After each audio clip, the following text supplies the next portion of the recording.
All right, RAID type.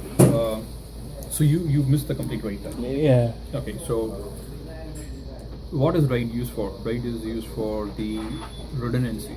Okay, RAID stands for redundant array of independent disk. Okay, Okay. so which means you have a hard disk in your computer to store the information. Now, what happens if that hard disk fails? You lose your data. Use the data, yeah. Yeah, you lose the data. I mean, in case if you're not having them on the cloud or you're not storing it elsewhere, you lose the data in that sense, right? Will you have a lunchtime break too, or no? Yeah, we will have a lunch break. After this? Yeah, after this. So we are basically trying to make sure, like, even if a hard disk fails, there's something else that can be used to get the data back. Okay, or somewhere else the data is safe. So that is what we are doing now.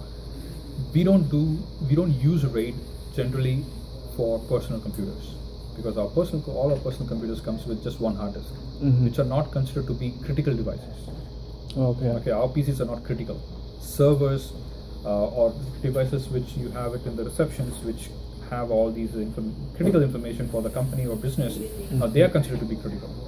Now, you can have more than one hard disk in those devices. If you want to, your home, yes, you can. You are welcome to have more than one hard disk and use the RAID concept. But generally, we don't use that. It's only used for critical devices. Now, how RAID works is, you have more than one hard disk. Obviously, for anything to back up, you need more than one. So you need to have more than one. That's the logical thing to anything for redundancy. Maximum, it depends on you. 2, 3, 4, 5, 6, it depends on you. Okay, how much, what is your expectation? How much you can invest? So, RAID, there are so many different types of RAIDs. RAID stands for redundant array of independent disk. Every hard disk is independent. Okay. Now we are providing redundancy. Now, RAID, as the name says, redundancy, but not all RAID types gives you redundancy. There are one or two which doesn't give you redundancy. Okay. Now we will see why. So if it doesn't give redundancy, then we will see what else it gives. We will see that now. As per the blueprint required for your A+, now we are going to learn only 4 types of redundancy, RAID topics. RAID 0, RAID 1, RAID 5, and RAID type 10. Okay. Now, the first type called RAID 0. If you see your book,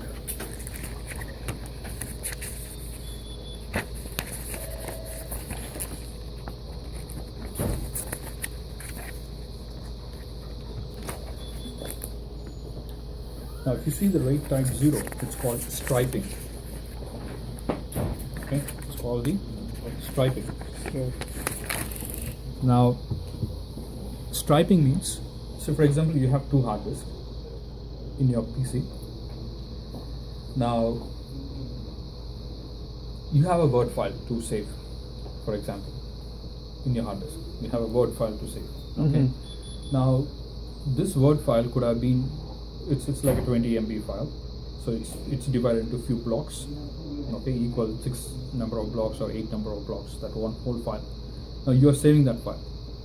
Now if you have one hard disk, just one hard disk in your PC, all these 8 blocks are saved to that hard disk. Yeah. And if that fails, the complete data goes off. Now if you're using RAID and 2 hard disks, now what happens is, and if you're using RAID type 0, which is called striping. Now block number 1, the first block of your whole Word document, so for example there are 8 blocks. Okay, I have divided the whole file into 8 different blocks, small pieces of that document. Now first piece of, or first block, I save it in hard disk 1, and second block I save it in hard disk 2, third block I save it in hard disk 3, hard disk 1 again, fourth block I save it in hard disk 2 again. 1, 2, 3, 4, 5, 6, 7, 8.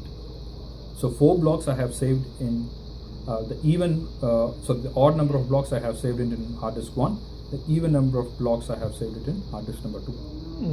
Okay.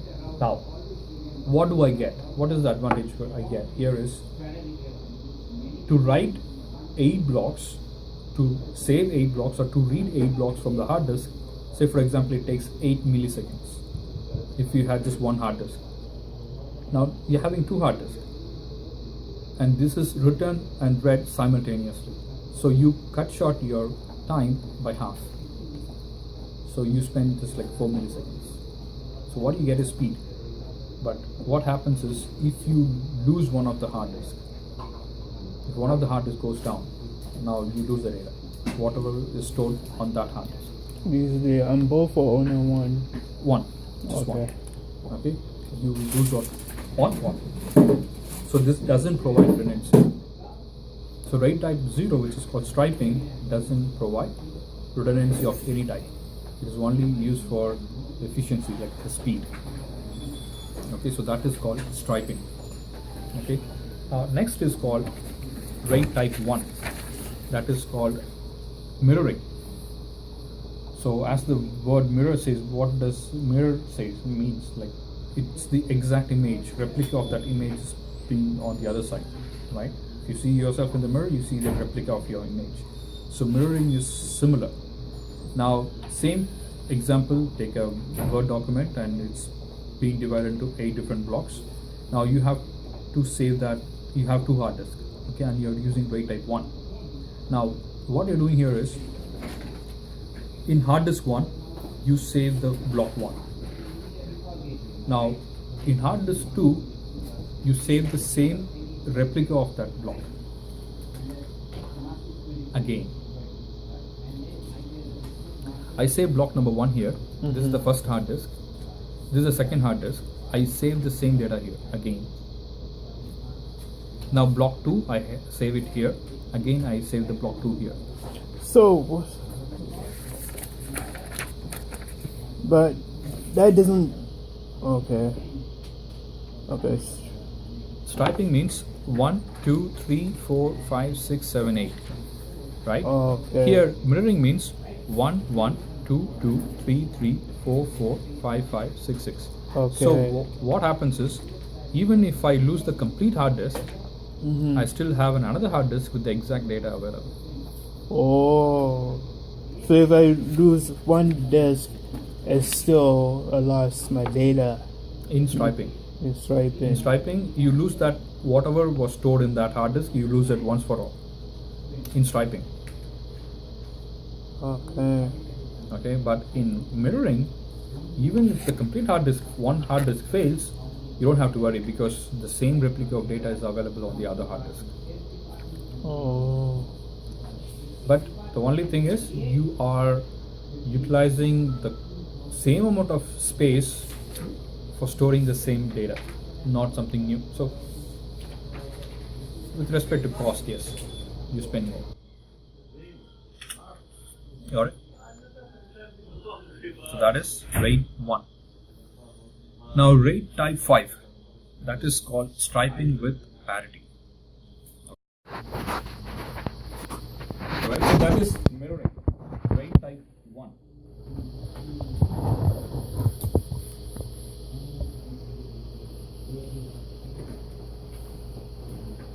Next is RAID type 5.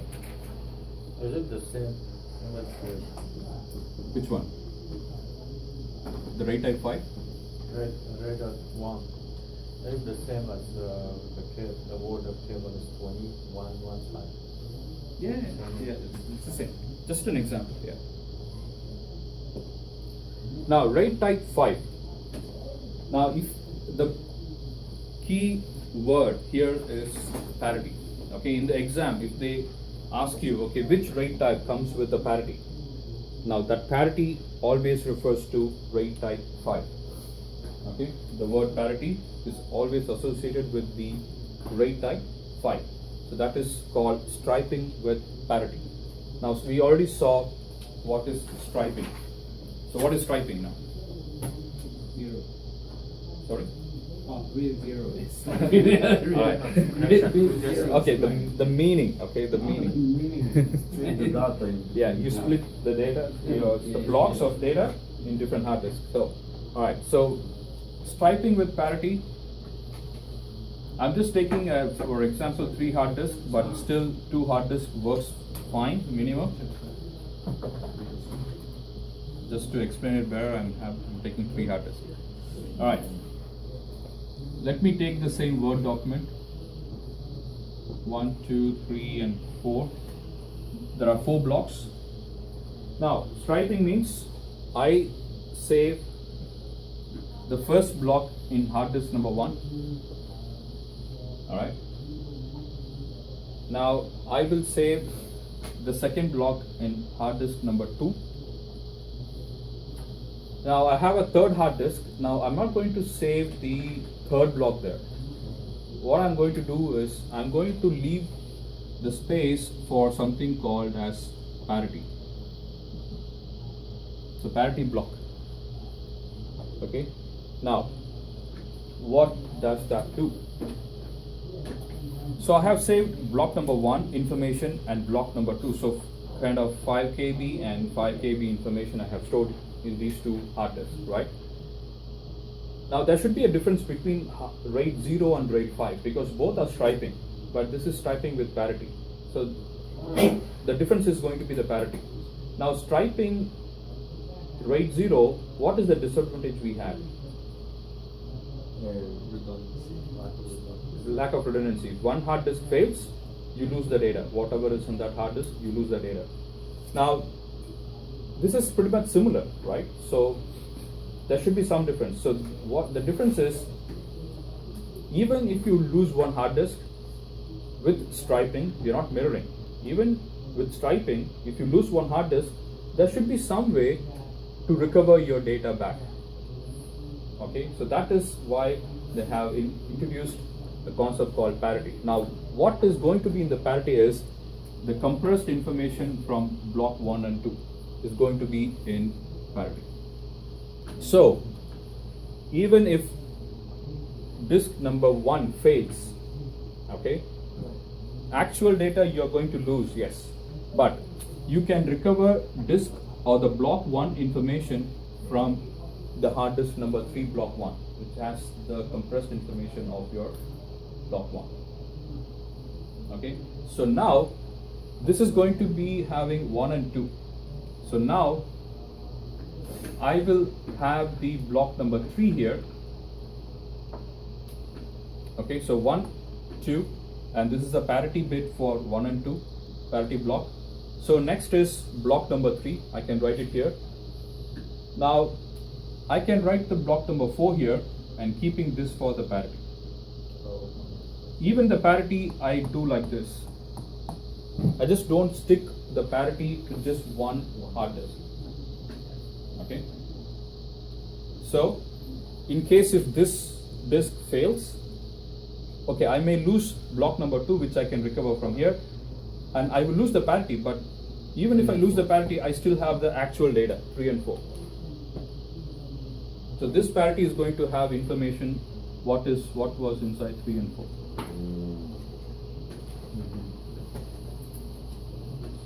Right? So that is the difference between RAID 0 and RAID 5. RAID 0 is just striping, which doesn't give you an option to recover any data. But RAID 5 is the striping with parity. So even if you have a hard disk fail, you can still recover. But the advantage is you're not using one whole hard disk for replicating the same information. Okay, you're still using to store some new information in that. Okay. So these are the 3 types of actual RAID. Now next RAID type 1.0, it's pretty different. Okay, it's pretty different, and that's the difference where you get most of the time one question. Okay.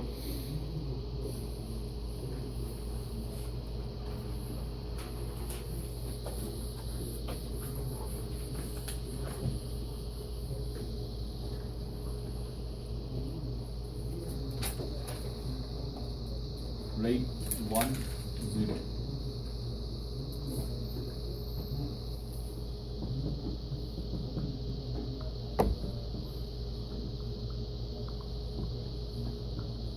Stripe of mirrors. So What can you understand from just the terminology RAID 1.0 and stripe of mirrors? Can you guess?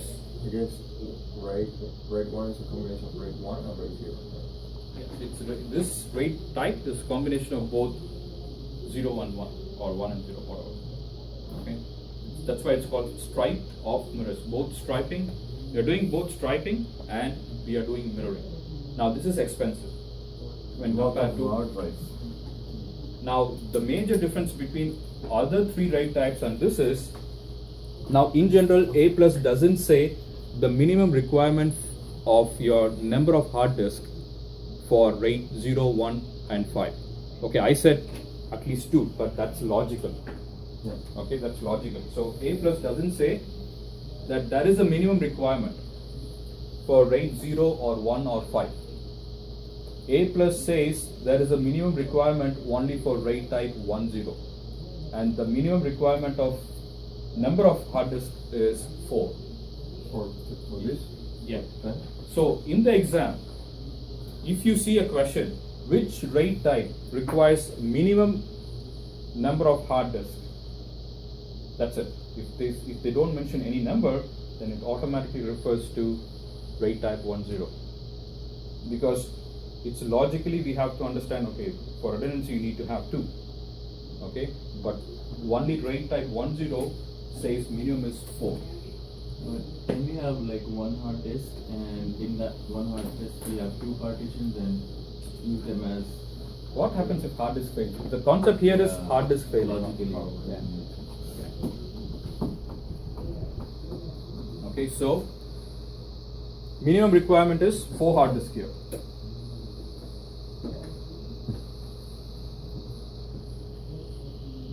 So there is some program or something where that would let us know that one disk has failed, or Obviously you will come to we cannot access the information or something, right? Yeah.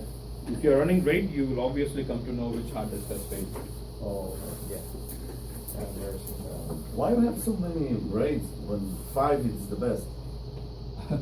What happens if you have more money? I do Euro, strip, and parity. Because if you don't have parity and one of them, all the That's still it's backup of the one. actually, you know, if you have parity, your CPU utilization is high. In It's faster, no? In calculating parity, no. Your resources are being used more because you are doing something extra. You're calculating parity for your actual data. You're not just storing the data. You're doing something more in addition to storing the data, and that is calculating the parity. Okay, so that's a burden Instead of on this, your. You just mirror you back up the backup, and then you have two. Okay. So this is cheaper? No. Which one? The Right, 1.0? Yeah, 1. It's zero. not cheaper. It's not- expensive.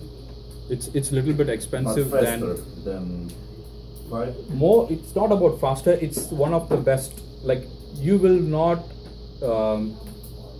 be in a situation where you have lost some data. Same in RAID 5. That's what the thing is. You are putting a burden on your resources with RAID type 5, because of the parity. Yeah. What do I put? Burden on your Ah. utilization. But I have CPU. money. What burden? What? You said that you have money. What? Now money is for 1.0. Yeah. Yeah, money doesn't solve all the problems. All right, so it's I got a question, the RAID 5 minimum was 3. there's no minimum for RAID type 0, RAID type 1, or RAID type 5. Yeah, and basically logically you can That's logical, okay? Because I want to make sure You that, understand the question. but it's not 3. It's not 3 for RAID type 5. Five. We can still have 2. Two, okay. 1 parity, 2 parity, okay, or parity 2 still works. Oh, okay. Okay.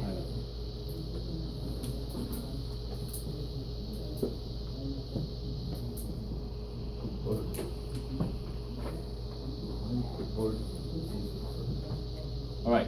So with RAID type 1.0, now first it says 1.0. So 1 stands for mirroring, 0 stands for striping. Right? So first I write block number 1. So this is RAID 1. So the block number 1 is mirrored. Then I stripe the data, which means I write the block number 2 here. So block number 2 is mirrored. So block number 3 I stripe, it's mirrored. Block number 4 I stripe, it's mirrored. First is 0. And above it is 0. Those two it's 0. The 4 themselves is 0, right? Yeah, so these two, what happens between these two is RAID 1, which is mirroring. What happens between these two is RAID 1, which is mirroring. But what happens between the whole bunch, this is RAID 0. That's striping. Sorry? 4. Minimum requirement. This is the only RAID type that actually says minimum you need 4 hard disks. Not less than 4. If you have less than 4, you cannot implement RAID 1.0. You need to have at least 4. So this network computer is going to be like that with 4 hard disks? 4 physical hard disks. That should be. If you have only 3, then you cannot go for RAID 1.0. It will not work. It's still like that in our time? Anytime. Even in your next generation. No, maybe they have no chips, I don't know. Still it's like that.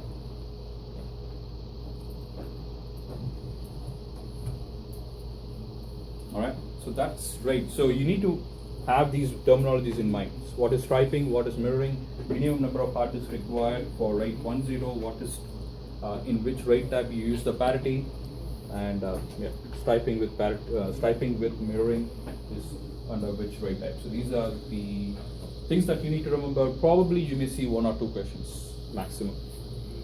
Okay. Give an example. These are the examples. But Nothing much. That's it. Okay. So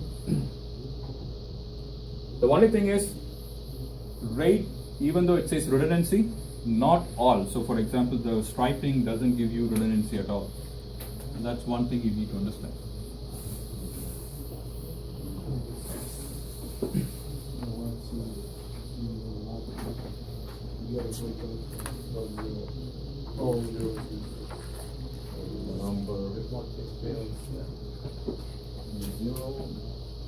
So you said these two are 0, right?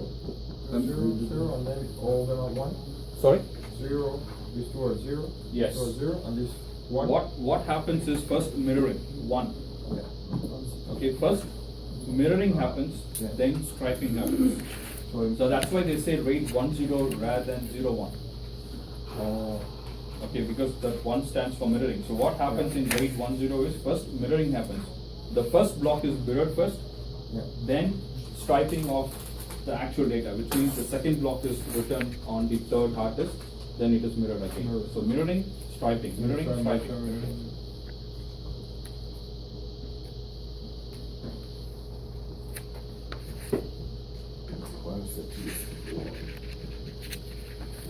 Okay, unfortunately the next topic, the CPU socket type, is something that you have to memorize. Because again here you may get 1 or 2 questions. Now CPU socket type means we are just going to learn 2 different vendors socket types, and we all know that when it comes to CPU it's either Intel or AMD who are the big players. Now we are not going to learn all the socket types, okay, that has been introduced by Intel, and we are not going to learn all the socket types that are being introduced by AMD. As per the blueprint, we are learning few socket types from Intel and few socket types from AMD. Now, for last probably 8 months, there's just one kind of question that keeps repeating. Choose from the options below the Intel type of sockets, or choose from the option below the AMD type of sockets. So this is the question that you get. So they give you that they mix both Intel and AMD socket types. Sometimes they give which is not in your blueprint also. Okay, so what is required is you need to know which comes under AMD and which comes under Intel. So it's a multiple choice, choosing more than one option. You have to choose 3, not 4. They will ask you to maximum choose 3 right options from given 6. So, but this will be a mix of both AMD and Intel. But they will specifically ask you, okay, choose Intel or AMD. So you need to have these socket types in mind. Yeah, but it's one of the ways is pretty easy.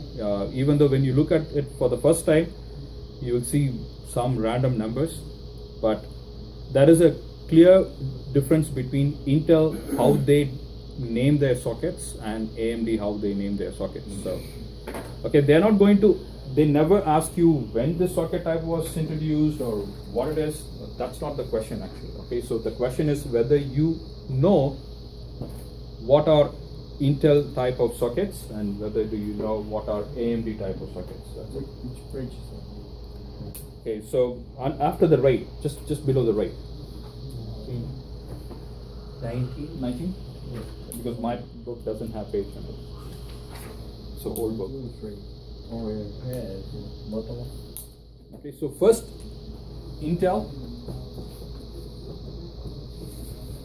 Now the numbers, you see that. So the first type, it says 775. So the 775 refers to the number of pins in that socket. Okay, so first is LGA. What does LGA stands for? Land grid array. And what does it mean? It has The pins on which side? motherboard. Yeah, on the socket, not on the CPU processor, not on the processor. Not on the chip. Yeah. No more in the chips. Sorry? No more in the chips. Yeah. So the clear difference between Intel and AMD socket type, what we are going to learn is all the Intel socket types are LGA. Okay? All the 100%, all the Intel socket types are LGA. Now it's the opposite in AMD. All socket types in AMD are PGA, except one, just one, called socket F. Except socket F in AMD, everything is PGA, pin grid array. Okay. All right. So 775, 1366,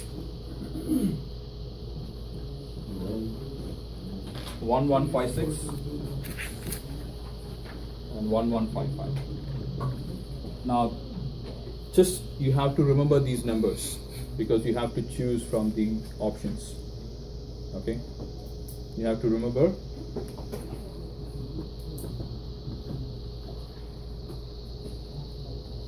So 775, 1366, 1156, 1155. Now these refer to the number of pins inside the socket. Now, they came in the right order. Okay, as written. So first it was 775, then because we had Pentium 3, Pentium 4, then we have the Sandy Bridge, okay, the i3, i5, i7. So improvements were made. Now improvements doesn't mean that increasing the number of pins, because from 775 Intel introduced 1366, but 1156 and 1155 came after that. Okay, so don't think 775, 1155, 1366. That's not the order. That's the order, but they're not worried about the order.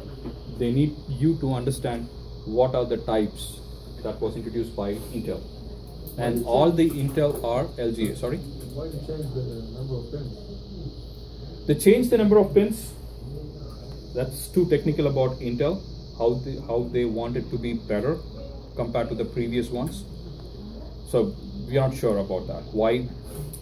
Probably the technology has changed. So for example, now if you see the motherboard is big, now it's smaller these days. Initially it was big, so they have put in a lot of information. So they just try to make it different. Now why do they have more?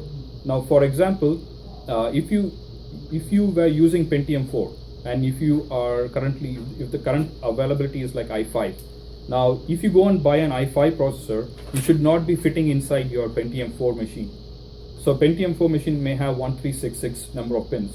Now this will have just 1155. So you cannot just go and fit in it. Now there is a clear difference between these two itself, just one pin. Now compatibility issue will be there. Even though if it is one pin, now you cannot use it. You just want us to buy different hard? They're making some kind of advancement, so obviously if you want a better PC, you go for that. It's there everywhere, right? It's not only for sockets. Everything. They just make a little bit of difference so that it is more powerful, and we go for that.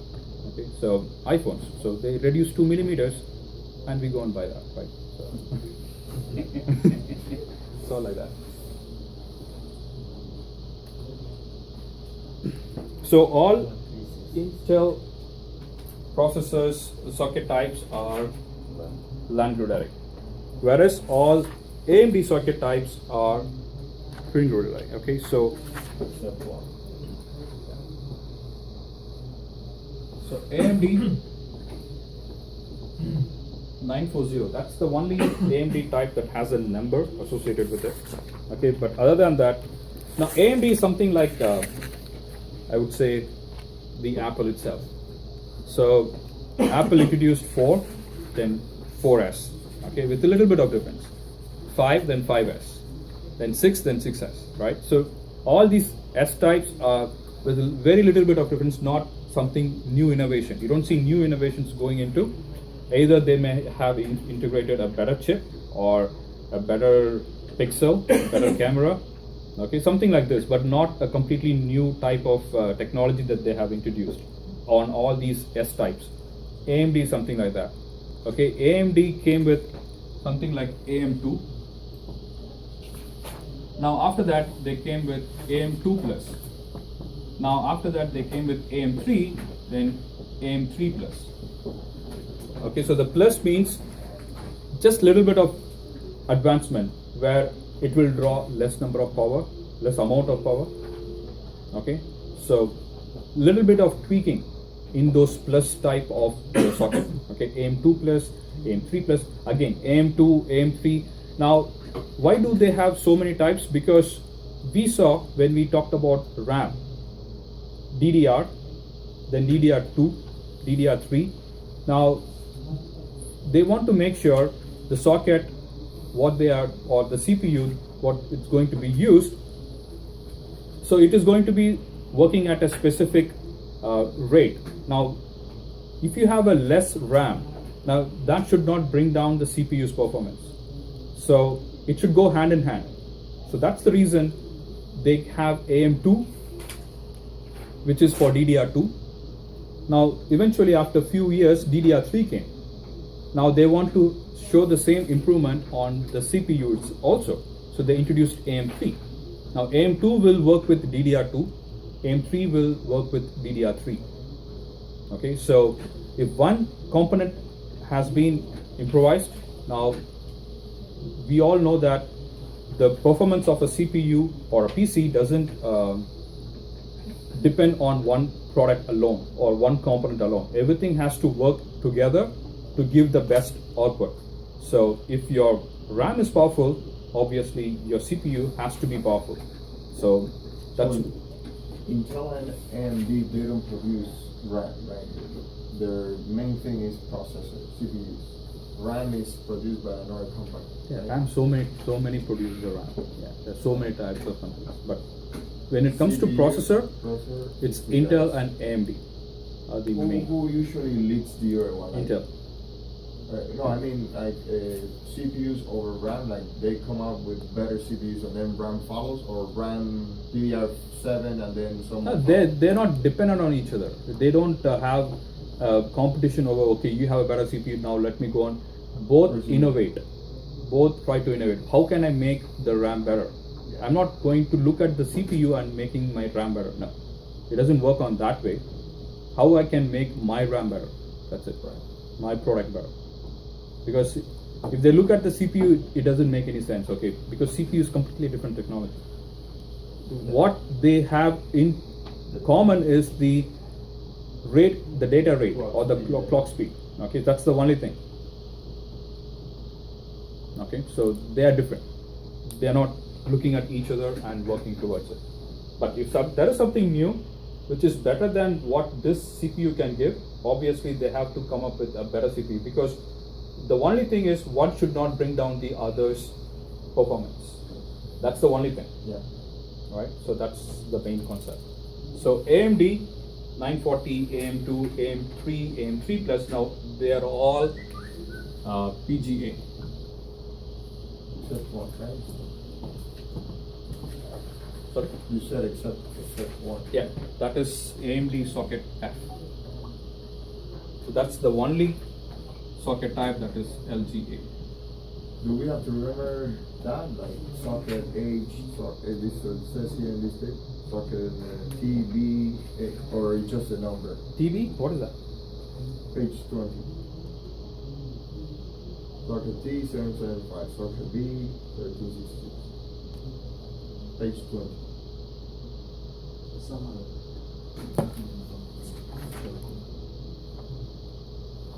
You mean this one? No, yeah, page 20. Oh no. We don't have to remember that. No. Okay, so you don't have to worry about the number of pins at all. Okay, you don't have to worry about the number of pins. Just understand what are the types of sockets available under Intel and AMD. So the easy way of remembering is just understand that, okay, this is confusing because this is the only type that has a number associated with the AMD socket type, it's 940. Okay, but after that it's all only the letters that you see. Okay, so AM2, 2 plus, 3, 3 plus, and F. And F is the only socket type that is LGA, Language from AMD.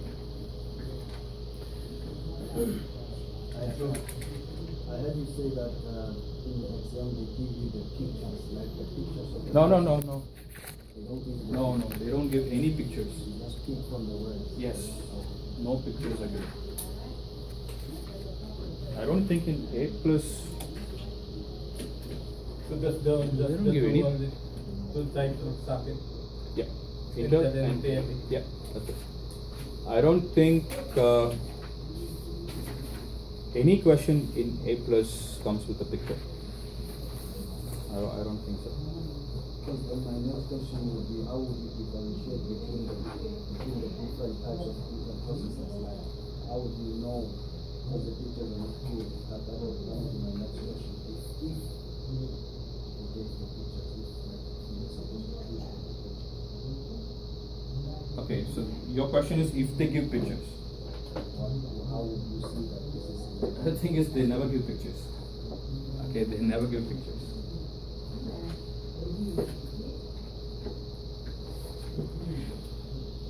These pictures in the book are just for you to just have a visualization. Okay, this is how it is going to look. Okay, but exam you will never see even one picture in any of the questions. Okay.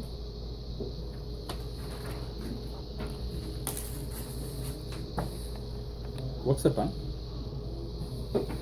So today, I think we are having a class till 3. Okay. So any concern for anyone till 3 o'clock? I have to leave too. You have to do it too. Okay. So sorry, the time is. So we will have 2 breaks today. 2 or 10-7. Okay. So how it works now? 6-hour class. 2 15-minute breaks, or you need a lunch break. Then obviously you need a lunch break. Okay. So we will have a break at 10:30 to 10:45. Okay. So probably 12 to 12:15, 15-minute break. Then probably you can have a 20-minute lunch break, 1:30 or something. Okay. So probably I will try to finish the chapter 1 before the lunch break, so that we can be starting the chapter 2 fresh.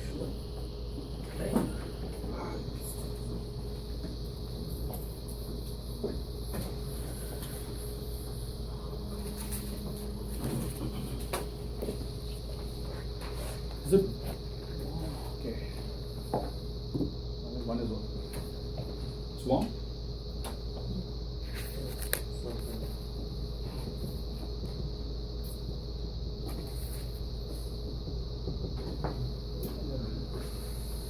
Long show.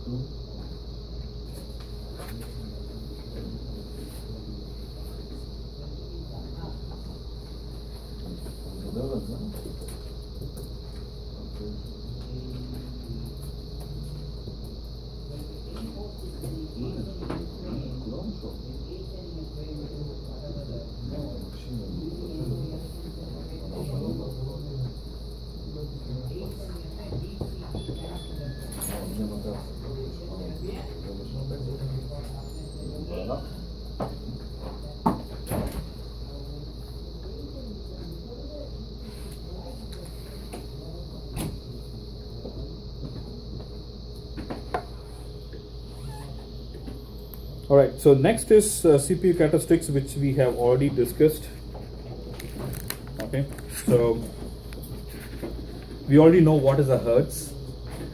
What is a hertz? Hertz. H-E-R-T-Z. Cycle. Yeah, 1 cycle per second, right?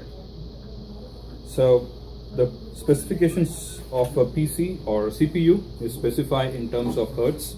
So the more the number of hertz, it means that your clock speed is better, your performance of your CPU is going to be better. Okay, but it doesn't mean that your performance of your PC will be better.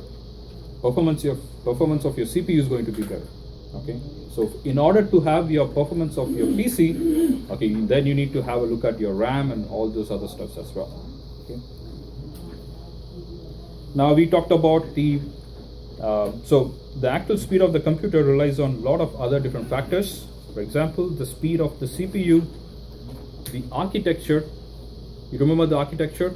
South bridge, north bridge, connecting to all these high-speed components and low-speed components. Again, the architecture plays a role. The bus speed and the width. Okay, so width is either 32-bit or 64-bit. How much is the speed for the bus through which the data is flowing between one component to the other within your motherboard? How many cache memory you have? Just one cache memory, or 2 or 3? Okay, and how big is the cache memory? Again, if you go and buy a $1,000 laptop or a PC, now your cache memory could be better than the $500 or $600 PC. Okay, so all these $400, $500, $600 PCs will have a standard amount of L3 cache. So if you go to the technical specifications when you buy a PC, you will or you should see something called layer 3 cache memory size. Most of them, they do say that. Okay, there could be some exceptions, but most of them define what is the L3 cache size. The bigger the better. Yes, bigger the better. Most probably, I think you will see 512 MB or something like that. Okay, or I'm not sure what exactly, but I have seen. For level 3 cache? Layer 3. Layer 3. Layer. Yeah. Okay, so again, as you say, more money, you get more cache memory. And more cache memory, you can store a lot of recently accessed instructions inside that cache memory. Then it makes it better for the CPU to access those instructions and work better. Okay, so the more the memory, your CPU doesn't have to waste time. So if it doesn't waste time, its performance is going to be better. So the overall output is going to be better. Okay, so that also determines your PC's performance. Obviously, the operating system capabilities. So they say Windows 10 is more faster than Windows 7 or Windows Vista or Windows XP. So even the operating system is going to take a hit on your performance. Okay. So run Windows 10 like on old computer is going to be slower than Windows 8. yeah, obviously yes. If you have you will see a difference when you have a 2 GB RAM and if you're running Windows 10 and if you're having a 4 GB or a 6 But GB we're RAM. not talking about RAM. You talked about now cache memory. Yeah, everything together. Okay, so if you have a cache memory say for example 256 KB and a 512 KB, two different PCs with two different cache memories. Okay, physically you may not see, okay, you're opening a Word document now and you're doing something else. Now it doesn't mean that, okay, you will have difference in terms of 30 seconds or 1 minute. Even those fraction of seconds makes a difference with respect to PCs. So that's what matters. So physically we may not feel the difference, but there are differences. Okay, so that's the thing.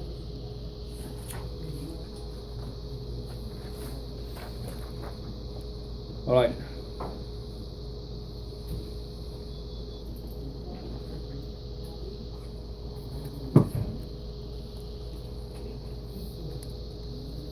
CPU cache.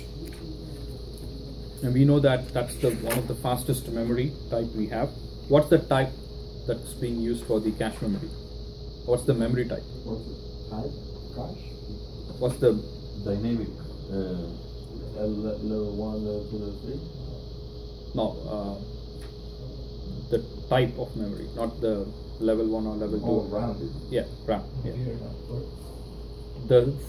For the actual cache memory, what is the type of memory that we use for the cache memory? Okay, which is inside your CPU processor these days, right? I said core 1, core 2, core 3, core 4. If there are 4 cores, if it is a quad core processor, so you have 1, 2, 3, and 4. Now I said, okay, nowadays with a lot of integration, level 1 and level 2 cache has been already into the cores and level 3 is being shared, right? So my question is, what is that type of memory, the name of the memory type that is being used for this cache? RAM. What? There are so many types of RAM, right? Oh, static RAM. Yeah, that could be a question in the exam. That's the fastest. We know that cache memory has to be the faster because CPU is directly utilizing that cache memory. So it has to be the best. So static RAM, okay, it's being used for the cache memory. Okay, it's expensive and it's being used. So high chances of getting a question related to that. Okay. So DIMM, SIM, that stuff doesn't use static RAM. Sorry? DDR. No, they're dynamic. They're dynamic. That's not static. Static is only for cache. Cache.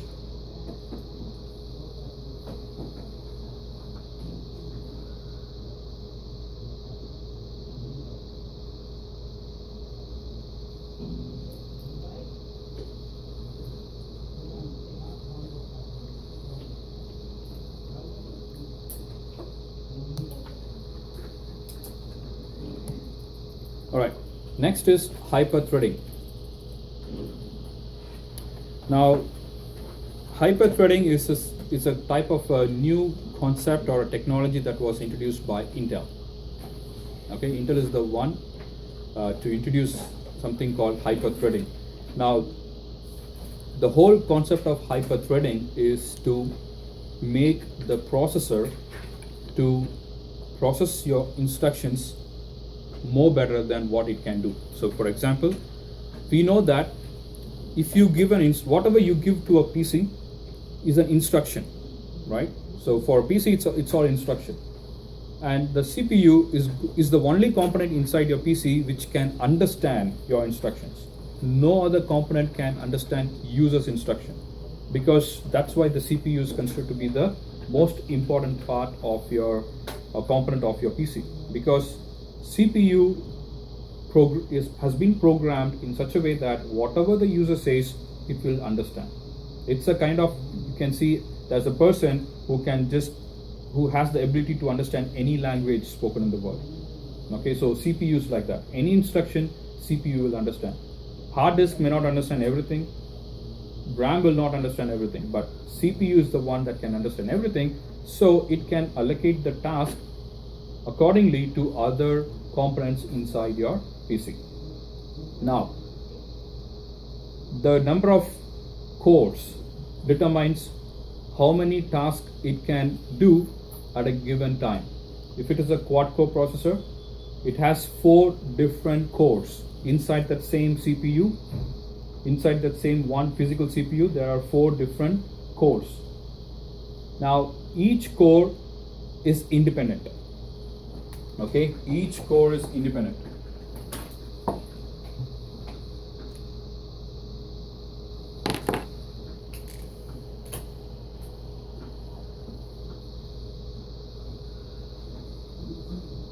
Core 1, 2, 3, and 4. Okay, so 1 is independent of 2, 2 is independent of 3, 3 is independent of 4. Now, if you give an instruction, core 1 works on it. Okay, so core 2, 3, and 4 can work on other instructions at the same time. They are not depending on each other. So the level 1 and level 2 cache are there for each course. Okay, and there is a level 3 cache which is common for all the cores. Now, hyper-threading is a concept which makes better use of these cores, okay, to increase the performance of your PC. Now, hyper-threading is kind of an artificial intelligence. Now, it knows which application is process demanding applications, like if you are going to play a video game, like it, or you're designing some 3D, something like that. So anything, these are heavy applications, right? Now, on the other hand, there's some background process that is going for your operating system, which means regular tasks like, okay, disk backup or something like that, or defragmentation which you have scheduled, or some operating system process itself is running in the background. Now, which is more important? The one which the user is going to play on, like if he's playing a video game or if he's designing, those applications are process heavy, okay, and the background process also has to be run, but they are not process heavy. So this hyper-threading is a technology that will understand how much of process should I be allocating to this heavier application, and how much of process I should be allocating to this lower application. Okay, so I can deploy both the cores. If I deploy both the cores to work on that specific application, I will go and do it. That's hyper-threading. Okay, I look at what is required and I will push back, like in the sense if there is any operating system related background process which has to be run at this time, which I cannot ignore, but it has less importance. So anything that is less importance, I will push it to the lowest part. In the sense, I'm not going to give it the highest priority. I'm not going to spend the whole core for running that background process. If the user is running something very high utilization process, if he's going to half of the screen is going to use it for 3D modeling and half the screen is going to play games, now he is going to put a lot of burden. Now I cannot just allocate one core as it is for the background process. So hyper-threading is a technology where it can understand how much of process I should be allocating for each application or instruction that is being given to me, and I calculate accordingly and give the resource. Like a task manager. Sorry? Like a task manager. Task manager? What does? Spreads, calculates, spreads, whatever it feels Okay. necessary in terms of processing between the cores. So task manager, which means when you say you basically control all delete and you go. The task between the cores. Oh yeah. No, just the term. Just that, yeah, but actual technology is hyper-threading. Yeah. But if you want to consider that, yeah, it's similar to It's kind of a that. task Yeah. management. Okay, or general term, task management. Yeah, kind of. Yeah, okay. Task management, yeah. But we don't see that terminology Yeah, no, coming I under understand, the, but yeah. technically, that's what it Yeah, does, basically. yeah. So that is hyper-threading. Why is it called spread? And It's the terminology given by. the technology. Yeah, it's the terminology. Because So in general, they say multiple tasks are intelligently handled by the CPU. So CPU is not going in a stereotype. Okay, one core, then I will just do one instruction.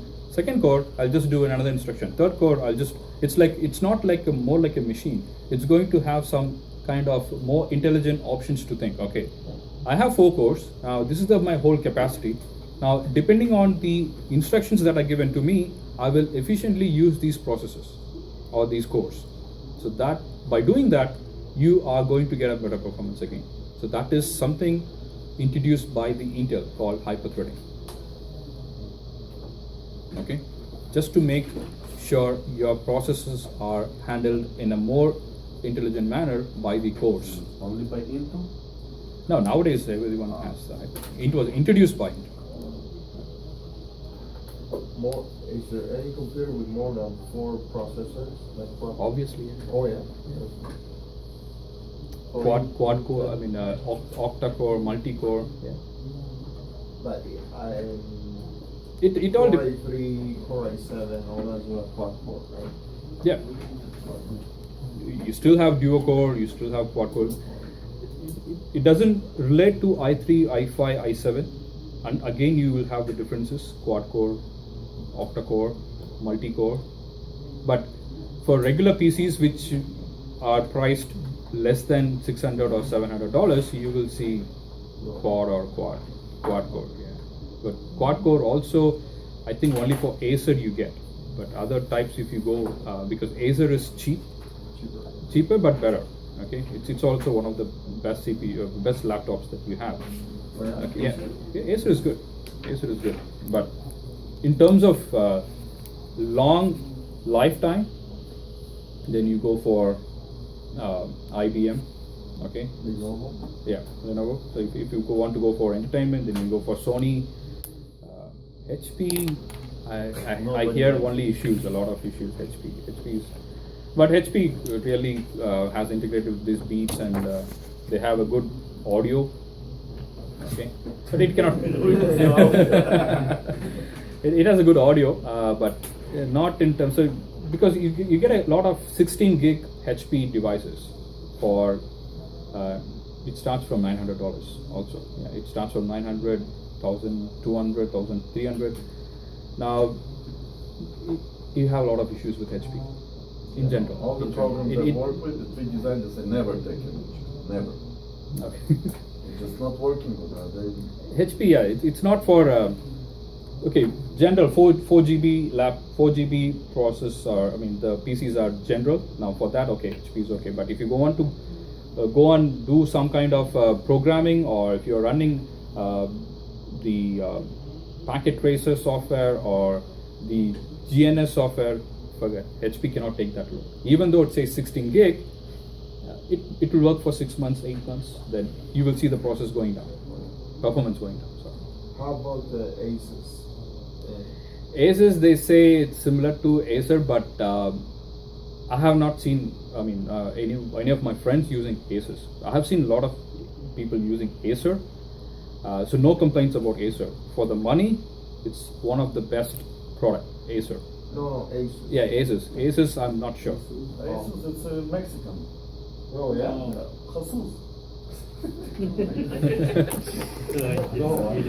Jesus. No, but it's a replica. Replica.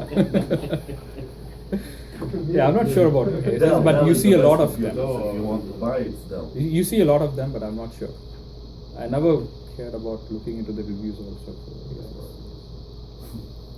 Acer is good. If you want to spend less and if you want to get a decent product, Acer is good. Sony is good for entertainment purposes. So but Sony and Lenovo. no. For what? The best, you said. No, Sony is good for entertainment. I mean, not for. Don't expect. Okay, I will have this laptop for next 3-4 years. No. Even if I go and bang it, it will still work. No, don't think Sony will do that. Okay. Kind Dell of a Precision is the best. Yeah, kind of. Okay, don't take me from it. Kind of a girl's laptop. Okay. So, all right. Yeah, Lenovo. These laptops are for the, they can withstand. Durability is high for them. Yeah. They're built for that. They're built for the durability. Again, it depends. If you can go and buy the best, and if it has a hardware malfunction, you have to return it. So it also happens. So which one is best for contemplating and VMware running? Okay, so if you want to run VMware or okay, so minimum you are looking at least a 12 gig RAM. How much? MSI. 12 gig RAM. Dual gig? I'm asking 12 gig RAM. Okay, so you can, I mean, still it works with 6 gig, 8 gig. You can still run Packet Tracer. All you need is just 4 gig. Okay, but GNS, once you start using VMware, so here to teach, when they teach VMware, they say, okay, if possible, get a laptop or a PC with 16 gig, because that's perfect. If you say, okay, I already have a laptop which is just 12 gig, that's fine. It still works. Okay. Now, which product? Again, I will say, anyone who is going to buy a product, a laptop or a PC, they will not go and buy a Sony for that. Okay. Again, many have HP still. They have Acer. If you have Mac, perfectly fine. Mac is really good. Okay. Then Lenovo, they are really good. Acer, I have seen so many people using for the virtualization support, because it's not, they don't have to spend more than $1,000 for that specification. If you are looking only for okay study purpose, that's more than good. Yeah, it will withstand. So probably you may spend about $800. Dell. Dell is good. Dell expensive. Dell is good, but Dell is expensive, as you said. It's expensive than Acer, obviously. Dell is the best. It's expensive. It can withstand. Sorry? You believe? Depends. Yeah, I'm not sure which is less expensive than Acer. Probably this Asus could be also less expensive, but Acer is good. How about Alienware and stuff like that? That's for the games, right? Gaming, right? Yeah, gaming. There are specific gaming PCs. I mean, with that look, you will think you can go and practice, you can study. No. And they're very expensive. They are very expensive. Yes. They're very easily, I mean, their starting price is $1,000 and more. And MSI. They are expensive, and we don't need that for study purpose. I mean, again, it comes down to your purpose of using it. Okay, I'm going to learn. I'm going to take my CCNP, CCIE. Then I'm going to do a lot of at least for another 1.5 years. I'm going to use this laptop. I'm going to do a lot of programming. I mean, a lot of virtualization. So For that. 12 gig RAM minimum. If you have money, go for 16 gig RAM. Okay, so go for the Lenovo, go for the Acer. They're good.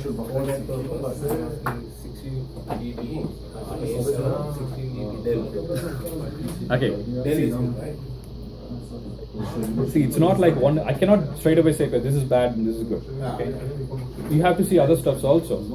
Probably for some, money is an issue. Okay, I cannot. Some may have a budget. Okay, I cannot spend more than 800. Now, what happens if Dell is 900? And Dell is 900 because it may not have the glossy screen.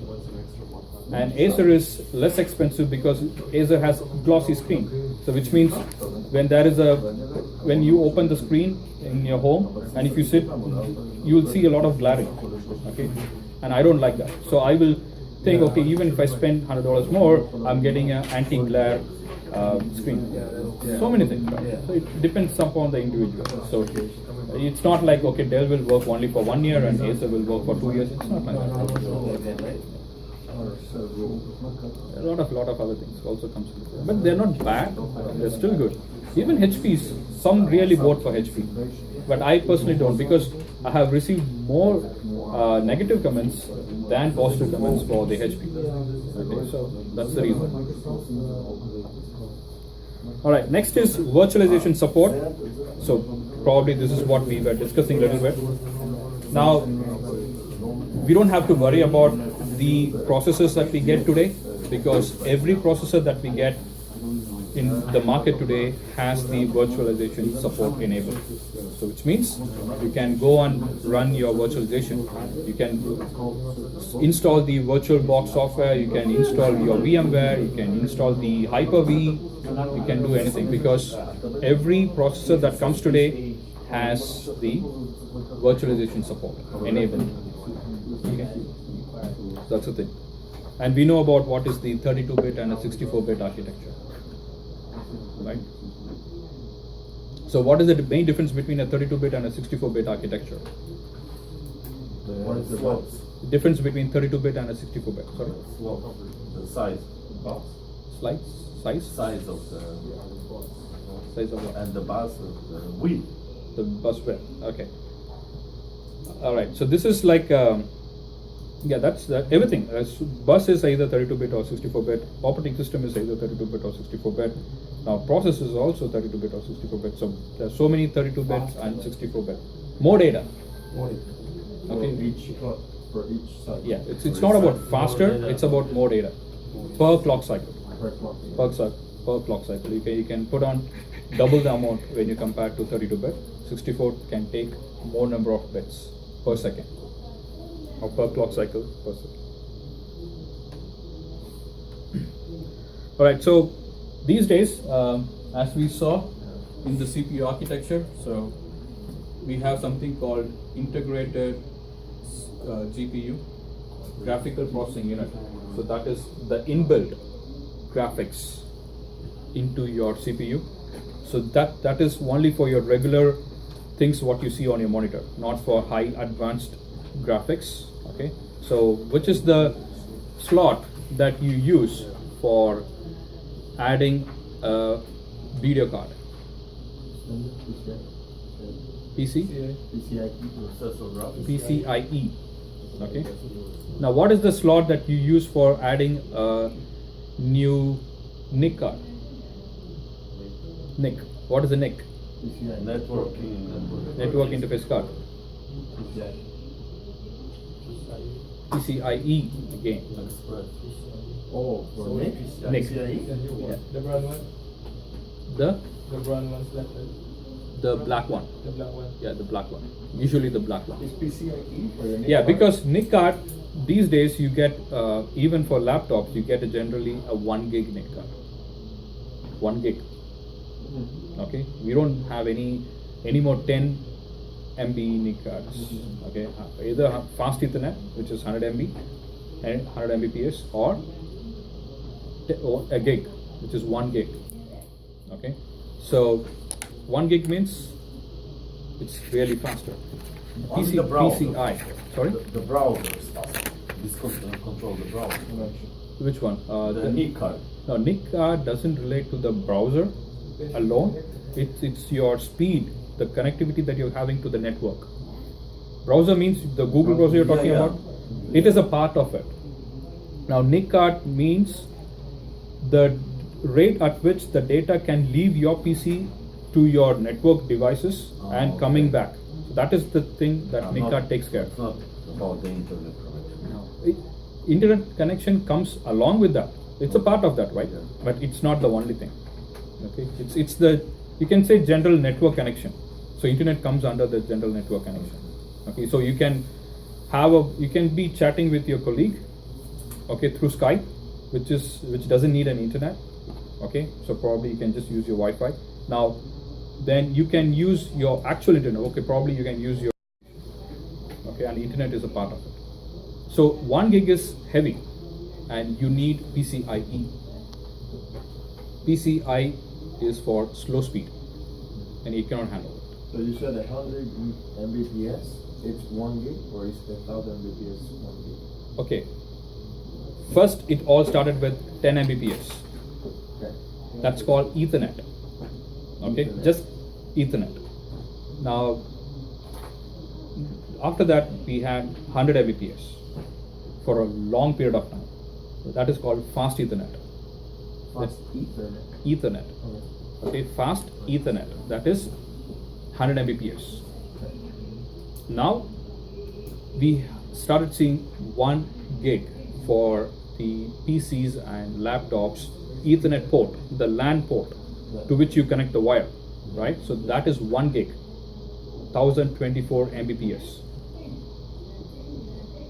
Okay, so fast Ethernet is 100 Mbps, 1 gig is 1024 Mbps.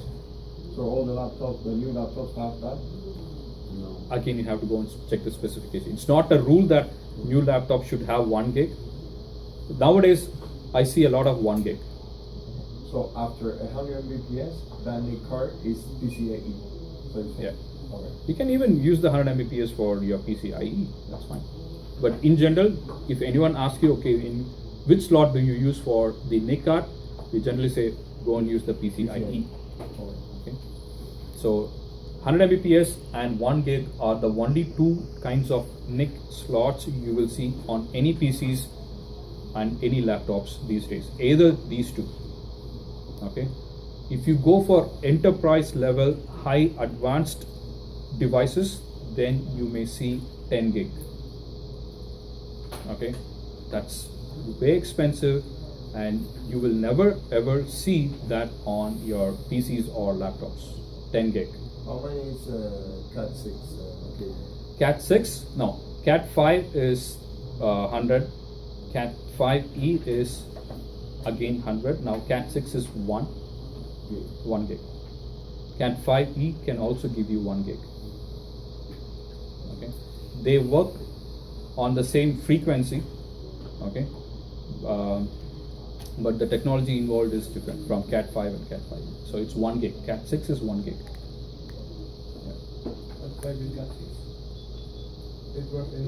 Cat 6 can even give you 10 gig. Yeah. Now we have Cat 7. Oh, right. Yeah, Cat 7 is there. Now if you buy smart TVs, Samsung Smart TV or whatever smart TV you buy, Yeah. so it has both wireless connectivity and wired connectivity, right? Okay.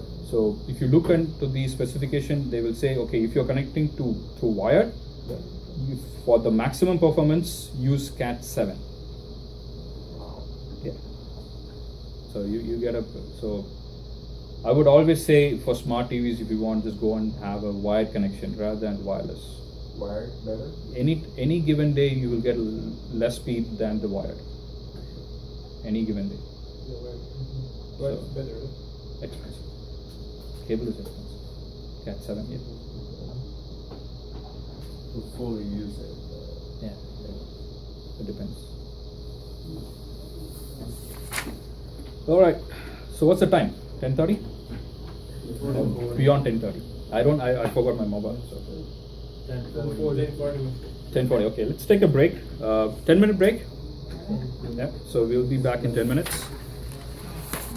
Hopefully, yep, I should be able to finish before the lunch break.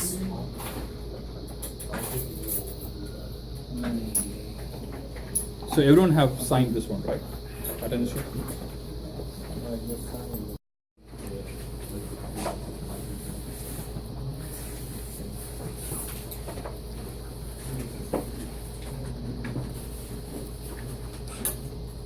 Now, how to cool your processor? Be it a CPU or the North bridge or sometimes the South bridge. Also your gaming adapters. GPU.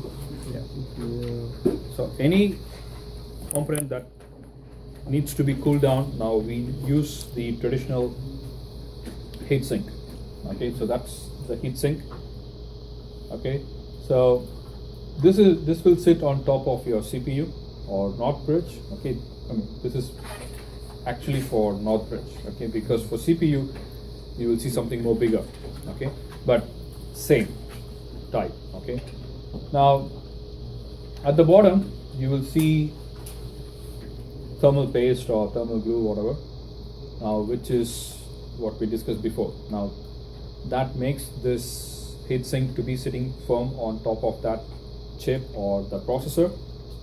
Again, that thermal glue or paste is responsible for transferring the heat from your chip or processor to the heatsink. Okay, so the heat is transferred from the lower base of your heatsink, it goes to top. So you will see a lot of space in between, and the air is blown, the cool air is blown over on top of this heatsink so that the upper portion of your heatsink gets cooled down. So as long as the upper portion is getting cooled down, the heat can get transferred from the bottom to the upper part. So constant heat is being released. Okay, so that's how traditional heat sinks work. Okay, so you will see a fan on top of your heatsink only for the CPU. Okay, for Northbridge and other things you will not see. But either, I mean, if it is on top of the heatsink or if it's just on your PC itself, the concept is air is drawn from outside, cool air is drawn from outside, and it is fed to these heatsinks so that it can get cooled down.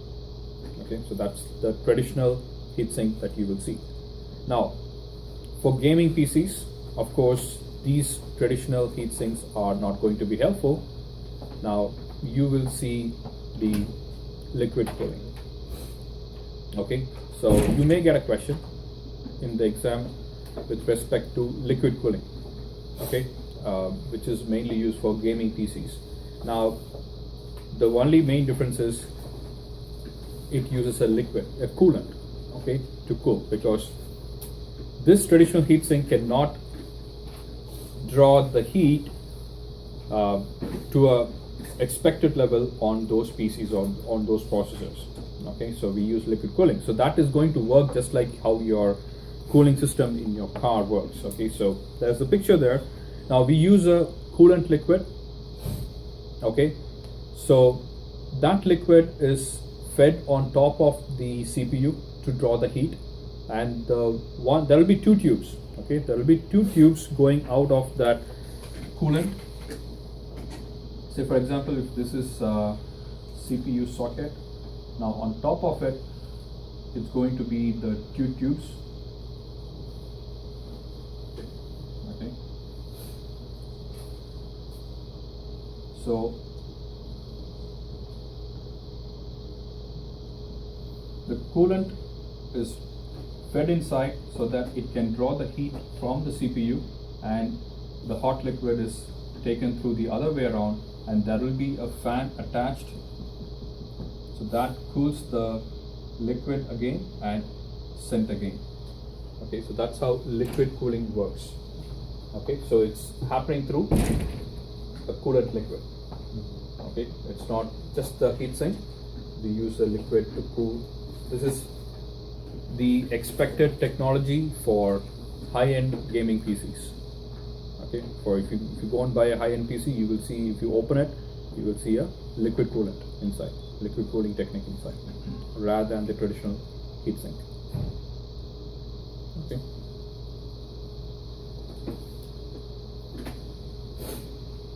Case fans are very important. Make sure the fans are not noisy, because there are different types of fans available.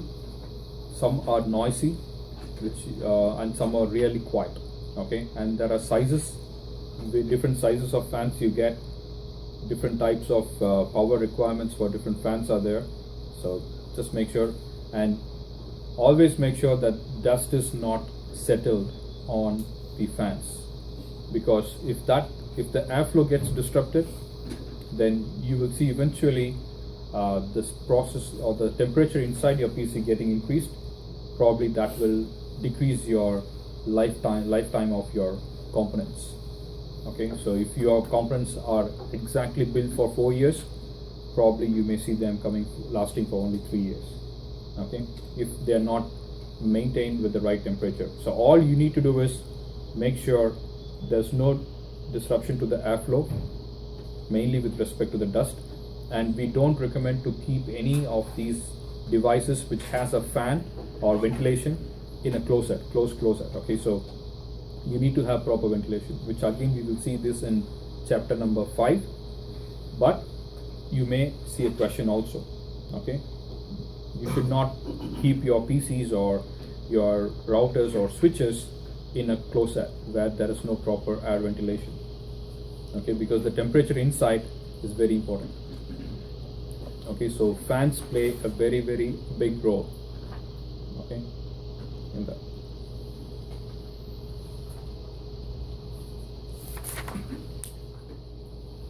Any doubts with respect to cooling? Next is again interface. We're going back to interfaces. Some of the interfaces we have already dealt with. Some we may see for the first time. Now USB. We currently use two versions of USB. USB version 2 and USB version 3. Now you need to understand the difference between the version 2 and 3 in terms of the speed. Now version 2 offers you 480 Mbps, okay, and version 3 offers approximately 5 gig, but it's actually 4.8 gig, okay. So version 1, forget, you don't get questions from version 1. Version 2 and version 3. What's cable length? Like beyond that length, you wouldn't get anything, right? It's not like anything. I mean, yeah. It's the standard. They have specified a standard. Okay, if you expect this speed to be there, then use the standard. Yeah. Like for Ethernet, they say 100 meters, right? 100 meters is the maximum. Now you cannot extend beyond 100 meters. You cannot, because if you extend, then you are going to see, because anyone can build their own cable. So obviously you can buy a very lengthy cable and you can start building it up. So if you have more than 100, then don't expect the actual throughput. Because they sell these USB hubs, right? So that's what it means. Yeah. Up 5 meter, whatever. Up after that, okay, it's reduced. It degrades your signal strength. Okay.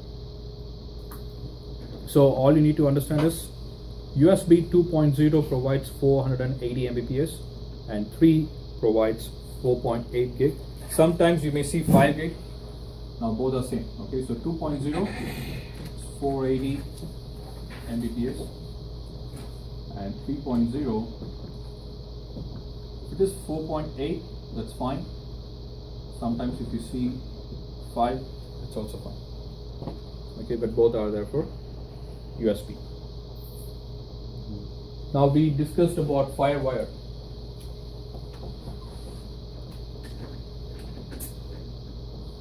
Introduced by Apple, right? So there are two types: FireWire 400 and FireWire 800. Anyone still remember? What is this 400 called? Alpha? Beta? This is half duplex. This is full duplex. And what's the data speed?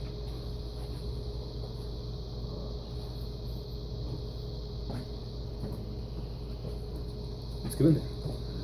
400 Mbps. Okay, 400 stands for 400 Mbps and 800 stands for 800 Mbps.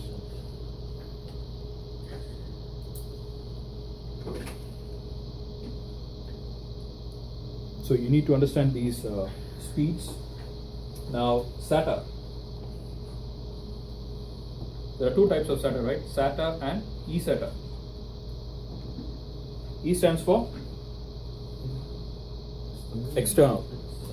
External. Okay. So currently we use version 2 and 3, again like USB. Okay. So version 2 gives 3 gig.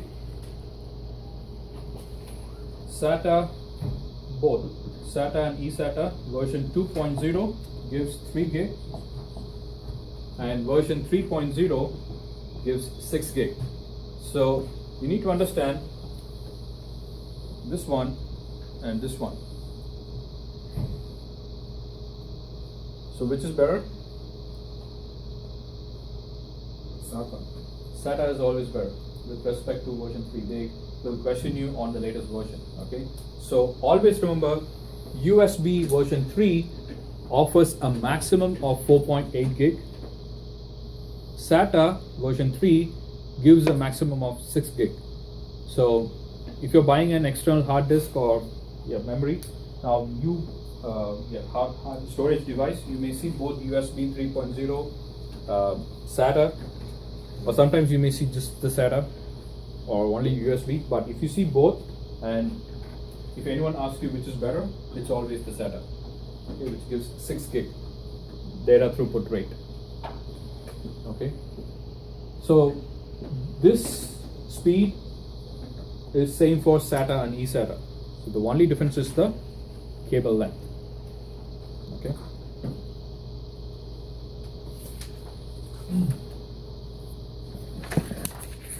Oh, 6, it's the same for SATA and version 3.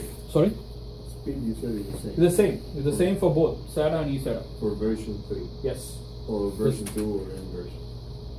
There's no difference between SATA and eSATA with respect to the Just speed. length. Yeah, just the length.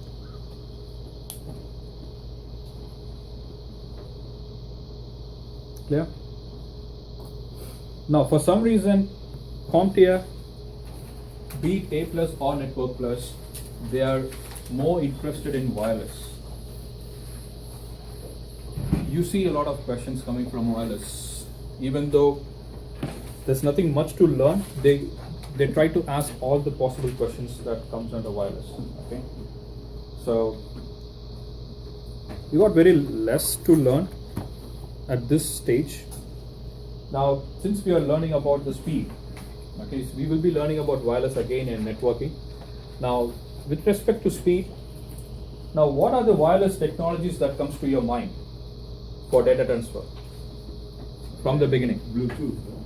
Yeah, currently we have Bluetooth, but Bluetooth replaced something that was existing before. Once upon a time, we were using that before Bluetooth, infrared. Oh. Okay, so everything started from there for personal devices.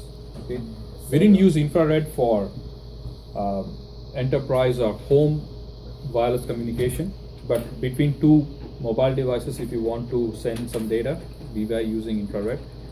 Now, completely infrared has been taken over by Bluetooth, because obviously infrared had some kind of disadvantage over Bluetooth.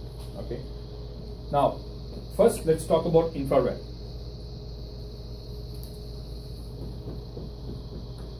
IR. Now the difference between the distance, okay, if you consider distance, okay, how far this infrared ray can go. If you compare the distance between infrared and Bluetooth, there's no huge difference, but infrared is slightly higher than the Bluetooth. Okay, so that's something positive about infrared. In few meters, that's it. It's not huge. So that is, the impact is not huge between infrared and Bluetooth. But the problem with the you have the problem is something called LOS. LOS stands for line of sight. Now for infrared, it should have line of sight, which means if you have a mobile device, now if you want to send some data to this mobile device, now they have to be looking at each other without any obstruction. Okay, so infrared requires that. If you block with some kind of obstruction, now the infrared is not going to pass through. So the infrared technology always needs line of sight to be clear without any obstruction. Okay. A remote at home is using this. Yeah, remotes use infrared. Okay, remotes use infrared. Oh yeah. All right, so they need line of sight. All right. Now, Bluetooth, which replaced infrared, doesn't require this line of sight. Okay, even if you have some kind of obstruction, the ray still can reach the other end. Okay, so that is one of the major difference between infrared and Bluetooth.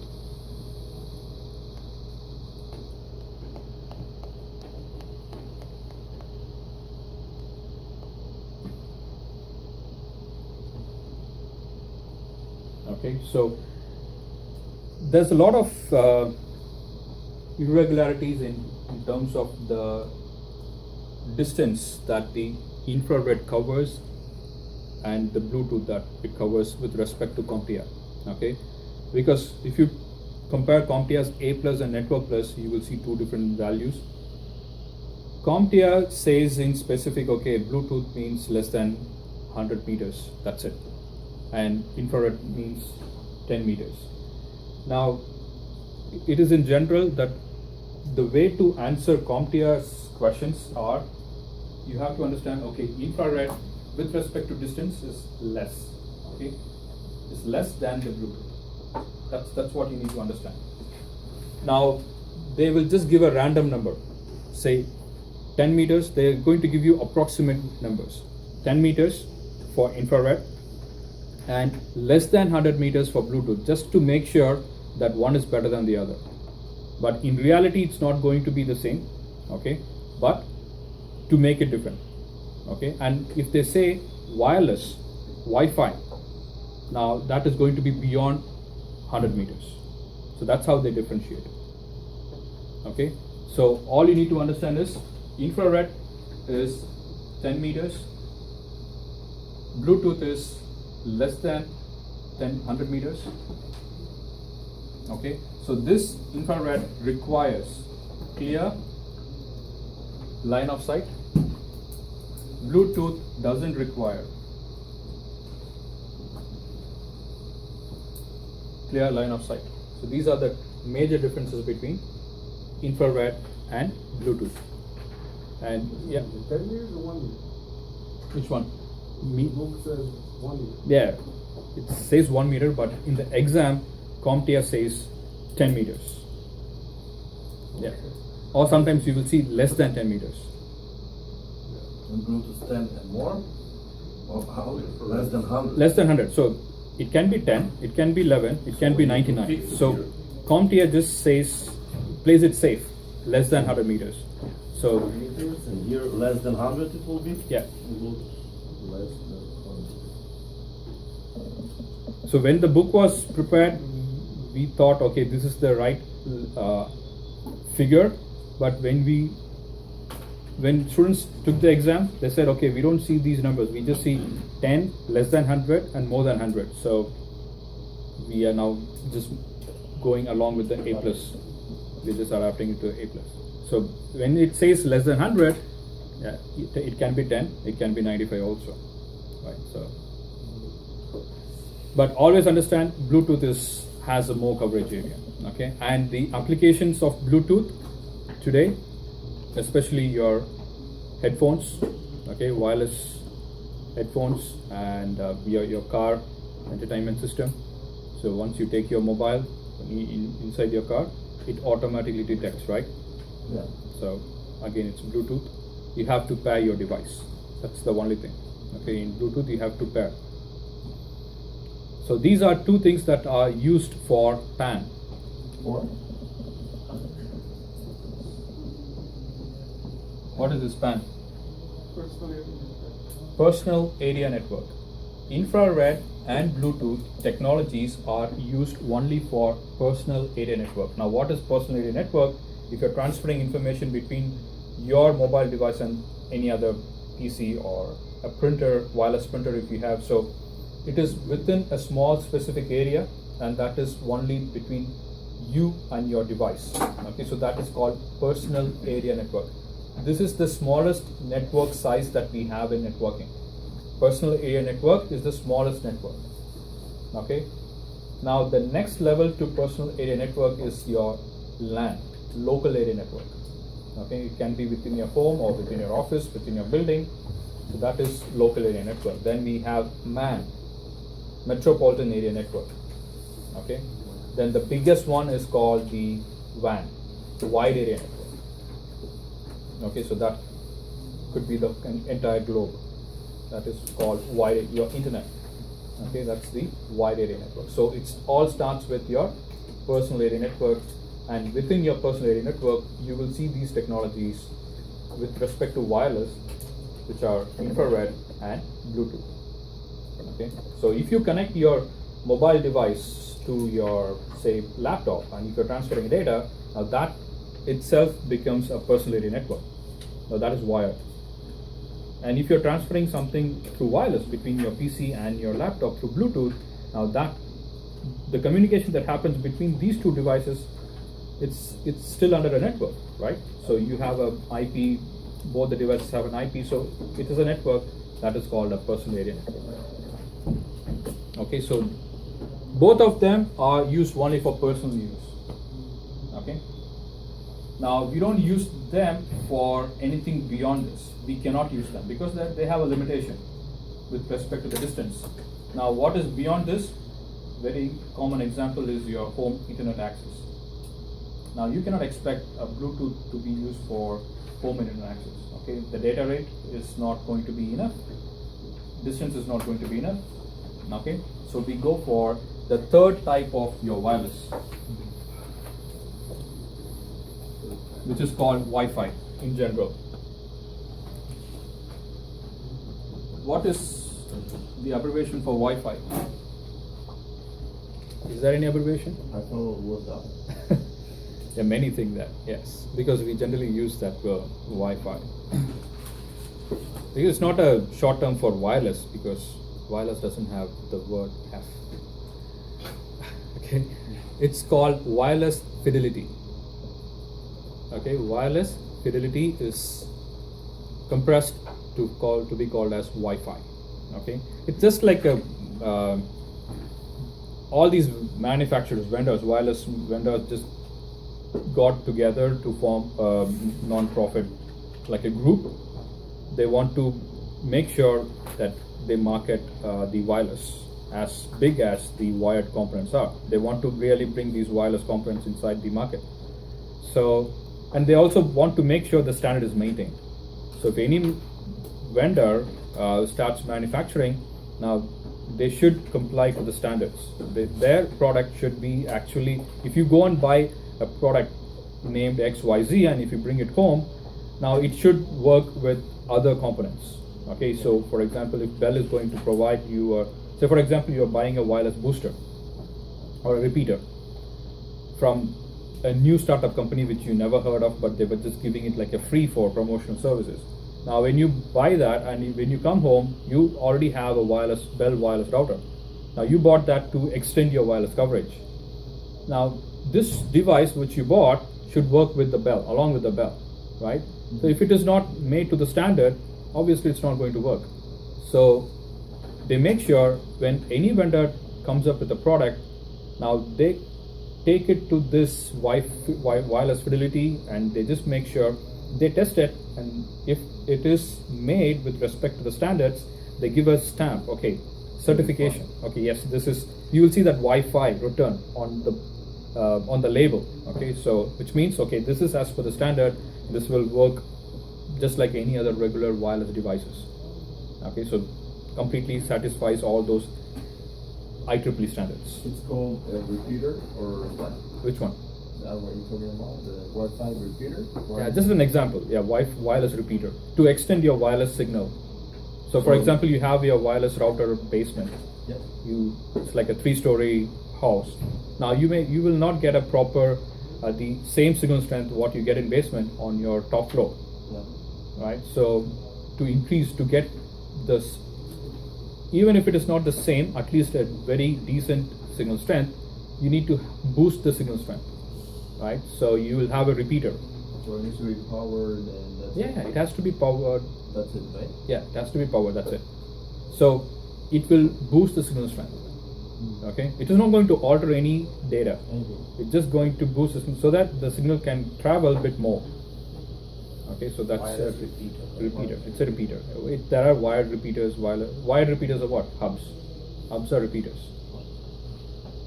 Okay, so yeah, so that's why Wi-Fi, wireless fidelity. Now, if you want to go beyond the personal area network, which means giving wireless access to your devices in your home or in the enterprise, or if you go to Tim Hortons or Starbucks where they give you the free hotspot, right? So you have your wireless access. Now, all these to satisfy all these requirements, then now you cannot use infrared or your Bluetooth. We go for the actual Wi-Fi. Okay. Now this uses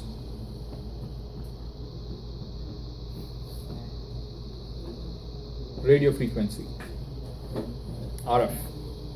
Okay, this wireless uses radio frequency. This technology uses radio frequency.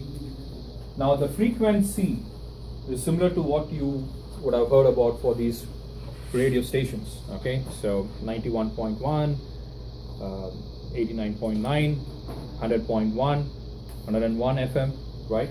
So those numbers are nothing but the frequencies. So short frequency? Short frequencies, it depends on what frequency range that you are using. Okay, now whatever they use for the radio stations and whatever for all those purposes, they are called licensed frequency, licensed band. So you cannot just start a new radio company and you cannot just start broadcasting in a frequency. You cannot advertise, okay, from today on just listen. Before that you have to get approval. You have to pay for that, for buying that particular frequency. You have to pay.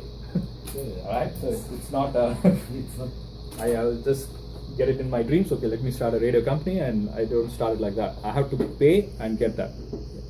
Sorry, these are dumb questions, but what are they used for, like in the military? Let's say that they're in a submarine and they're like 1,000 miles beneath the ocean. What are they used? 1,000 miles. Short. Oh, sorry, 1,000 meters. Ultra short.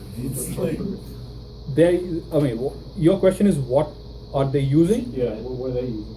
Frequencies again, the radio frequencies. So submarines you use ultra short frequency. Ultra short. Now, in broader perspective,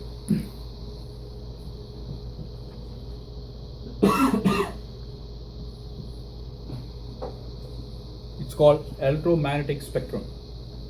Okay, so probably the electromagnetic spectrum, that's, I could say, okay, this is a graph. Now this electromagnetic spectrum is divided into many parts. Okay, And that goes into the water and Yep. Yep. You heard about these sonar, right? Yeah, but they just ping. It's just ping. Someone just ping. But it goes through the water.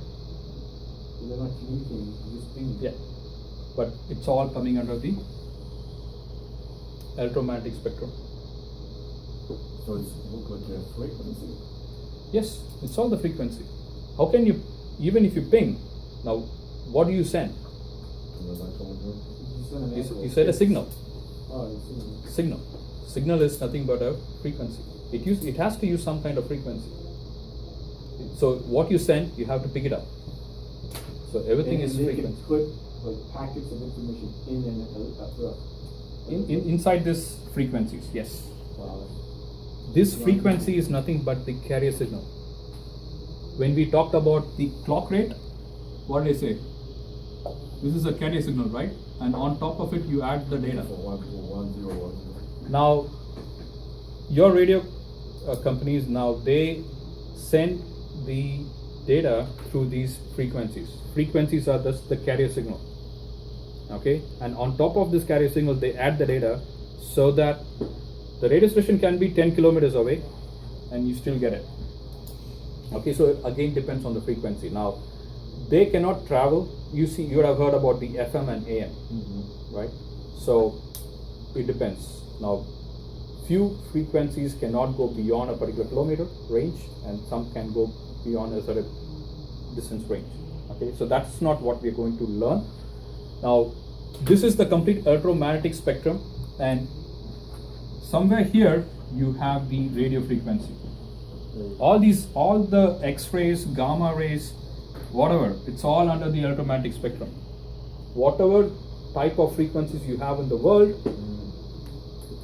in general they come under electromagnetic spectrum, and in that electromagnetic spectrum you have all these invisible rays, gamma rays, X-rays, all those stuff. Now one part is allocated for radio frequency, and within that radio frequency comes your FM, AM radios, all those stuff. Okay, and they are licensed, and even within that a short signal called 2.4 gig and 5.0 gig. Now always understand, these are the only two frequencies which are unlicensed, which means you don't have to pay anyone to use this frequency. this is the most important number you need to understand for an exam. Okay. 2.4 gigahertz and 5.0 gigahertz. Now these are the two unlicensed band, which means you don't need to pay anyone to use it. And these are the two frequency we use for our regular wireless. At home, at Tim Hortons, at office, wherever you go, you use only this. Now don't compare this with your data plan that you get with your carrier. Bell, Telus, you get 3G, 4G. This is not that. That's different. I'm talking about wireless. You're connecting to an SSID. When you go home, your mobile connects to your router, right? When you go to Tim Hortons, you connect to that particular Tim Hortons name. That's called SSID, wireless name, network name. 1.4 or 1.5? This what? Sorry? My router? Yeah. I can connect to two names. 1.5? Yeah. I'll come to that. Oh, okay. Yeah, So they're two different things. Now, this, because some get confused, okay? Now, wireless is different from what your carrier is providing as a data plan. The 3G, 4G, whatever you use is different from wireless. When we say wireless, we never refer to that part of your network. Okay, that is coming under telecommunication. Okay, this is under networks. Okay, now these are the two frequency band that you will be using for wireless. Now we are going to learn more about these two bands. Okay, and that's where you can see the questions also in the exam. 2.4 and 5.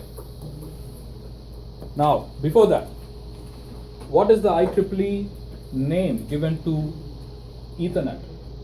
What is it? What? IEEE standard name Wide word. given to Ethernet technology. So Ethernet is, even though it's just one word, Ethernet, now Ethernet is so big, okay? The technology, Ethernet is a technology. Yeah. Now, IEEE, you know what is an IEEE? You said the connection 1394. That's it. Okay. Oh, they're confused. You're right. It's you're right. It's the Wi-Fi.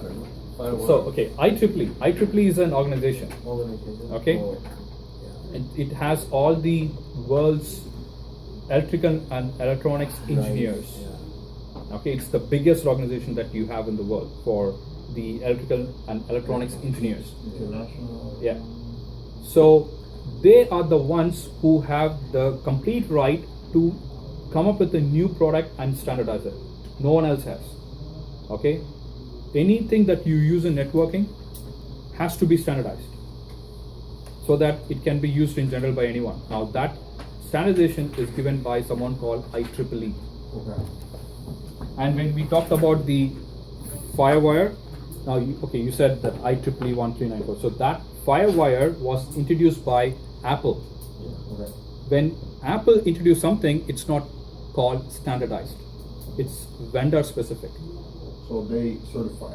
IEEE 32. So IEEE now, if they prefer, okay, I would like to take this to general audience, everyone, so that it's not only specific for Apple, now they have to come up with the standardization. So that is called now the IEEE 13 whatever. Okay. Now, in general, IEEE names every technology. Now, basic thing that you need to know is Ethernet is a very big technology, which is IEEE 802.3. 802.3. Oh, that's right. Would have made I've it heard up. 802. Dot 3. Dot 3 is for Ethernet, wired. Now, for wireless, wireless has been there for centuries. People started experimenting with wireless in 18th century itself. People like Tesla and all those stuff.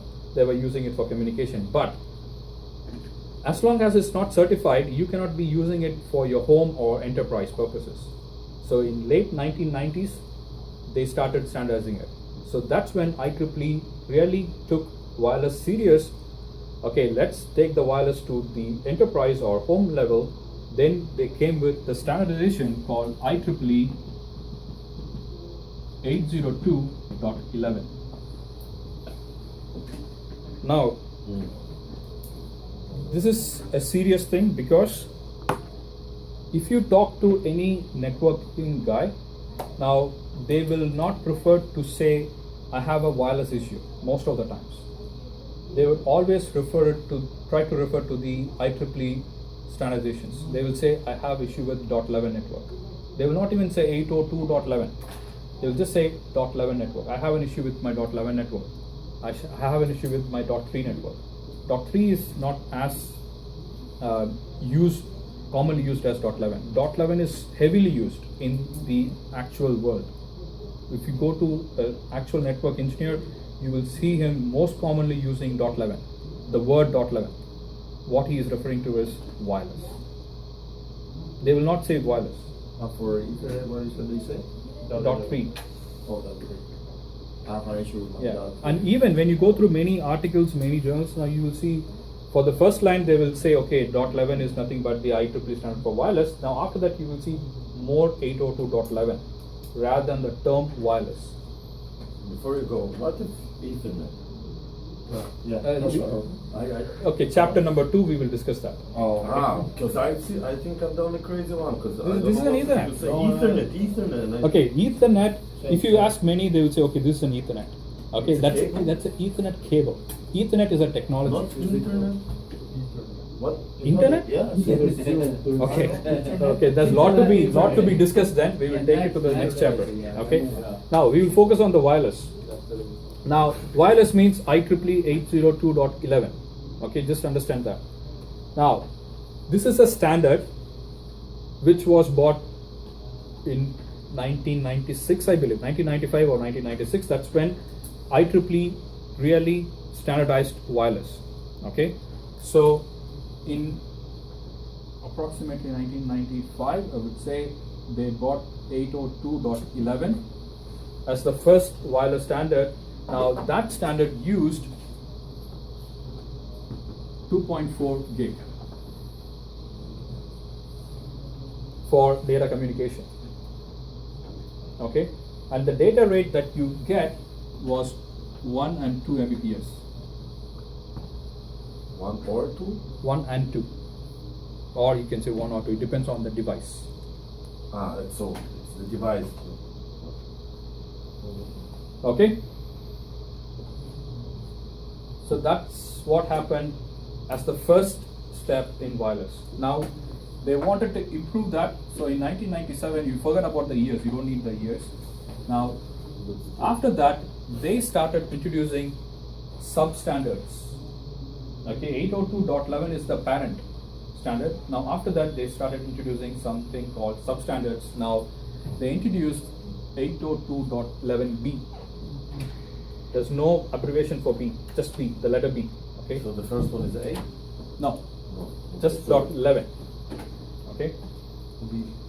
Now they want to actually improve the actual standard, so they use the same frequency, 2.4, but they used a different coding techniques.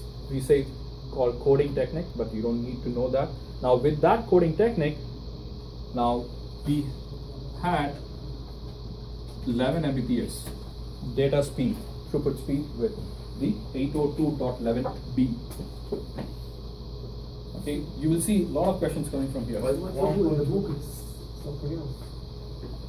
A is 5 gigahertz. Wait. That's correct. Whatever is there is correct. Once I finish, you will get the picture. Okay. Now, once the day B was released, within next 2 days, in the same year, .11a was introduced. Why? How? Why? How? In 2 days, why you just... No, actually, it's not like they worked on B on just that morning 6 o'clock and they filed that 6 o'clock in the evening. They were working on A and B together.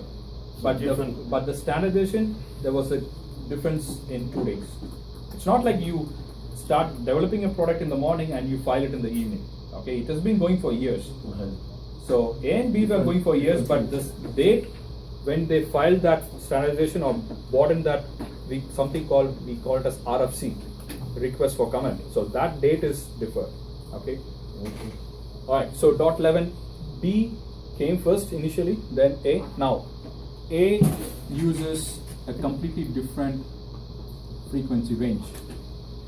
A is the first substandard from IEEE that used the 5 gig.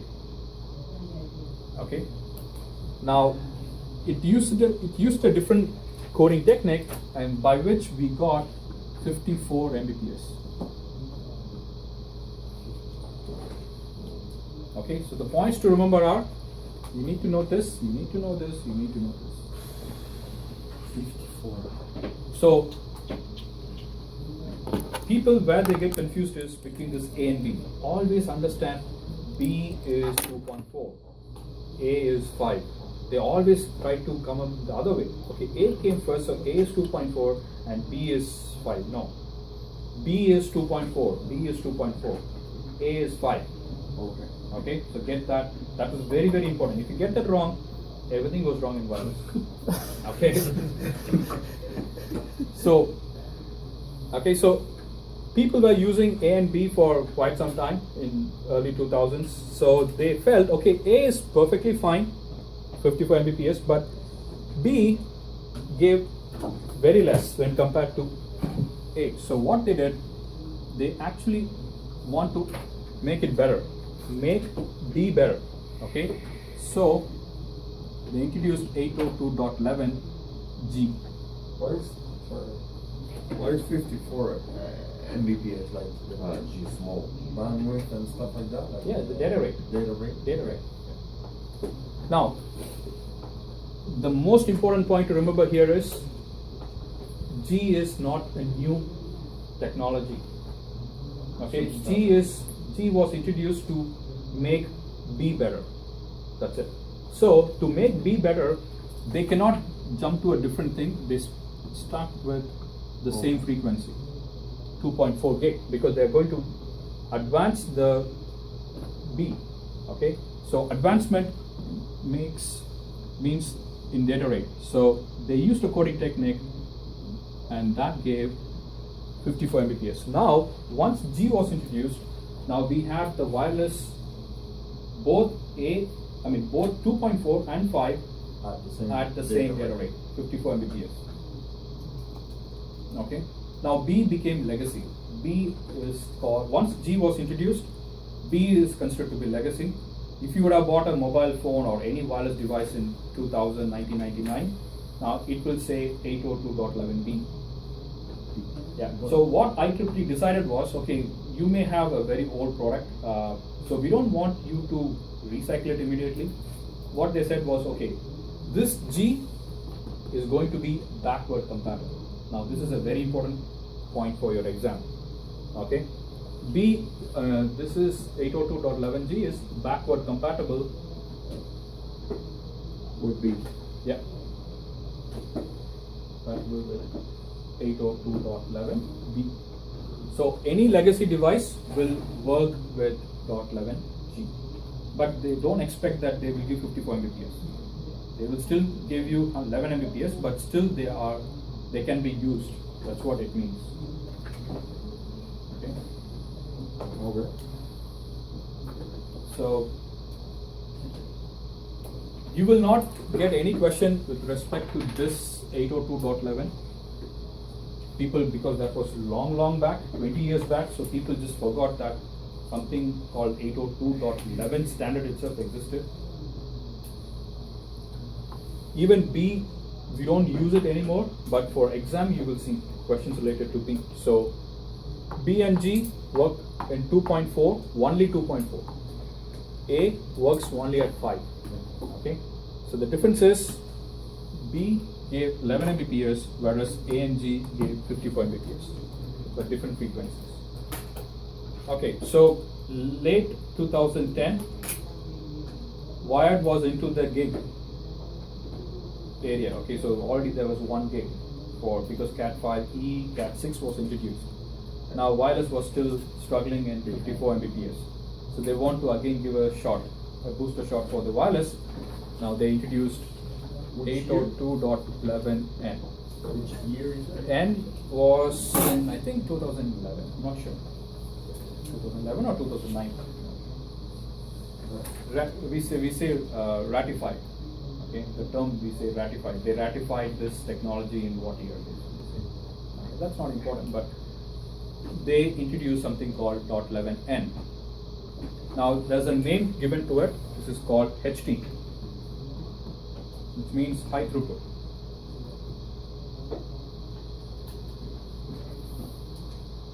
.11n is called as high throughput. Now, try to understand this .11n uses both 2.4 and 5 gigahertz. It's either and or, but both. N supports both 2.4 and 5 gigahertz. Now the basic purpose of the new 802.11n is to take the speed, the data rate of the wireless to a next level. And they decided, okay, let's take the data rate of both the 2.4 and the 5 gigahertz to a level that will theoretically give 600 Mbps. Theoretically, no one in the world has ever got 600 Mbps, but if you have a very controlled lab environment, that's how they tested it, they got the maximum of 600, but you will see 300, 350 as the maximum. Okay, because wireless is half duplex. It's not full duplex. Half duplex? Wireless is always half duplex. Until today, until this second, half duplex. Sorry?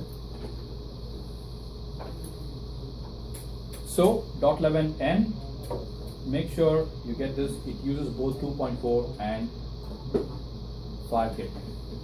Now, whenever you buy a PC, a laptop, or you go and you buy your wireless router, make sure you see this.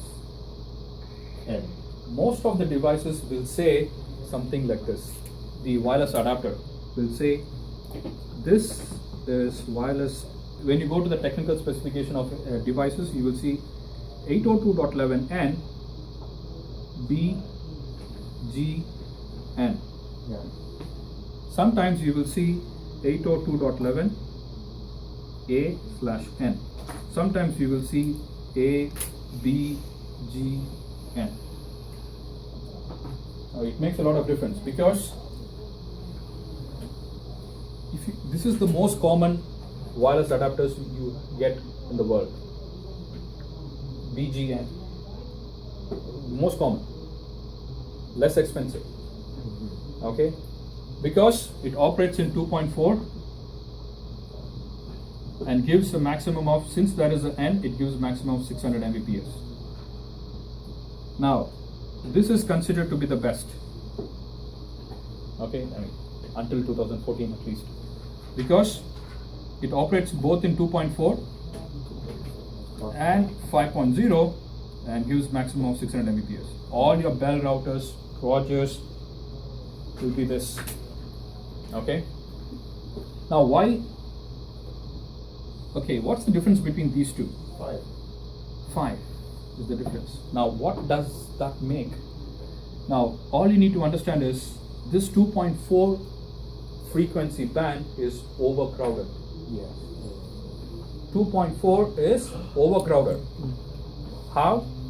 Already all the wireless devices what you have, like at least I would say Phones. 3 by 4 are 2.4, so billions of devices, and to add all your microwave ovens. The microwave ovens that we regularly use, they operate at 2.4 gigahertz. All the cordless phones that we were using, okay, and not recently, but until few years, they work at 2.4. All your wireless keyboards, wireless mouse, 2.4.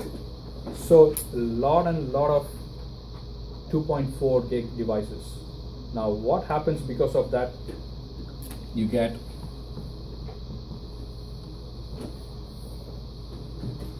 the only biggest enemy that the wireless has is the word interference. Interference means something is interfering into that frequency. When that interference is high, you lose data. And when you lose data, you have to resend the data. And when you resend the data, you take a lot of time and your performance comes down. That is the biggest problem with wireless when compared to wired. Okay? But why if we have so we have BGN, we have the N there, N. and N operates N both means either or. That's why I said and or. N or yeah. So If you most of the laptops that you buy in $400, $500, $600 laptops, you will see 99% this. I BGN. can easily say 100% also BGN, which means only 2.4, but you get a higher rate, data rate, but okay. only 2.4. But 2.4 is crowded. You get a lot of interference. Now, if you go to your Bell routers, especially these Bell 5. Now, this Bell 5 gives you a lot of information. Okay, when you log in, you will see the performance of your 2.4 and 5. You can check, okay, if I connect to 2.4, now what is the bandwidth I will get if I connect to 5? So it will easily say, okay, currently you're connected to 2.4, you are getting 25% of your signal strength. But if you try to connect to your 5.0, you will see the performance rate going to 91%, 92%. That's a huge difference. Okay, all these Apple devices, Macs, they are coming with 5. It's like a default. Okay, so if you have 3 laptops at home, Yeah. one is Mac. Now you will see the other 2 non-Apple devices. Okay, I'm not endorsing for Mac. If you take the other 2 laptops and if you do a speed test, they will struggle in 30 Mbps. But if you do the same speed test in a Mac, you will see 90, 100, 110 Mbps. That's the difference between 2.4 and 5. Unfortunately, we don't have a lot of devices in 5. You have to get a better wireless adapter for the 5. So you just need to make sure you have the word A there. N doesn't make a difference. A makes a difference because A is the parent sub-technology that introduced 5. Because N is just that to boost the data rate. But what is there before N? Do you have B, G, or do you have A? That makes a difference. But in terms of the range, Range 2.4 is higher than 5.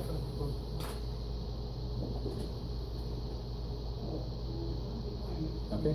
is it significantly better? Sorry? Significantly better in terms of range? Yeah, significantly better in terms of range, but what range the 5 gives, it's more than enough for your home to cover. So that is very, very less when compared to the data rate that it provides. Alright, so these are the things that you need to understand. Now we don't have, now we have moved, I mean, for A plus it stops here, .11N. N is the latest for A plus, but we have AC these days. We have So what's the difference AC. between the AC and the AC is called very high throughput. Right. It gives 1 gig. Now wireless is in 1 gig. But no more 2.4 in AC, only 5. Because of the technology. AC, now we have AC called AC Wave 2 and we have AD. Okay, but the NIC card, the wireless card. wireless NIC has to be upgraded. So if you buy a laptop which just says BGN, and if you prefer to have the 5, then you have to go and buy a better wireless NIC card which has the ABGN. So that's one of the A- components that can be replaced on Yeah, a laptop. yes, right? yes. Wireless NIC. Yes. One of the easily replaceable components is your wireless NIC card. Alright, Cell phones are also in 2.4, right? cell phones, majority of them are 2.4. Yeah. What about iPhone? iPhones 5, 6, they are all 5. 5? Yeah.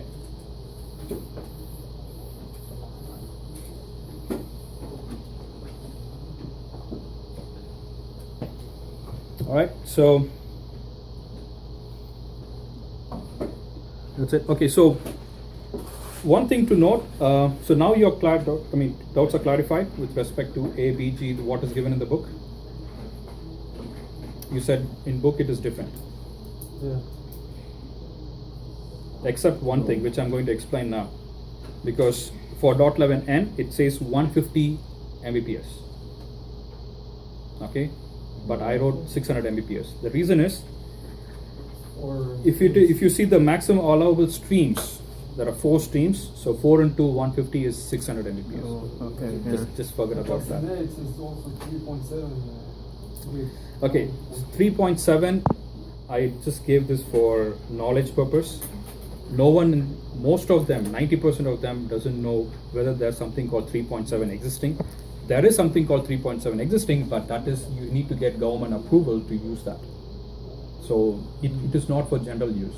But when they wrote the RFC for 802.11a, they also added 3.7. But to use that, you need to be either in the military or something like that to get the government approval. But you will never see something called 3.7 anywhere. Even in the exam or interviews or anywhere you work, you will never see 3.7. Just for you to know. How about like payment and stuff like that? You tap your card. Does that use this technology? No. So that's a different thing, That's right? different. No Bluetooth, no nothing. No, It's they- interact and They still have to interact. I mean, it's not wireless. no wireless. It's not wireless. That's a different thing. Okay. It's a different technology. They're just trying to scan for a particular code. That's it. They don't have to be wireless. All right. So that's what you need to know about wireless, because you will get questions from this. In chapter 2, again we will be discussing, but we will just learn a couple of things more with respect to wireless. But that's it in general about any wireless technology that we will learn. All right. Next are power connectors. Now, power connectors are nothing but when you buy a PC, you get this PC unit, right? The power unit. That power unit comes with a lot of power cables.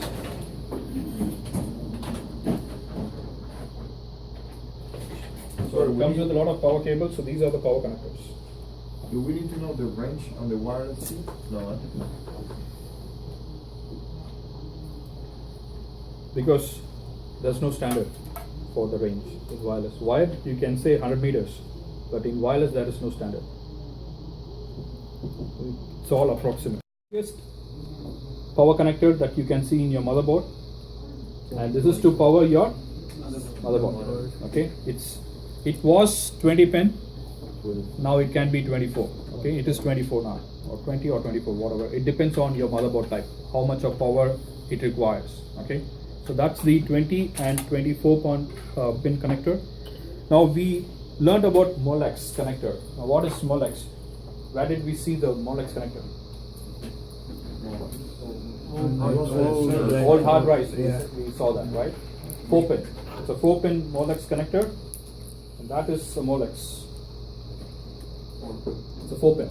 Okay, it's a round and 4 pin Molex connector. We saw this for the floppy drives which were existing for the old hard drives. Now we don't use this Molex connector to power up our hard drives anymore. Why? We use the SATA type to power the. Alright. Next we have something called a 4 pin or 8 pin 12 volts. Now so what are the voltage range? What are the 3 voltage ranges required? 5, 3 and 12. 3.3. 3.3, 5 and 12. Okay. So whenever you see 12, now 12 is the maximum voltage, then that is going to be the power for your PC. Okay, so this 20 and 24 pin is actually providing the 12 volts. Now if you need more than that, now again you go for extra 4 pin or 8 pin 12 volts, again for additional power if you require. Okay, so more power is required. So one of them can be the 4-pin, and sometimes it's called P4 connector, and the 8-pin again is for 12 volts. Okay. Now PCIe 6-pin and 8-pin. Your PCIe may, if it needs more power, say for example, when you have a very advanced graphic card. Now some graphic cards comes with their own fan. They need more power. So you need to have extra power for them. So that is the PCIe power. Okay, it's a 6-pin or 8-pin. So 6-pin provides 72 watts and 8-pin provides 150 watts. Now don't worry that in the exam they will not be asking you how much 6-pin is going to give you. You don't get questions from probably in these sections. Okay, but you need to know the 20 and 24-pin connector. Like That's the thing. The Okay. connectors, we don't get a lot of questions. No. And You need to know the 20 and 24 pin. That's the one thing that you need to understand, and the voltage range that you need to get to know. But you don't see questions related to Molex or these 8-pin or 4-pin. You don't see that often. Okay. We know SATA. SATA is pretty different, and we can easily identify the SATA cables. Okay, so it's different.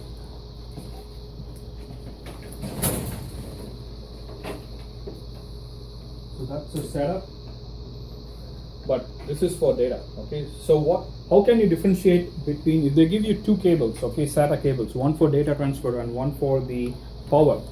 Now what's the difference between the data and the power? Length, which is broader. The power. The power is broader than the data. Okay. eSATA, right? No, SATA and eSATA are the same. Yeah. The connector but types one are the of them same. longer. It's the eSATA. Okay, this lengthier one is called the eSATA, but we are talking about the breadth of this connector. Only the okay. And most commonly, I mean, we don't see see the floppy drive these days, but if you have a floppy drive, it will be written as FDD, floppy disk drive. I'm not sure whether it has the floppy disk. 4-pin. Yeah, it's a 4-pin. It looks very different.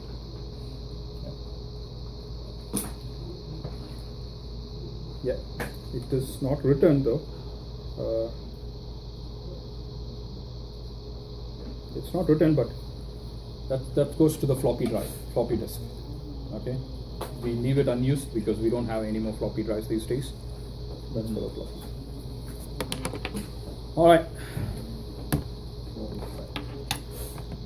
well, floppy drive is that one. Yeah, I mean, it's not a standard color. We cannot differentiate through the color. Okay, so here it's white, most of the time it will be black. So that one is not called the Molex. No. Floppy disk is not called Molex. No. We give a different power cable for the floppy drive. Is that the 4-pin, 8-pin? Sorry? Is that the 4-pin or 8-pin? It's 4-pin. 4-pin. 4-pin. Floppy drive is a 4-pin. Molex is also 4-pin, but it looks very different. Okay, so I hope we all know what is ampere, voltage, watt. Now we have two different types of currents, right? AC and DC. Alternating current, direct current. Now what is that being used for the PCs? DC. How many say AC? How many what? How many say alternating current is being used for? It's all direct current. Okay, what we get to home is AC. Now, for all the PCs, printers, laptops, we need to give them only DC. That's why we have an adapter, to convert the alternating current to direct current. There's only one component which needs alternating current, which is compared, which is just before you. All the LCD screens, okay, liquid crystal display, all the LCD screens, monitors requires alternating current to operate. But what we feed to a laptop, nearly 99% of all the laptops are LCDs. So what we feed into the laptop is a direct current. But monitors are attached to the laptop itself. We don't give a separate power to the monitors. We don't have a separate plug, right? So there's something called an inverter behind your laptop screen, which converts the DC to AC again to feed to the monitor. Okay, so LCD is the only, could be an exam question. Okay, LCD is the only monitor type or a component which requires alternating current, but everything else requires direct current. Okay, so we need to have an adapter for that. So ampere, voltage, watt, they never question you what is ampere, what is volt, voltage, what is watt. Now ampere, just in general terms, is nothing but the number of, so what is current? The number of electrons that are flowing, right? So ampere is the flow of electrons. Voltage helps in boosting the speed at which this electron should move, and watt is nothing but how many electrons have moved in a particular given second. So if you take best example is the hose, the water hose that used by the fire person, right? So the water actually coming out. Now if you don't apply any pressure, now the water will just fall down. Okay, the moment it comes out of the hose, it just falls down. Now how can the water reach 8-story building, 10-story building? Because of the pressure. So that pressure is the voltage. The water is the ampere. And the amount of water that has gone through this hose in 1 second period, that's called the watt. So that is how the grids, the companies, utility companies measure how much of electricity you have used. Okay, so it's mixed, it's both ampere and voltage combined. All right, so yeah.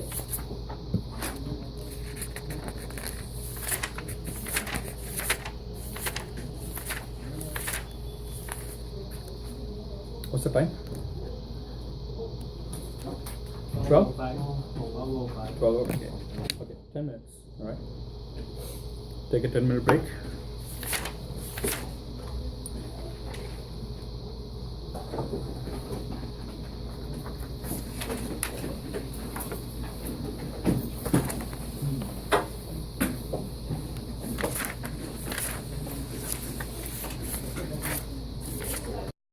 Why we're not learning about the new stuff? Wait, you have to wait for. I will finish here, we'll go somewhere and you will, yeah, there is a new ASUS that I didn't learn about it. Usually companies are not latest. They are always like 24. AC is not used by everyone. No. On even now productions, they don't use AC technology for your laptops or mobile devices. N is the maximum that is being utilized.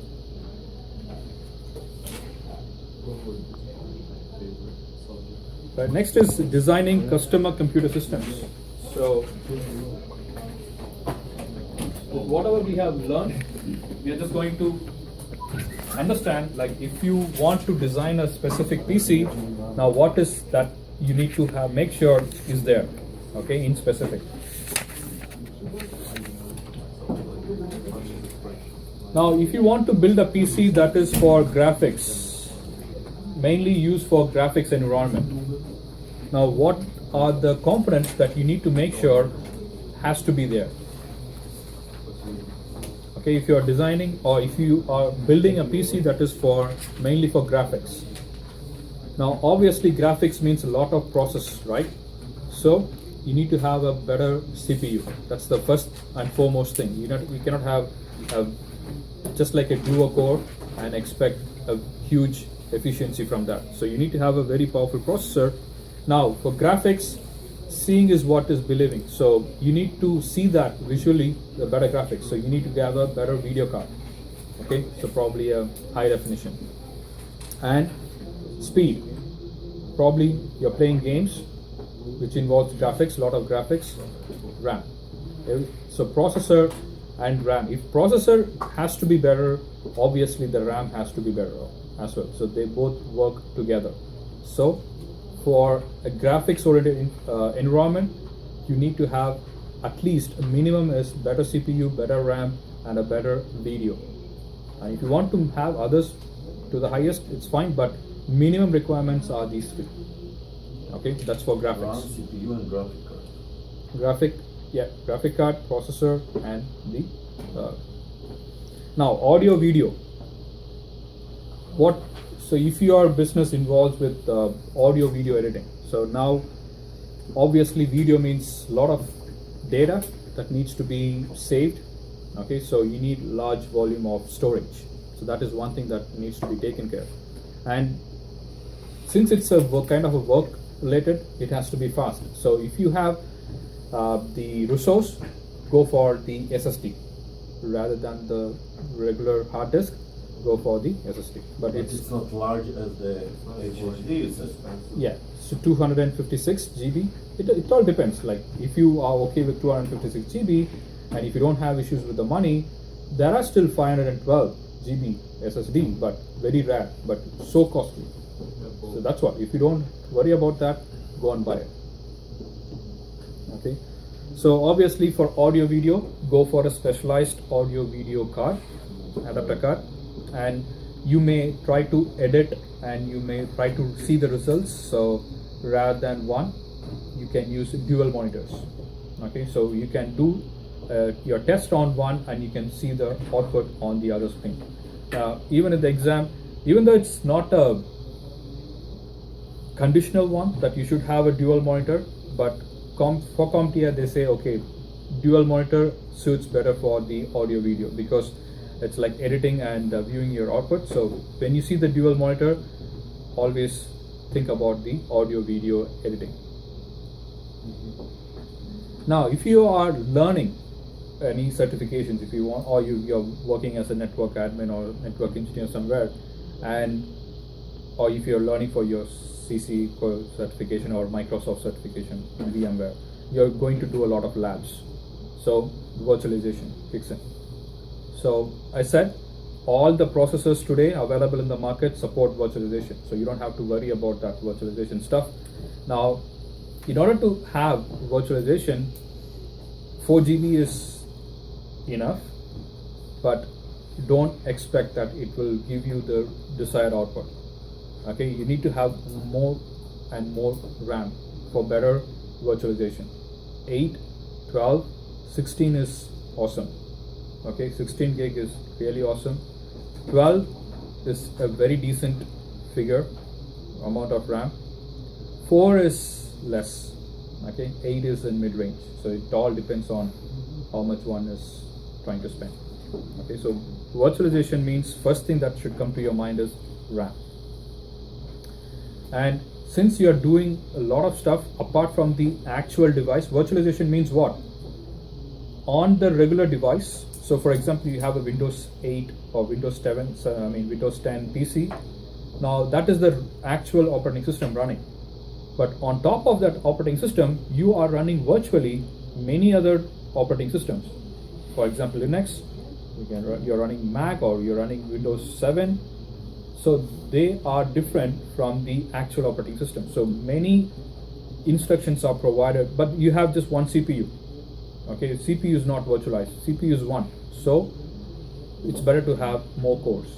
Otherwise, again, it's going to slow down your PC. Okay, so that's another for virtualization. In the next A+ revise, I hope you all are aware of that change, like end of 2016, before the end of 2016, CompTIA is revising the A+. So this 801, 802 is valid for, you can write this exam for another 7, you have to take this exam within 7 to 8 months. Okay, you have a time period until August, I believe, because a new version of the exam is going to be introduced. It's already introduced, but people who are studying 801 and 802, they still have 7 to 8 months to take the exam. Now, the next actual exam blueprint, they have introduced the cloud and virtualization. They have already introduced that for the Network Plus, but from the next one, they are introducing cloud and virtualization for A+ also, and they are introducing some security related topics for A+. That's the next edition. I think it's 901 and 902. I'm not sure. So because everywhere it's virtualization these days, so that's the reason. So what does it mean? In terms of virtualization or in terms of the change? What does it mean? What is, okay, it's just the general term. What comes to your mind when you think about the term virtualization? Virtualize. Virtual. What? Not real. Not real, not physical, not not real. It's not the actual term. Not physical. Not physical. Okay, that's the right term. Now, quick example. Now, if you want to use, so for example, you are running an enterprise. You have 500 employees. So all the employees, you have different areas of production area. You have sales, you have HR, you have IT, finance. So you have a lot of different departments in your company, and there are about 500 employees. Now, obviously, everyone will have their own username and password to log in. Everyone are given a PC to work. So not everyone are just connecting, turning on the PC, just start working. They have, because right person should be there, right? Only the eligible people, eligible employees should be able to access your company's resource.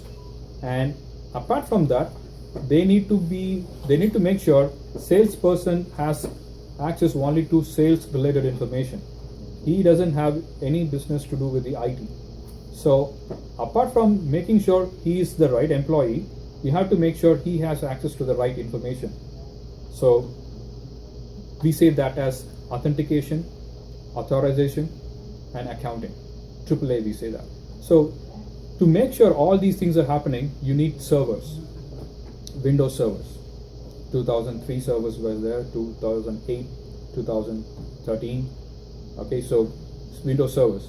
You use active domains, active directories, ADs, all those stuff, to make sure these things are happening smoothly. Now, this is one part. Second, all the employees needs an IP address, right? And they have to be getting it automatically. So I need to have a DHCP server. So for that server, you're going online.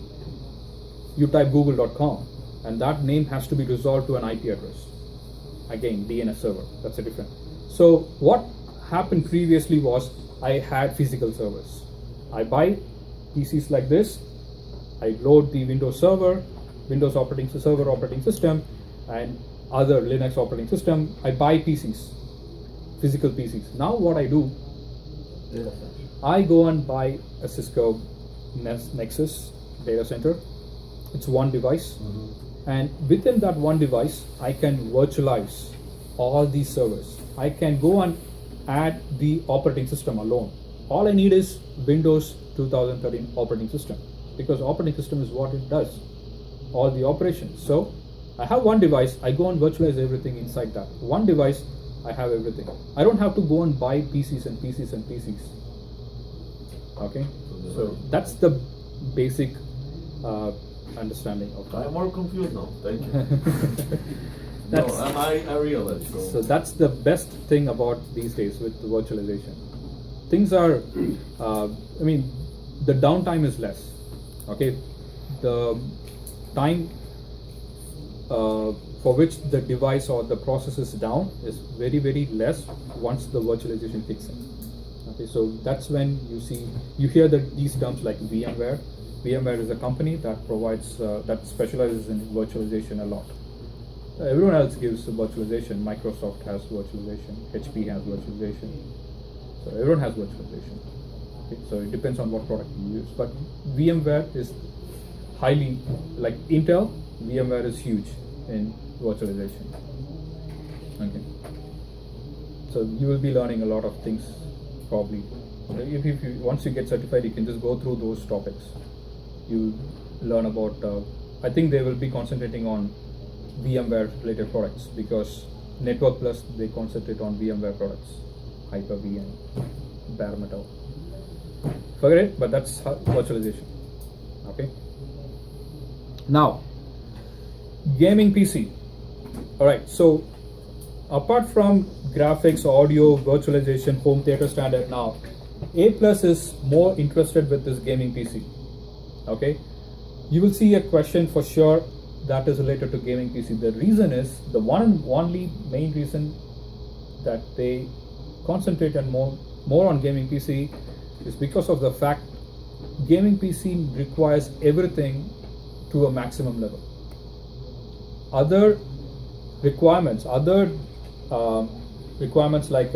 virtualization or audio editing require something in specific, but gaming is something that requires most of them to a large or high end. Okay, so that's where the gaming PC stands out from others. So more powerful processor,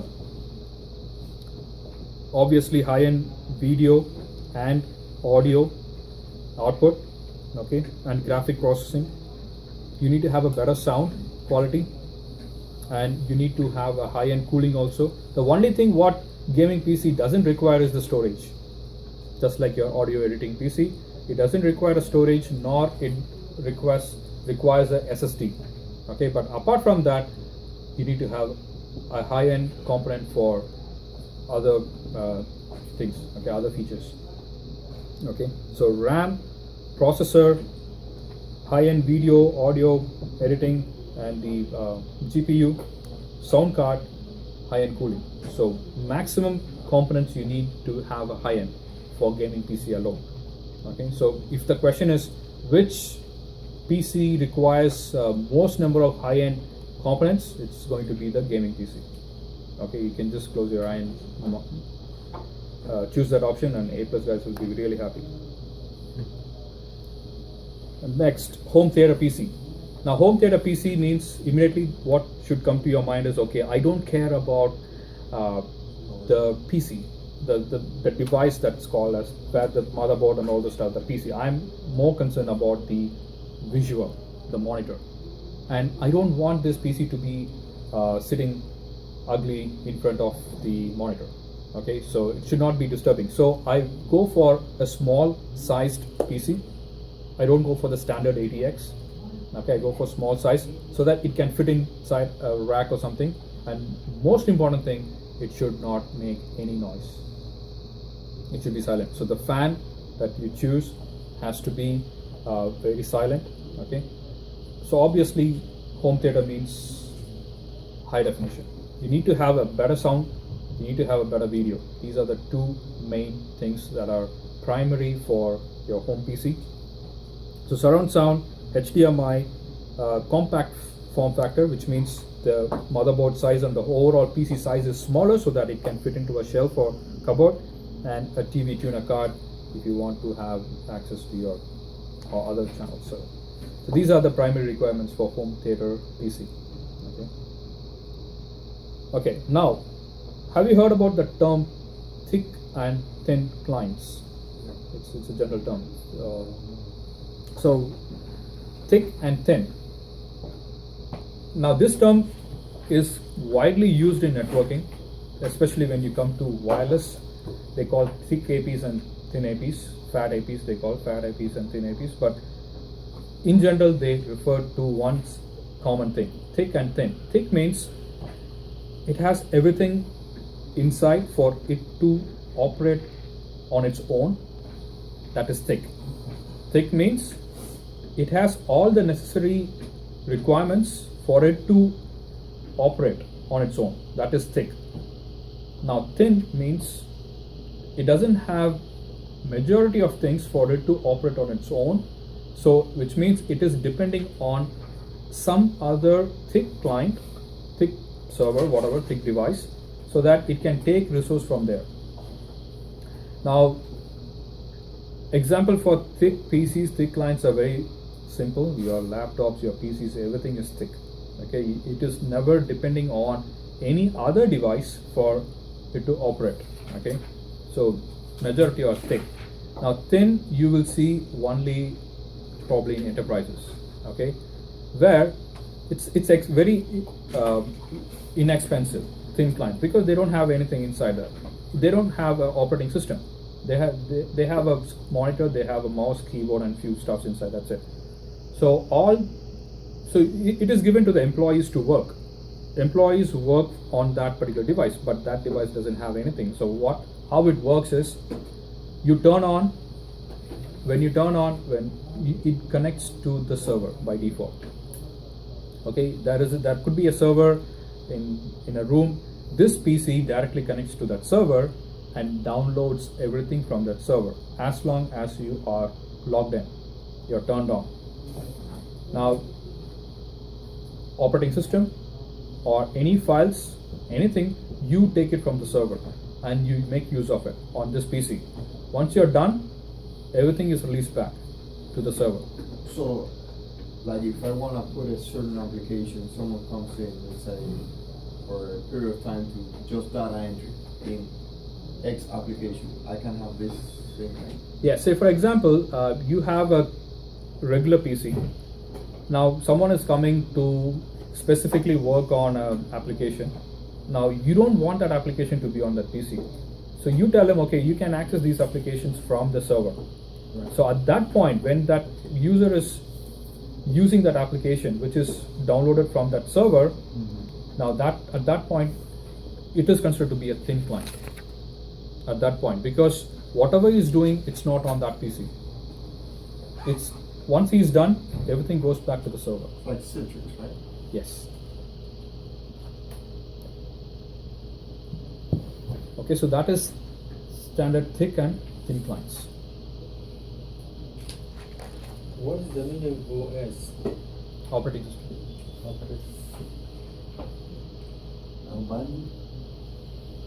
All right. Next is home server PC. Now, home server PC is a bit different as well. Not many may have, but it's still common. Okay, having a home server. This is when you have more number of users and probably everyone are entertainment freak.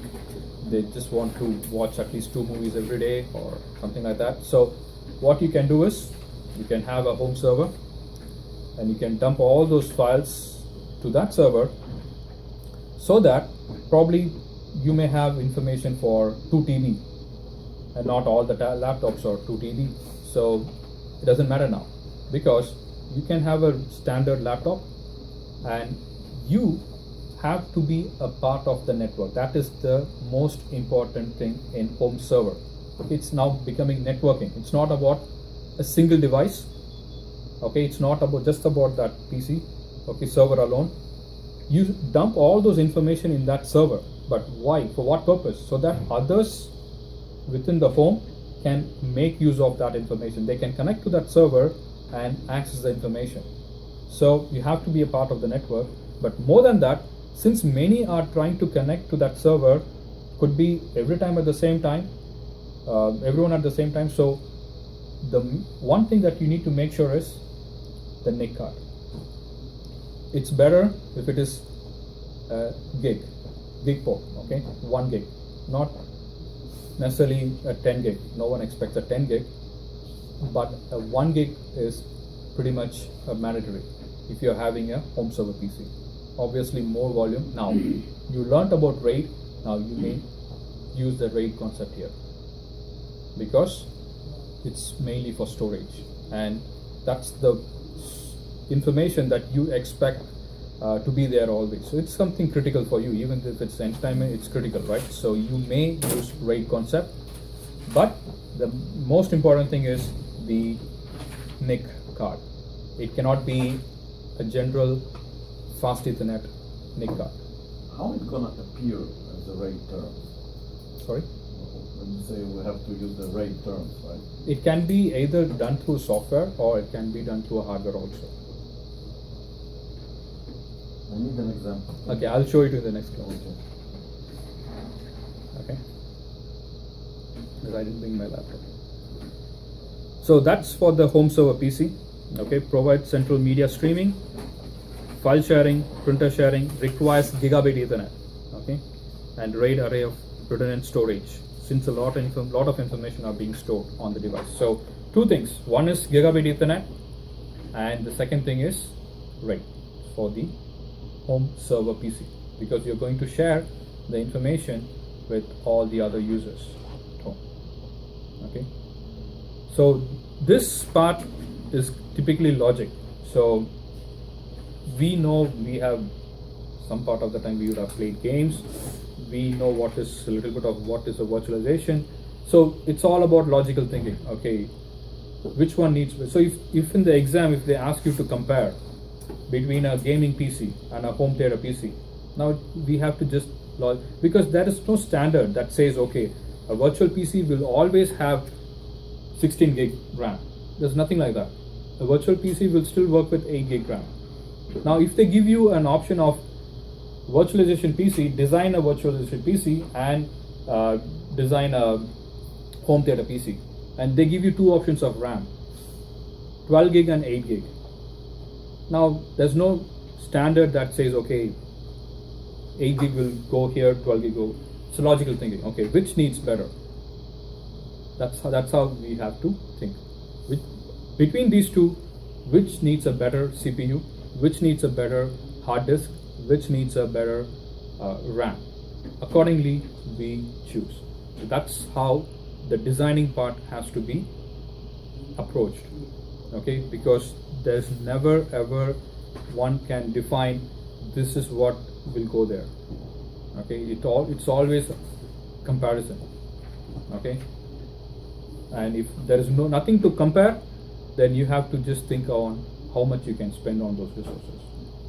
Okay, so that's how we have to approach this. But your questions will come exactly from what is given here, nothing extra. Okay, whatever you have learnt with respect to the designing, that's what you will see. Okay, what is the requirement for gaming PC? Choose the options from the below. So, or for the home theater PC, so they may give you better RAM or something like that, which is not required for a home theater PC. So just be aware of that.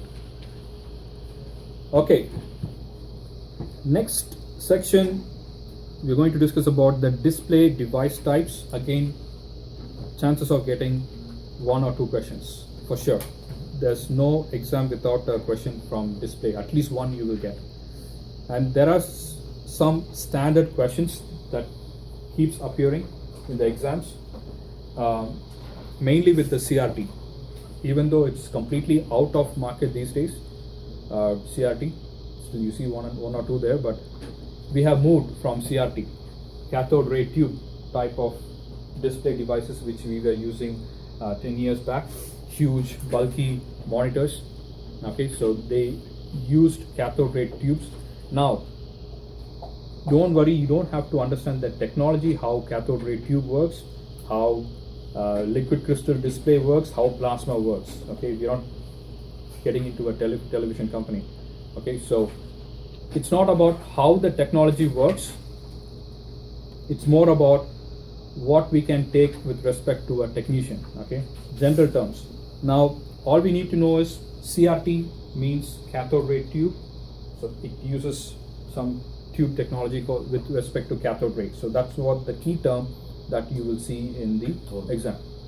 Okay, now they are heavy, bulky, and you don't have to worry about the pixels or the resolution types, but the most important question that you get, or I could say 99% you're getting this question, that is the refresh rate.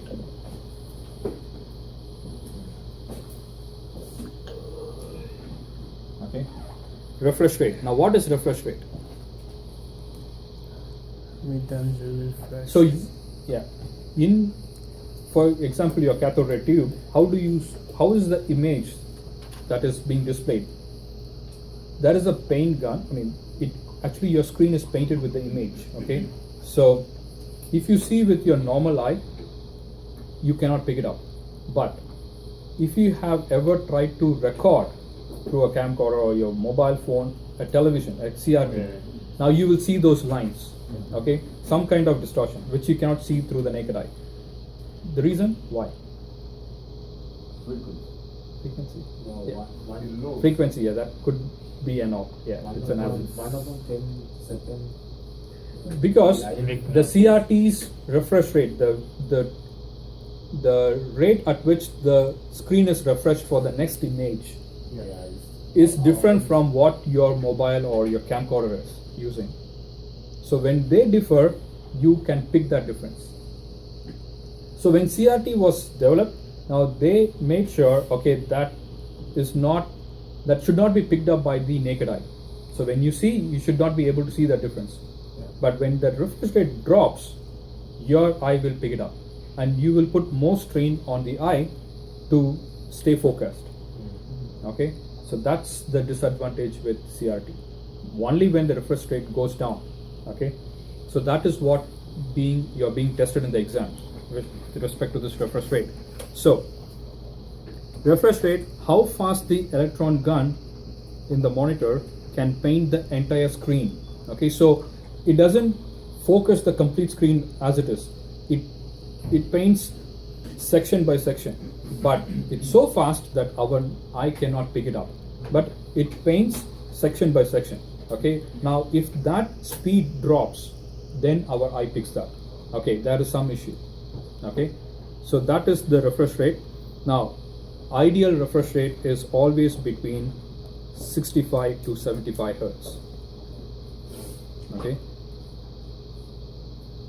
so which means 65 times or 75 times it is refreshed per second. Okay, which is said to be or considered to be the ideal refresh rate for cathode ray tube monitors. Larger the screen, more time is taken to refresh. Hence, the refresh rate needs to be 72 or higher. But that is not more important. What is important is the next topic, next point.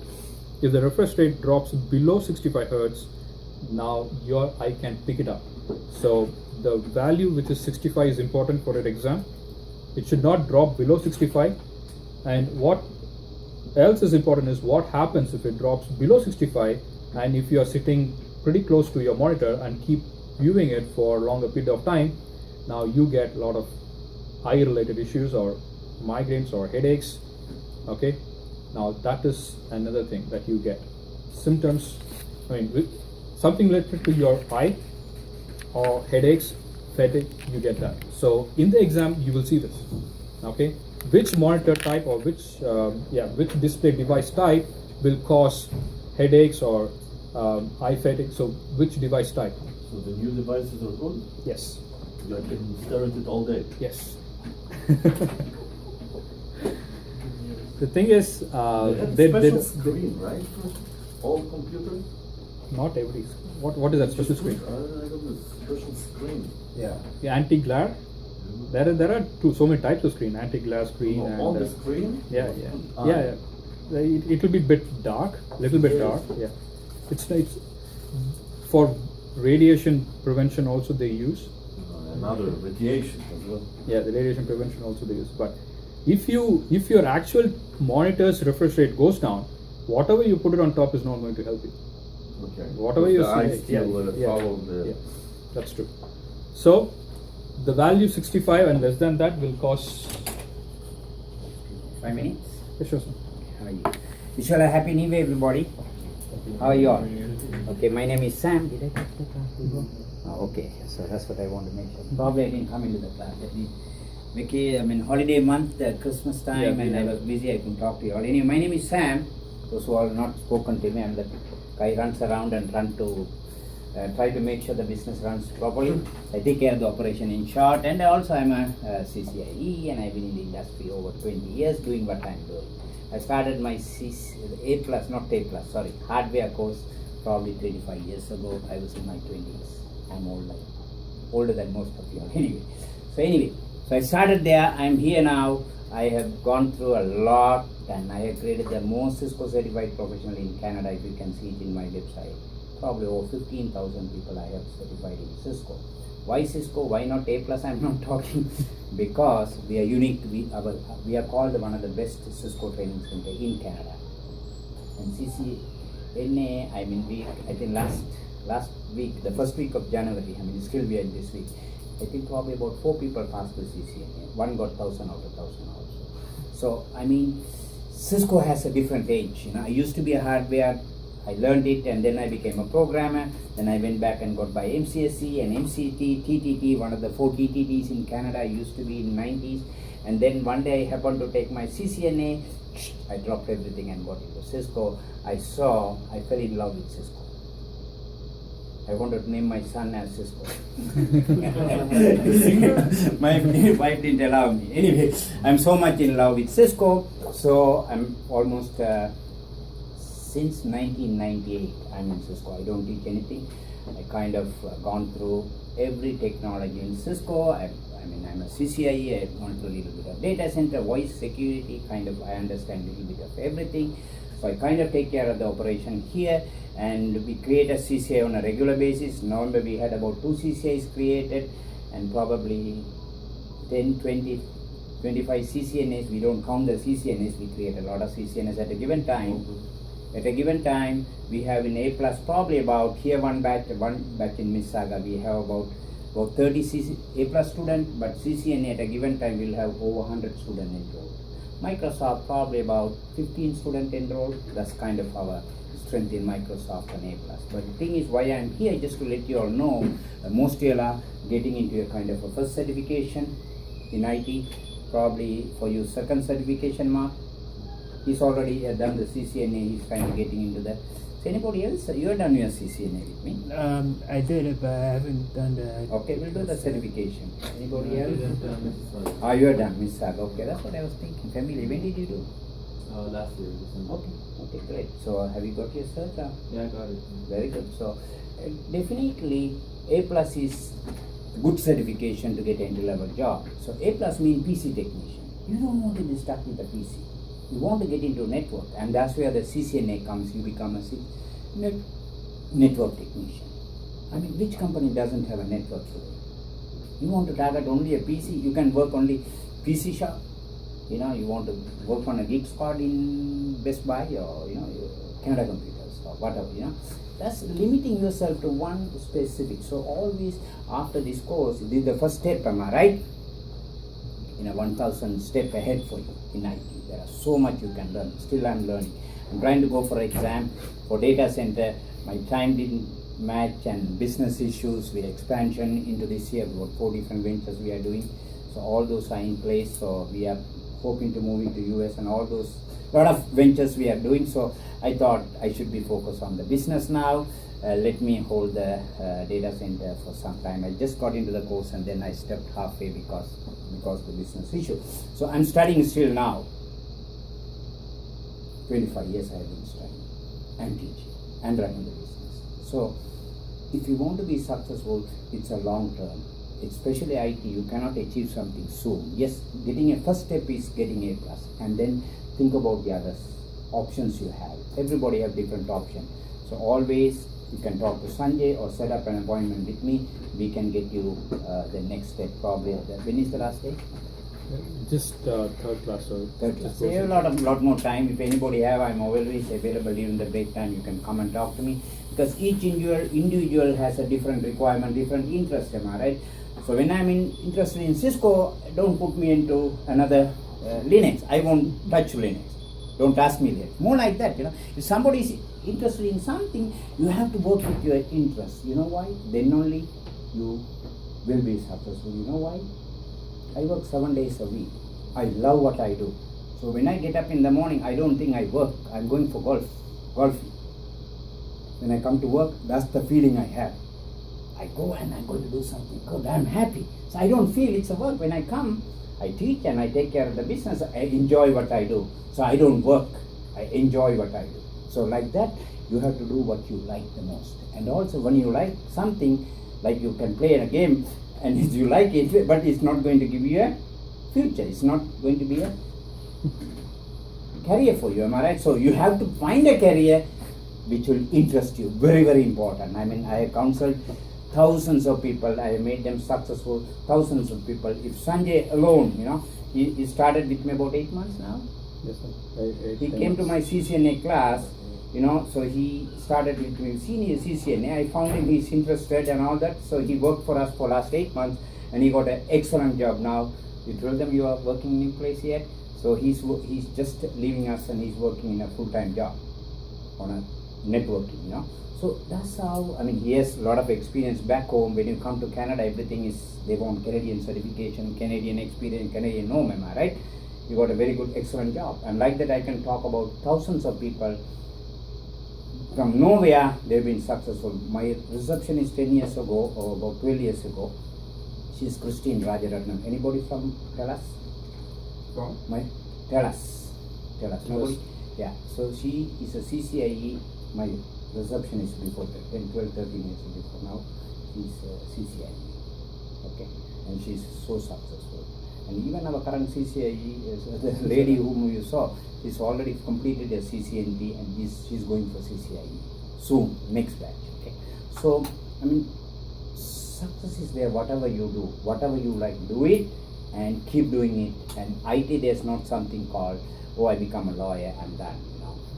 IT guy has to have a little bit of upgrade. At least every year, at least 2 certification you have to get it. Right at the beginning, you take something, winter time, just, and then enjoy the summer, come back, fall or end of the fall and take 1 more courses to upgrade, So you have to keep upgrading. More credential you have. Like a doctor. Sorry? Like Exactly, yeah. I mean, doctors has to treat the new disease with the new medicine. Am I right? If you don't know the new medicine, you're using the old medicine, doesn't cut it. The same thing, So that's what it is. The IT, there are a lot of opportunities, and what I feel is, okay, so I could have done anything else, I could have done real estate, I could have done this, but I fell into the technology. I love technology, so I decided to continue my career in IT, and I have been very successful. As I told you, I'm very proud to say that I created the most CCIs in Canada over 20 years. We are the first one who started CCI in Canada, not Cisnet. Anybody heard about WinNet? WinNet Systems? Nobody. So you used to, that was the largest Cisco training center from 1997 to 2012. They closed down in 2012, September 28. But I sold the business in 2009 and I started Cisnet because we had some business issue. So I sold my business to another party and I started Cisnet. Unfortunately, they went down in 2012. And then since 2009 to today, we have grown big. We have 2 operations, so probably we'll have the 3rd branch in Canada, and we are moving to US also, hopefully in summertime frame. Okay. So I don't want to take much of your time. So A+ your first step in 1000-step process. So you all are good. Sorry to interrupt. In few words, advice towards taking Network Plus versus CCNA. Okay, very good question. Okay, I should have kind of come into that area. So after A+, okay, so people look at Network Plus. Network Plus means it's a very basic course. There's not a lot of hands-on. It's a very basic course. There are very few jobs A+ and Network Plus together. So if you want to work as a printer technician or any other, you're just dealing with one device. You're not working with networking. Very few jobs. But most of the jobs are A+ and CCNA. A+, you are a PC technician. Network Plus, you are a network technician. Only thing what CCNA doesn't cover in CCNA is the cabling side, cabling side. Ethernet technologies. Ethernet technologies. I mean, if you take a book and you read it, you will understand how the Ethernet works and how the crimping works, cabling. You will not be questioned on Ethernet technologies in interviews. If the word Cisco takes your resume to your next level, that's than the Network Plus. Exactly.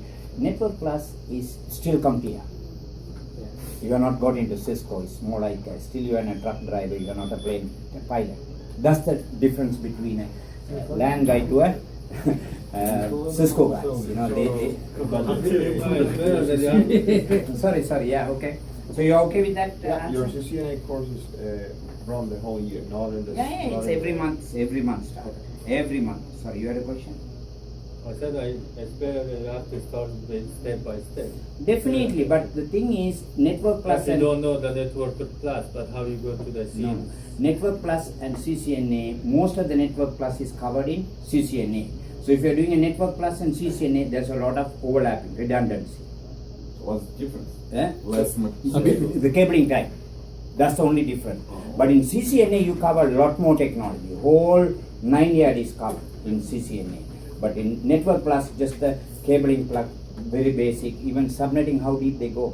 Subnetting completely like Subnetting is covered. Routing protocol, they just touch down. No use of it. No lab at all. In short, Network Plus has no lab. CCNA covers all the lab. Only thing what you are missing is the cabling side. I mean, I teach teach Network Plus as well. So I know I teach both the courses. And I teach CCNA as well. So as an instructor point of view, I can say 99% whatever you learn in Network Plus is not going to be the interview question, because companies expect you to know about, okay, when they take you, they expect you to start working. And for that to happen, you need to be Cisco certified. CCNA. If you are Network Plus certified, you know what you're learning? You're learning the terminologies. The What theory. is VPN?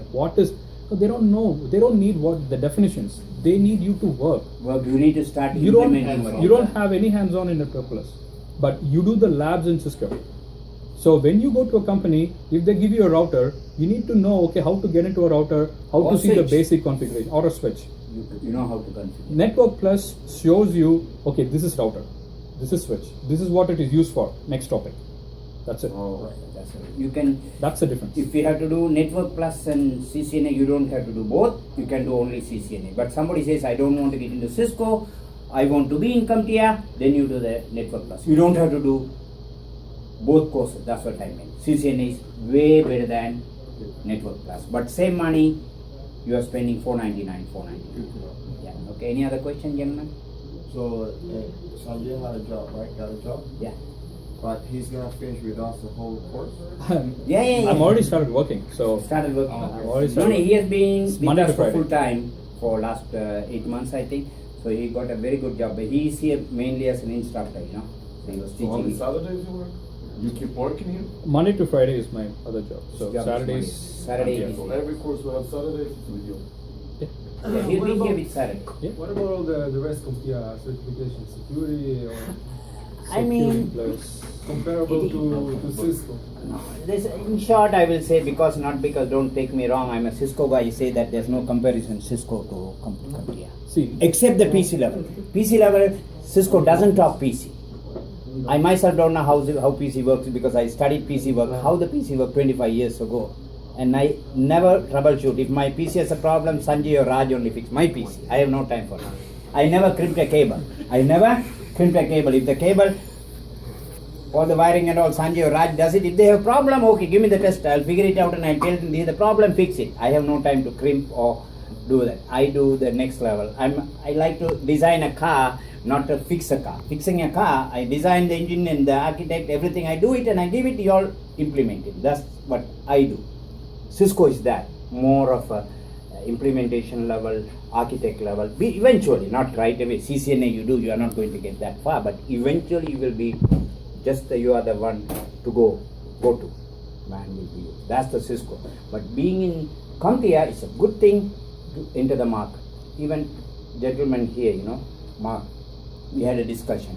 He needed a job right away. He has registered up to CCI. He's already CCNA passed.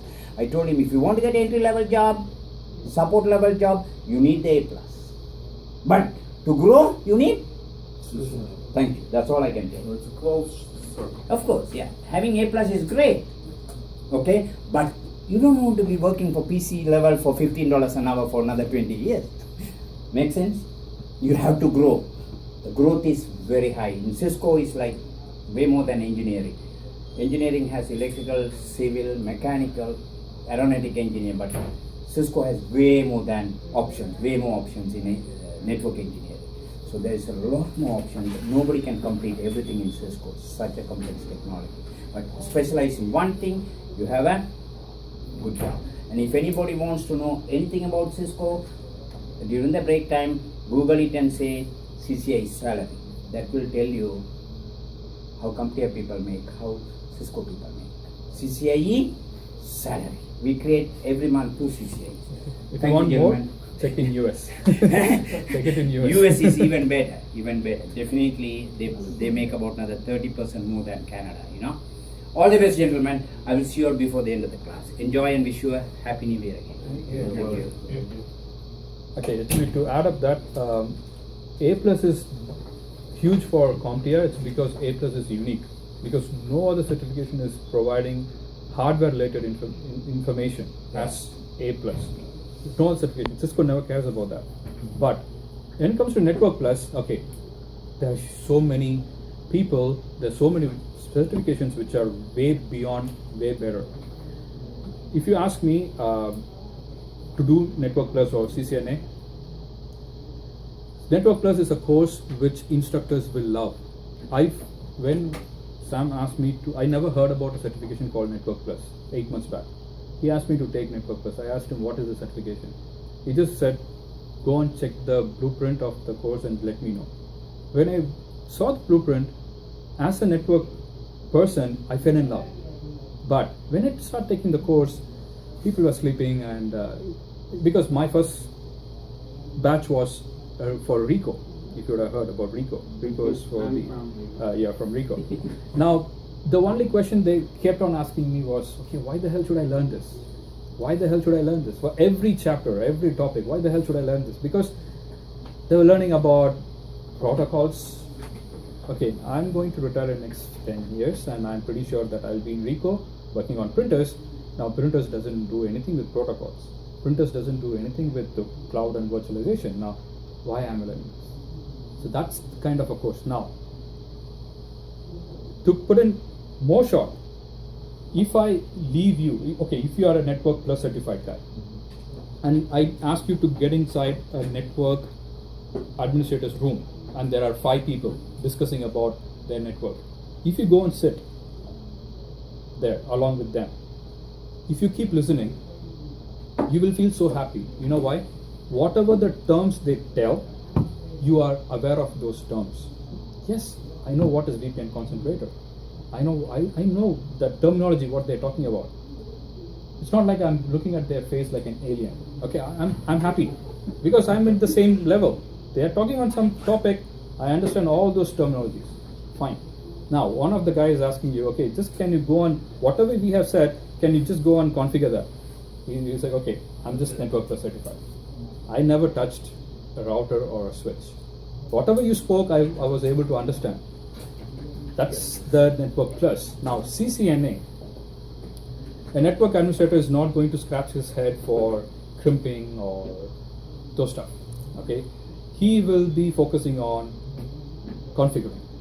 Okay, how to configure a SSL VPN, how to configure a DMVPN. What device you need, what... yeah, how the WatchGuard works, how the checkpoint works, how the NetApp works, how the iBoss works. So this is how they are going to work. Now, for that, to grasp at that level, you need to be a CCNA certified, at least minimum. That's the minimum. Okay, so you can at least know where to go and get other information. Okay, even if someone gives you the option of Google, now you need to type the keywords to get the right information. So Network Plus, my perspective, is not going to help you in terms of the job. But as an instructor, if you ask me which one I love better to teach, I would say Network Plus, because from A to Z, it covers everything in networking. CompTIA has not left even a single topic from networking.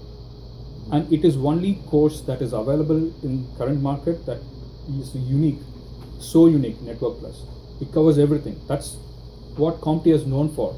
CompTIA just gives everything, but it again depends on what you want to become. Yeah, if you say, okay, I'm a student, I still have 2 years of my studies left, and by the time I finish my school, I would like to be at a basic level. Now, okay, you have time. Okay, do Network Plus, you're confident. Now you do your CCNA, and by the time probably you come out of the school, you may be CCNP certified. But not everyone are in school. Right. Alright, so it comes to the individual again. So from my perspective, that's what I would say. That's why you see the number of people taking CCNA is way higher than people taking Network Plus. A Plus they take because A Plus is so unique. But Network Plus is not unique. Unique in terms of terminologies. But who cares for the terminologies? If you go to an interview, network interview, okay, I'm not talking about a network administrator. It's not possible to be a network administrator initially, but they will ask you on topologies. Okay, so they will just take a piece of paper and they will have 2 PCs and they will just say, okay, I'm not able to connect ping from this device to that device, and this is the network setup. Why I am not able to? Or can we ping? So that logical thinking cannot be provided by Network Plus from my perspective, since I have dealt with both. CCNA, a lot of hands-on, right? Because There's still touches okay. the I have to terminal. make another point. In Network Plus, you learn 100 topics. In CCNA, you learn 10 topics. Okay, 100, 10. But all the 10 topics you learn here, you do the lab. You go in depth to a certain level. All the 100 topics you learn here, you just touch the cream and you just go off. So that's, even if you learn 10, you should be good in 10. Yeah, because practically we are doing that one theory. Outside world, it's practical. Yeah. If you want to teach to someone, your kids or your neighbor, go and do Network Plus and start teaching them. But not for I forgot 90%. I don't remember anything now. You did your Network Plus. Yeah, I did. How did you feel? It's just a lot of things to memorize. A lot of things to Yeah, memorize. lots of things to memorize. Yeah. I think the hard part is subnetting. Yeah, other than that, subnetting you have to fully understand. Other than that, you have to memorize everything. It's pretty hard, like if you are just starting to getting that certificate to learn. Yeah, I did by myself. But it's Okay, pretty so one more thing, you will see the difference. Now, if you are in a class of CCNA, that could be someone who has already would have worked 6 months. Yeah. Some kind of level 1 support. He knows what is IP, he knows all those stuff a little bit. Now, some could be very new. I had one of the guy from Winnipeg. He came just for the boot camp. Okay, 5 days boot camp. Yeah, and he's in 40s and he is coming from construction company. He want to change to IT. So people are like that as well. So the advice so they try to compare. Okay, he is getting it and he is taking his certification after 1 month. Now can I take? Now the serious advice is, don't compare yourself with him, because he's already been 6 months. He has invested 6 months on learning something related to this. You have not invested, so you have to invest now. So make sure you spend the same time, not 6 months, probably another 1 month, because you're completely new and your passion also differs. Okay, so if you ask someone to run, probably he may complete 100 meters in 15 seconds, 20 seconds, and if you leave a snake behind him, probably he may break the record. Okay, so it depends on which situation one is in. So my advice, like 55% could be based on, we'll go towards Cisco than Network Plus. Unless if you have time and if you have the passion to know all those terminologies, yeah, go ahead. What type of job you do now? It's not Network admin. So who is teaching Network Plus here? You? I was teaching, but now I cannot. So Raj will be teaching. He's a CCIE. Yo, network admin's a bit broad. Like, are you a server guy or like strictly network? Okay, system admin. That's system admin. The Oh. system admin is the one who takes care of the servers.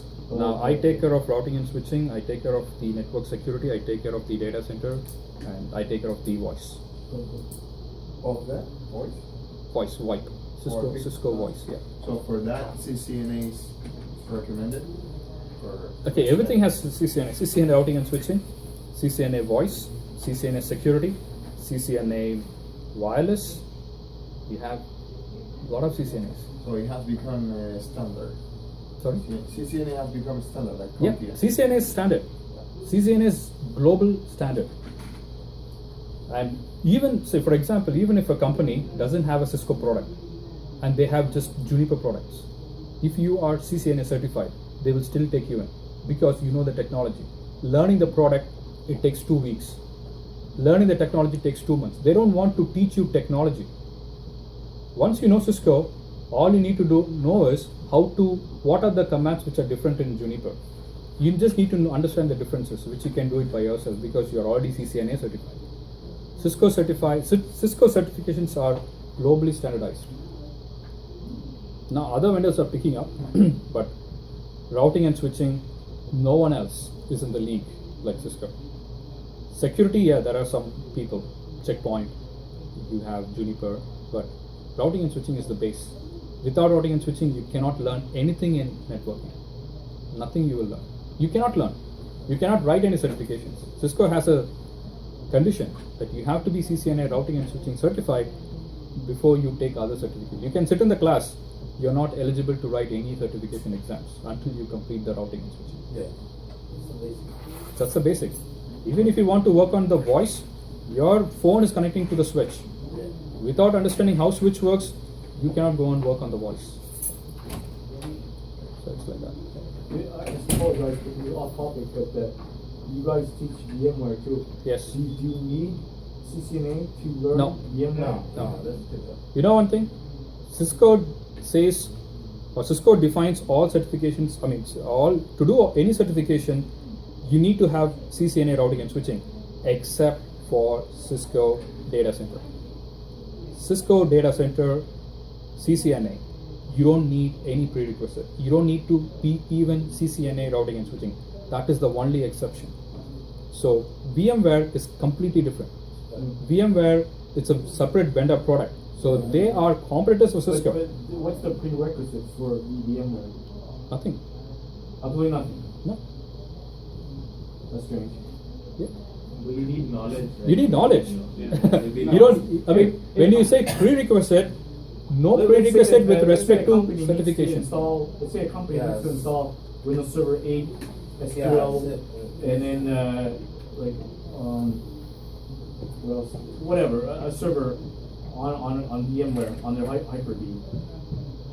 The guy installing it has to know how to install, has to have a background on Windows. Okay, so that's what I'm coming to. Oh. Now, VMware, if you go to their website, you will never see any prerequisite is required for you to do the certification. But it expects you to have a knowledge. Now, if you go to Cisco, if you're doing CCNA, do you see any prerequisite? No. It says you need to have knowledge.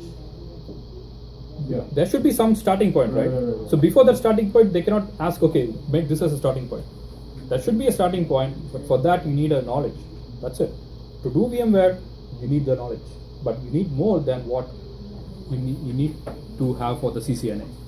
You need more than that, because you need to understand what is the bare metal, how can even without an base operating system, how can I go and install a hyperterminal, so hypervisor. So you need to know all those stuff. So you will not see anyone going and doing directly a VMware certification. Yeah.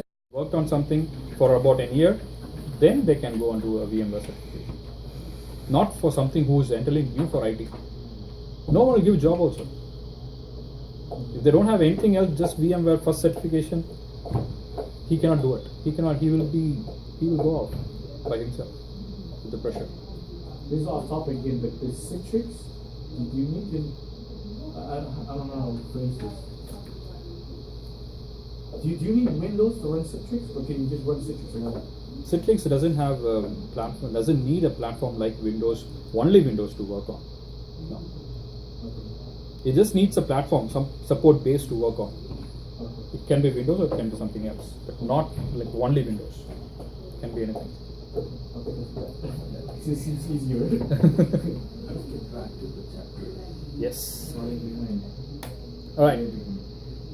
So CRT, next is LCD, liquid crystal display. So you understood about the refresh rate, right? 65 or less. Sorry?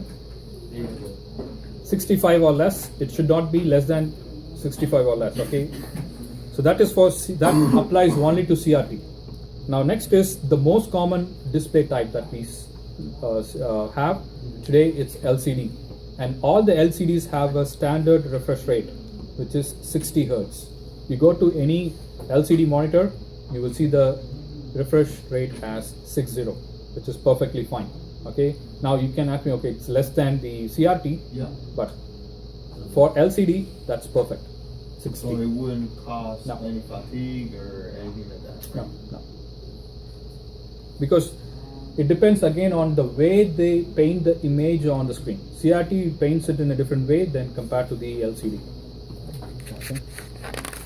So that's the only thing. Now, that's a main important question with respect to the LCD, the 60 Hertz. Now, the next main information about LCD is LCDs use something called backlight. Now, how many of you have noticed when you turn on your laptop for a second, okay, before you see anything related to Windows or anything, before you turn on a laptop and the moment you press the power button, do you see any difference in the screen? Black. You will not see that same black. Okay, the moment you turn on, there will be some kind of glow on your monitor. That is because of the type of monitor that you're using, which is LCD. Now, LCDs use something called backlight, which means there is always a constant light that is turned on. Okay, and because of this technology, there is a disadvantage for LCDs, which means you will not get the purest blacks, or sometimes they're called blackest of the black. Okay, so you will not get that pure black, because wherever there is a pure black, there is some kind of light glowing. So when there is a little bit of light glowing in the background, you will get a shine, you will not get a pure black. Okay, which is what you will see in plasma TVs. Plasma TVs gives you the best color displays. So if you compare a plasma and a LCD, yes, you will see a huge difference especially for the black color. Okay, so all you need to understand is LCDs have something called backlight, which is a light source which is turned on constantly right from the time you turn on that device until you turn off. So for everything, that backlight is turned on. That's how the technology, that's how the colors are represented in LCDs. But unfortunately, it works in a negative way for the black. Okay, so these are the things that you need to understand for LCD. Okay, one is the hertz, which is standard 60 hertz, and the second is the black backlight, which is turned on. And the third thing, which we already discussed, LCDs works on alternating current. Okay, AC. You will not have that here, because that is the point that we will be discussing in the laptop chapter, because here we have a different power source, right? For when we are learning about PCs, monitors come separate, so they have a separate power unit, power cord. So alternating current is directly fed to the monitor, but only in laptops we have to do that conversion. So that's the reason why that point is not here. All right. Now next is LED. Now, how many of you know that LED is also a form of, it more or less an LCD TV. LED is more or less an LCD. It is sometimes, or most of the time, it is called LED LCD. Okay, they're not two different things, but they differ in few basic way how they operate. Okay, how they produce that color. Now, LEDs use, the LCD, let's talk about the previous one, LCD, liquid crystal. Okay, so the source for them to give that color representation is using those crystals, liquid crystals. Now LEDs use light emitting diodes. Okay, so but they are also a kind of LCD display. Okay, they're kind of LCD. So there's no huge difference between these two, and you will not see many questions coming from LED. It's CRT, LCD, you will see a lot of questions, because LED is not too different. Now LEDs use that concept of light emitting diodes, LEDs. Now there are two types of LED. Imagine if this is the screen. Now one type of LED will have all the light emitting diodes in the edges of your screen. Now when you turn on these LEDs, you don't have any LEDs here. Now the light is spread out as per the requirement to the other parts of your screen. Now because of this, the disadvantage is that you will not have a control over the other areas where you don't have the LEDs. Okay, the color representation will not be as good as the other type of LED device where LEDs are present throughout the screen, which is expensive again. So if you want lower grade of LEDs, yeah, you pay less, but you get something like this. You will not get the the required color representation. The other expensive LEDs will have LEDs spread out completely. Now you have a control over each and every pixel in your monitor. So we know that RGB, right? Basic colors, red, green, and blue. So all these pixel, you know what is a pixel? Every dot, okay, in the screen is called a pixel. Now every pixel will have this representation, color representation of red, green, and blue, which is not part of your exam. Now mixing these three colors in right proportion will give all the other colors.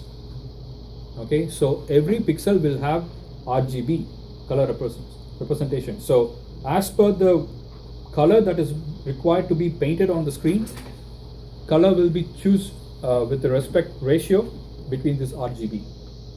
So that's the difference between the LED and the LCD.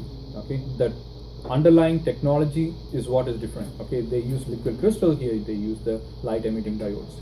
They don't have the so why they, in what terms they are same? Both have a backlight turned on. Okay, so that's the thing. So that's the first point. In from the backlight in LEDs, instead of fluorescent, it's LED. Okay, so LCD uses fluorescent. Now LEDs uses the light emitting diodes, but both have backlight always turned on. Okay.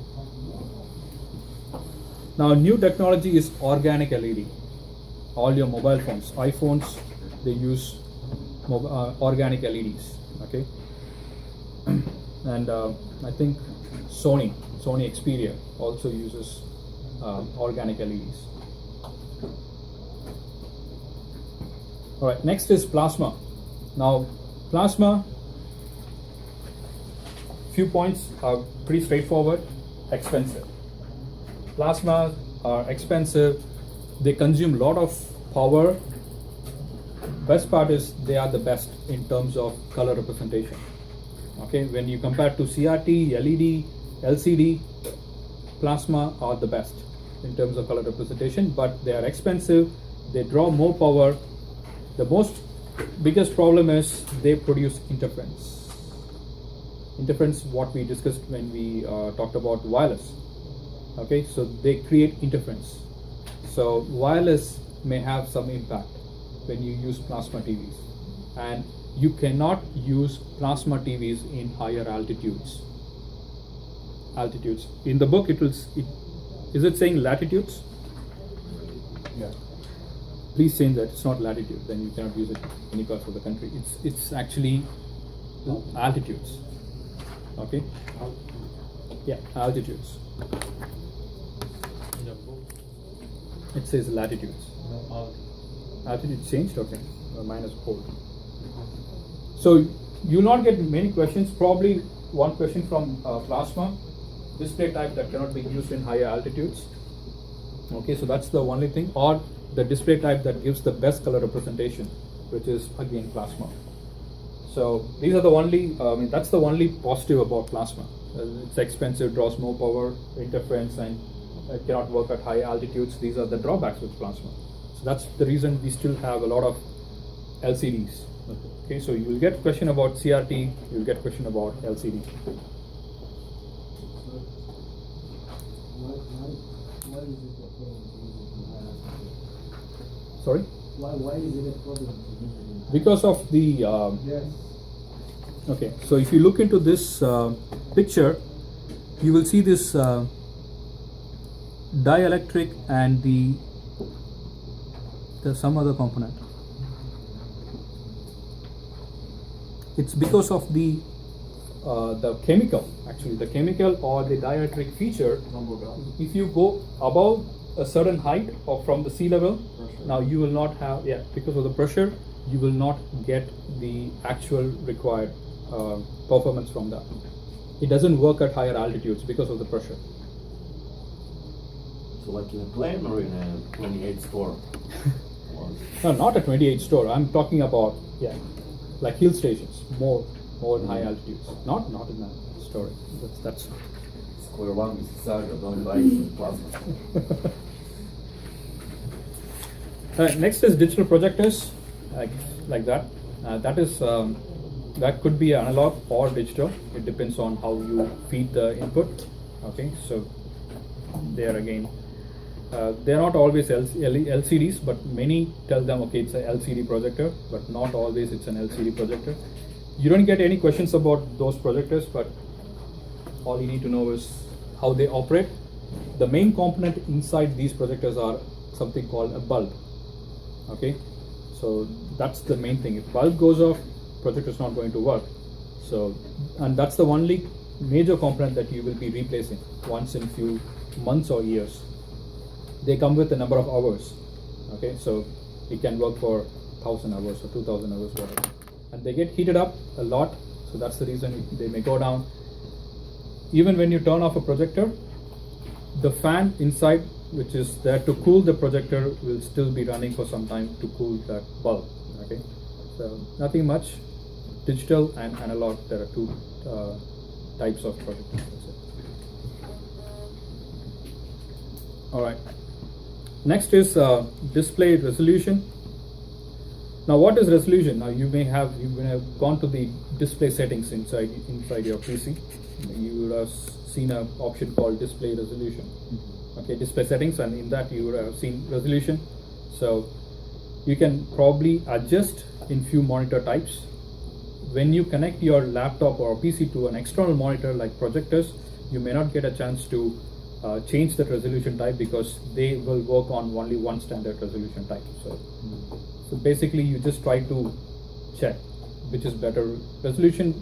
It's not about, say if it says 800 cross 600, it's not the number of pixels. Okay, it's not the number of pixels. It's not about the number of pixels. That's different. Now, pixels will be in millions. There will be millions of pixels inside a monitor. Okay, so because some confuse, okay, 800 cross 600, 1200 cross 800, so that could be a number of pixels. Understand that resolution is not about pixels. Okay. So about what? Sorry? About what? It's about the pixels width and height. It's not the number of pixels. It's about each pixel's width and height. So it's all about. Bigger is bigger. Sorry? When it's bigger, it's just more big to the frame. No, this is a pixel, a dot. There are so many dots in your screen. Okay, so we are considering about what is the size of that single dot. How big is that single pixel? That's what your resolution is all about. Okay, so between, I mean, you cannot see from there, but between that and this, there is a difference, because this may be with a less number of resolution than this one. Both are just 1 pixel, but if this pixel width is less and if the other pixel's width is more, then obviously you're going to get a better. Yeah. All right, there's something called native resolution. Okay. Now, okay, native resolution is something like when you open a Word document, or when you're browsing, you have opened a browser, you're looking at some document, some kind of words and letters. Now, we might not have seen that, but in case if you see some letters are thick or bold and some letters are very thin, even without you making it bold, they are automatically bold. Like for example, even if you consider the word the, if you see just this part of the H as a bit thicker and probably this E is very thin, it's not a natural thing, because it is now an issue with your display device. It's not about this one character. Probably the whole line of characters will have that issue. Okay, the whole characters coming under that H could be either thin or thick. Okay, so that has something to do with the native resolution. So your native resolution has gone down. Okay, so you have to adjust your screen settings, or your screen has lost or gone down with something related to the hardware itself. But all you need to know is, if you see some kind of difference between these letters, then that is the term given to that is called native resolution. Okay, so in the exam, if they ask you by with this information, okay, few letters, you see few letters are thick and few letters are thin, even without making any changes, what could be the factor? One of the options will say native resolution. Okay, so when you see this kind of a root cause, that relates to native resolution. Okay, so that's the picture what I have shown there. Now you will see few characters are, few letters or part of a letter is bit thicker, and few parts of the letters are thinner. So it is not made deliberately. It's how the picture is being displayed. So that is because of the native resolution. Brightness, you don't get any questions about brightness or analog and digital, but brightness, we all know you can increase or decrease the brightness as you require. So there's nothing much to explain on that. Now, analog versus digital. Okay, so we all know what is an analog cable.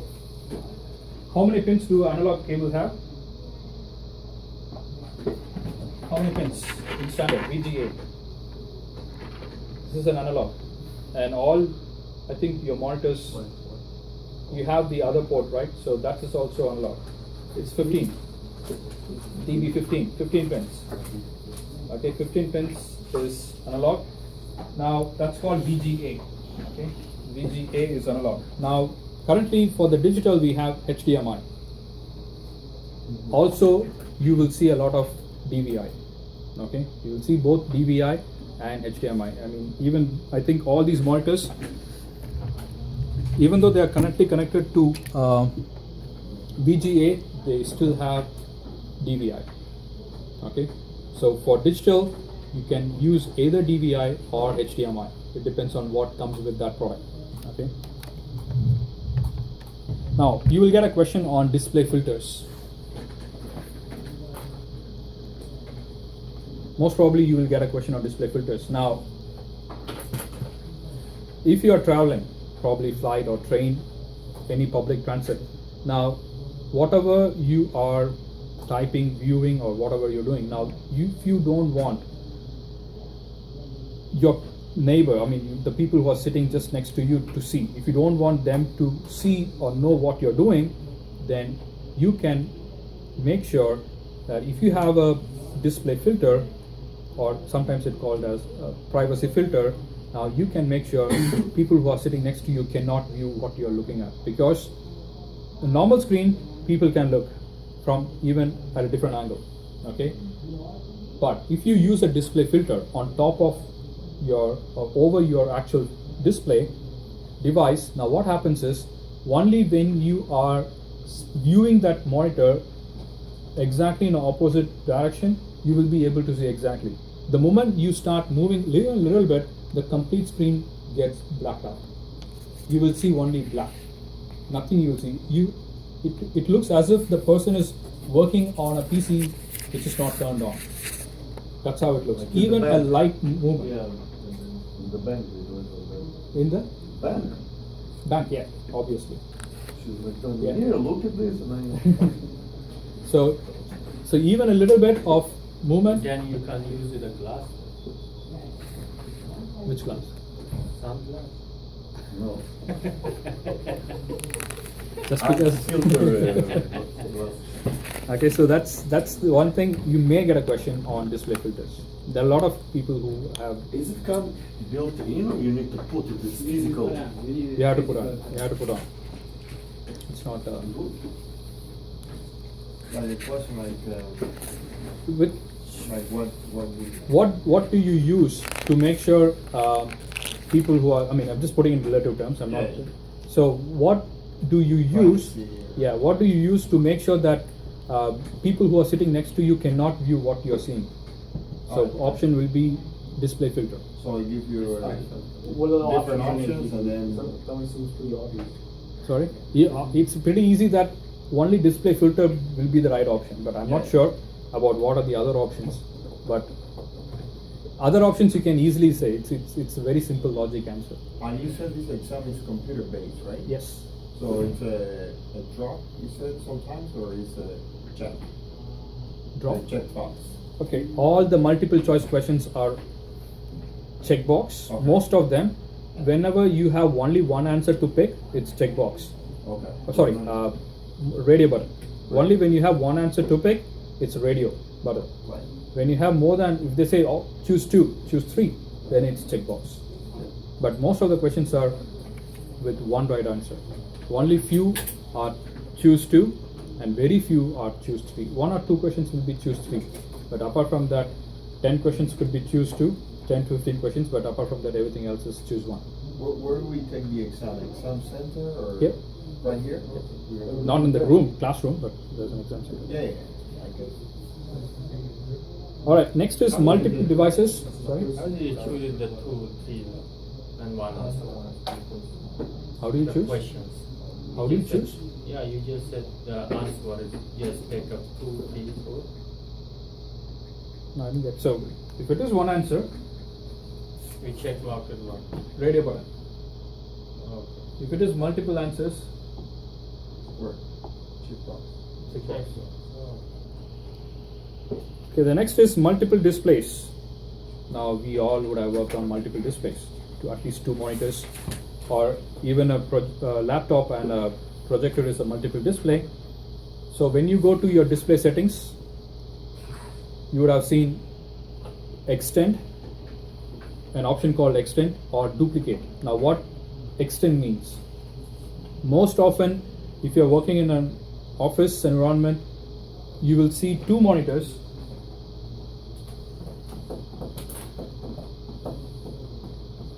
with extend enabled. What does it mean? Extend that display. Yeah. The actual display, logically, it's like this. Okay, so you can move your cursor from here to here. Yeah. You can move a Word document which you have opened here, you can move it to here. That's extend. Okay. Now, there's something called duplicate. Now, we don't use duplicate in these 2 monitor setup. We use duplicate probably when you have a projector connected. Okay, because whatever you see on the projector should be displayed here, not like extend. Okay, because you use projector so that others can look at it. So there you use extend. Okay, so extend 1, extend 2. Okay, sometimes there is an option called projector only. Okay, which means when you select this, your laptop or PC monitor is off. You don't see anything on that. So you will see only on the projector. Okay, that's another, but we don't use that often.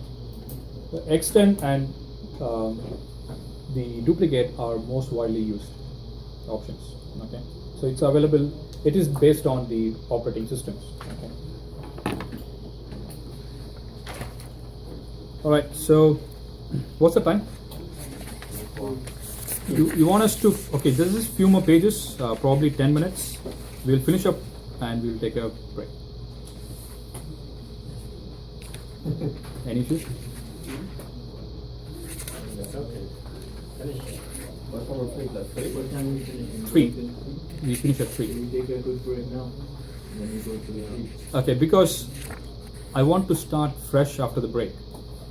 5 minutes, because next is chapter 2. It's completely a different chapter. Sure. So after the break, I don't want to spend again on this topics, then go on to explain the second topic. Probably 5 minutes. Just 5. So Yeah, let's finish it. we'll finish it up, okay? All right, display connectors and cables. Now, actually, these things are most of the things what we're going to see now. It's not something new, okay? So we all know what is DVI. The digital display before the HDMI is DVI. Okay, so I'm just giving you a lot of pictures. Before, when I say before, it's like 1 year back, CompTIA had questions which gave pictures and asked you to choose what are these display devices, display connector types. But that question is now became history. Okay, no more display connector type questions these days. So this was prepared based on that. Now the exam has changed. Those questions are not repeating, but you just need to understand what are the types of display connectors we have. DVI, okay, which will 99% will be white in color, which is very, very different. Okay, it's very easy to identify what is a DVI. Okay, it's mainly used for the digital. Now display port. Have you ever seen? It's most common to see a display port. Have you seen a display port? Yeah, my mother uses it. Now display port are a bit expensive because they are they got to pay a little more extra for display port, but HDMIs are being used more widely these days. Mostly display port mostly used for like widescreen monitors Yeah, or 4K widescreen monitors. Yeah. HDMI, we all know, high definition multimedia interface. All those smart TVs and all those stuff, they come with HDMIs. VGA, again for analog output. RCA, used for the again audio video composite. Okay, so you would have seen that when you have worked on the audio video devices, you will see a pink color, a green color, a yellow color for audio in, audio out. That's Okay. analog as well, right? Sorry? RCA, analog. Yeah. BNC. Now BNC connectors we will learn in the next chapter. Okay, BNC connectors we will learn that in the next chapter because that comes under coaxial. We will learn that, but it is mainly for industrial environment to send a lot of data because it's coaxial. Okay, BNC here refers to, you see that metal at the end, that's the connector type. Okay, but BNC connectors are used for coaxial cables. Have you heard about the coaxial? It's a very common cable type that we use for connecting modems and cable televisions, right? So they can carry a lot of data. Coaxial cables can carry a lot of data and they can go a long range because Ethernet can go only up to 100 meters. Okay, but coaxial can go beyond that. So we use coaxial cables, and for Ethernet we use the RJ45, right? For coaxial you need a different connector type. So that one of the connector type is called BNC. Yeah. So you will actually put that connector type to the other end and you will just twist it a little bit so that it gets locked. Because coaxial cables are manufactured for high-end, I mean, it's like industrial deployments. So it's not like if someone pulls, it should not come out like RJ45. To your modem. Yeah, it comes to your modem, From but there they mostly are- modems, the connector type, if you see, it's not BNC, it's called F connector. You have to twist it until it gets tightened. But the one in the hole, it's the B. In the wall, Yeah. it's the B. Yeah, BNC is something like you just twist it to a little bit, it gets locked. Ah. So another one, mini DIN, which is not again used these days. Okay, RJ45 connector, we all are aware of. You have to be aware of RJ45 because you will see that in the next chapter, and you will see questions from exams also. RJ45 is nothing but this one. This part is called the RJ45. The connector. Yeah, this is the Ethernet cable. All Ethernet cables will have RJ45. Okay. Now there's another RJ type, RJ11. Have you seen the telephone cables, which is thinner than this? So that is RJ11. So in the exam, if they ask you which RJ type, which connector type you use for the telephone, or in other words, RJ11 is used for which connector, which type telephones. RJ45 is used only for networks. Connecting your PC, laptop, your switches, routers, firewalls, everything is happening through this Ethernet cable with the connector type called RJ45. And we will be discussing more about this in the next chapter, okay, which comes under the networking. Display cable types, we know SATA. Okay, SATA is 15-pin connection. Then we have PATA, just old one. And I told you on the motherboard where you connect these cables, you will see the name printed, right? So wherever you want to have the SATA cable connected, it will be written SATA 1, 2, 3. But for the older connector type, which is parallel ATA, PATA, you will not see the word PATA. Instead, you will see IDE. Okay, so that means it's PATA. IDE refers to PATA.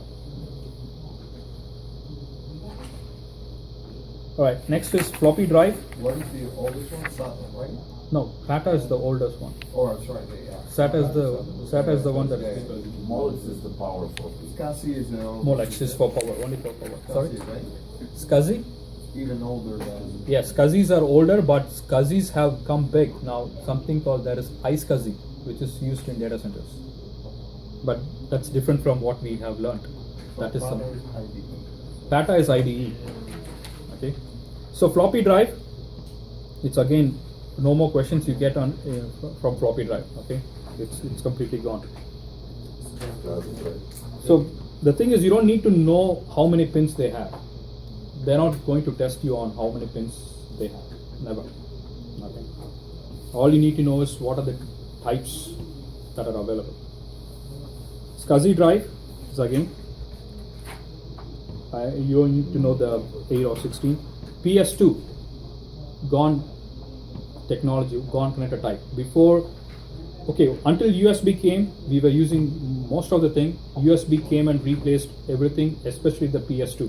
Because older mouse and keyboards, we were using the PS2. Either green or some other color, so we just match. Yeah, purple. We just match and our mouse and keyboard starts working, but nowadays it's all USB. Parallel connector we saw 25 pins, which is connecting to the printer, right? So again, printers are these days only two types printers with respect to wired. Either you have a USB or you have the same RJ45. If you have a printer at home, you will mainly see a USB type, okay, regular USB or micro USB, but it's a USB. If you take enterprise printers, they are connected to the network, so they will have RJ45. Okay, network printers will have RJ45, personal printers will have USBs. Okay. Serial connector, again, serial connectors are not available anymore except on very few devices. Okay, like example, in the banks they use where you swipe, when you give a card, they swipe the card to get your details. That particular machine could be still serial, that's what I heard. But apart from that, serial is not being used anywhere. Okay. If you are in networking, you will understand that there is a cable type called rollover cable. Okay, so that rollover cable is used to take management access to routers and switches. That is again serial. Yeah. So this cable. This is called a rollover cable. So one end like VGA. Not 50. Not VGA. Okay, this is what? RJ45.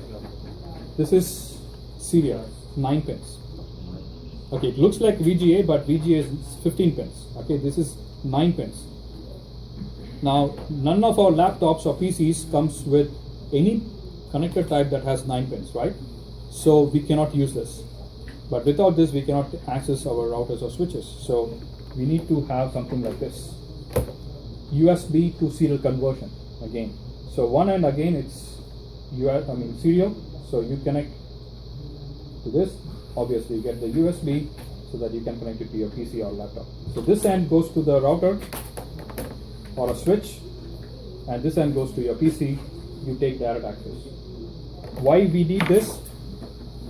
If you go and buy a home Bell router, now they say you open from the router from the box, you power it on, you open a browser and type the address 192.168.1.1, you will be taken to the home page. So you don't need anything else. But when you go and buy a Cisco router or switch, they don't have any IP address like that. When you turn it on, there's no way you can get in through 192.168.1.1, something like that. You need to get in physically through a cable, and that can happen only with this. Without this, it's impossible To your computer. to do the initial configuration. When you buy a router, it comes with nothing. You need to initially configure something, and you need this cable for the first time. After that, once it's in the network, you can use other types of connectivity, but So first time you need this. This one with RJ45. Now, it looks like RJ45 because this is RJ45, but one RJ45, other RJ45, it doesn't work. It's a serial. Okay, so the next is RJ45, RJ11. Remember, RJ11 is always telephone. Okay. Audio port again. TRS plugs. We have seen that audio port. Usually, I don't go through this peripheral device because there's nothing much to explain what is an input device and an output device. Mouse, is it input or output device? Input. Thank you. Keyboard, barcode reader. So you scan, right? So that feeds the information to your PC. Yeah. It's input. Yeah, it gives it on the monitor is the output. Again, KVM, keyboard, video, mouse. Again, it's input. Okay, it's all a combination. That's one device which you can where you can connect all the keyboard, mouse, and So you have two computers, right? yeah, And then there's yeah. an adapter. That's KVM. Microphone, you send the audio, right? So that's again an input. Biometric device, you scan your fingerprint. Again, you feed that information. You send that information. And so that's one question which you may come across in 801 because it's a laptop question. Okay, so most of the laptops today comes with the biometric fingerprint recognition. Okay, so that is one thing under security. Digitizer. What is a digitizer? Have you seen a pad, writing pad with the stylus? Whatever you write, you can see it. You can draw like the Galaxy Tab. If you buy a Galaxy Tab, it comes with a stylus, right? You can draw. So that's on a tab. But on a PC, on a laptop, you can buy a digitizer pad. So you can connect that to the PC. Whatever you draw there, you can see it on your monitor. So again, that's an input device. Okay, mainly used for online classes, presentations. That's where they mainly use. Okay, so I can sit. I don't have to use the board.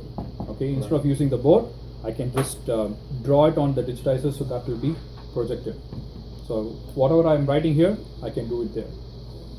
So all these are input devices. Very, very rarely you may get one question. Again, choose 3 from the list of options, which are the input devices. Okay. So output would be monitor? Monitor is one of the. Printer probably? Yeah, printer is an output device. Your monitor is an output device.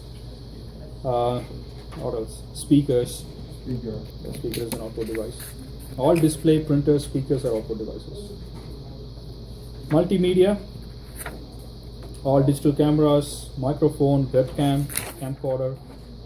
There's no many questions, but the thing is, why you learn here?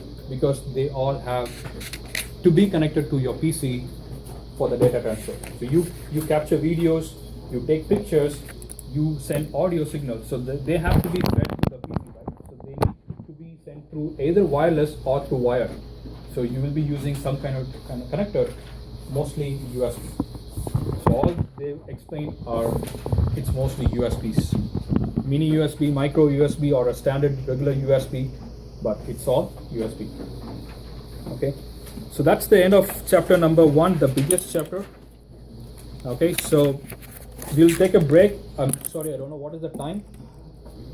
Even if it is 30 minutes left, we will still start the chapter 2. I really wanted to start the chapter 2. I will not be happy then. 2:15? 2:15? Really? Okay, how long? 5 minutes. Oh, that's it? I'm sorry, I think I screwed up your lunch. Yeah. Okay, so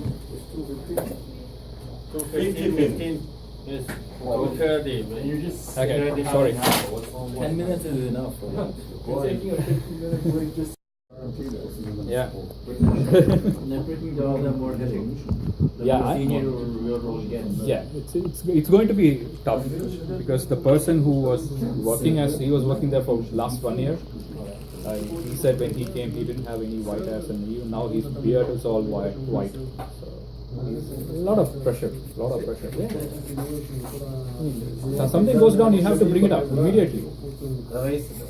Everything goes down. You have to stay. You have to stay.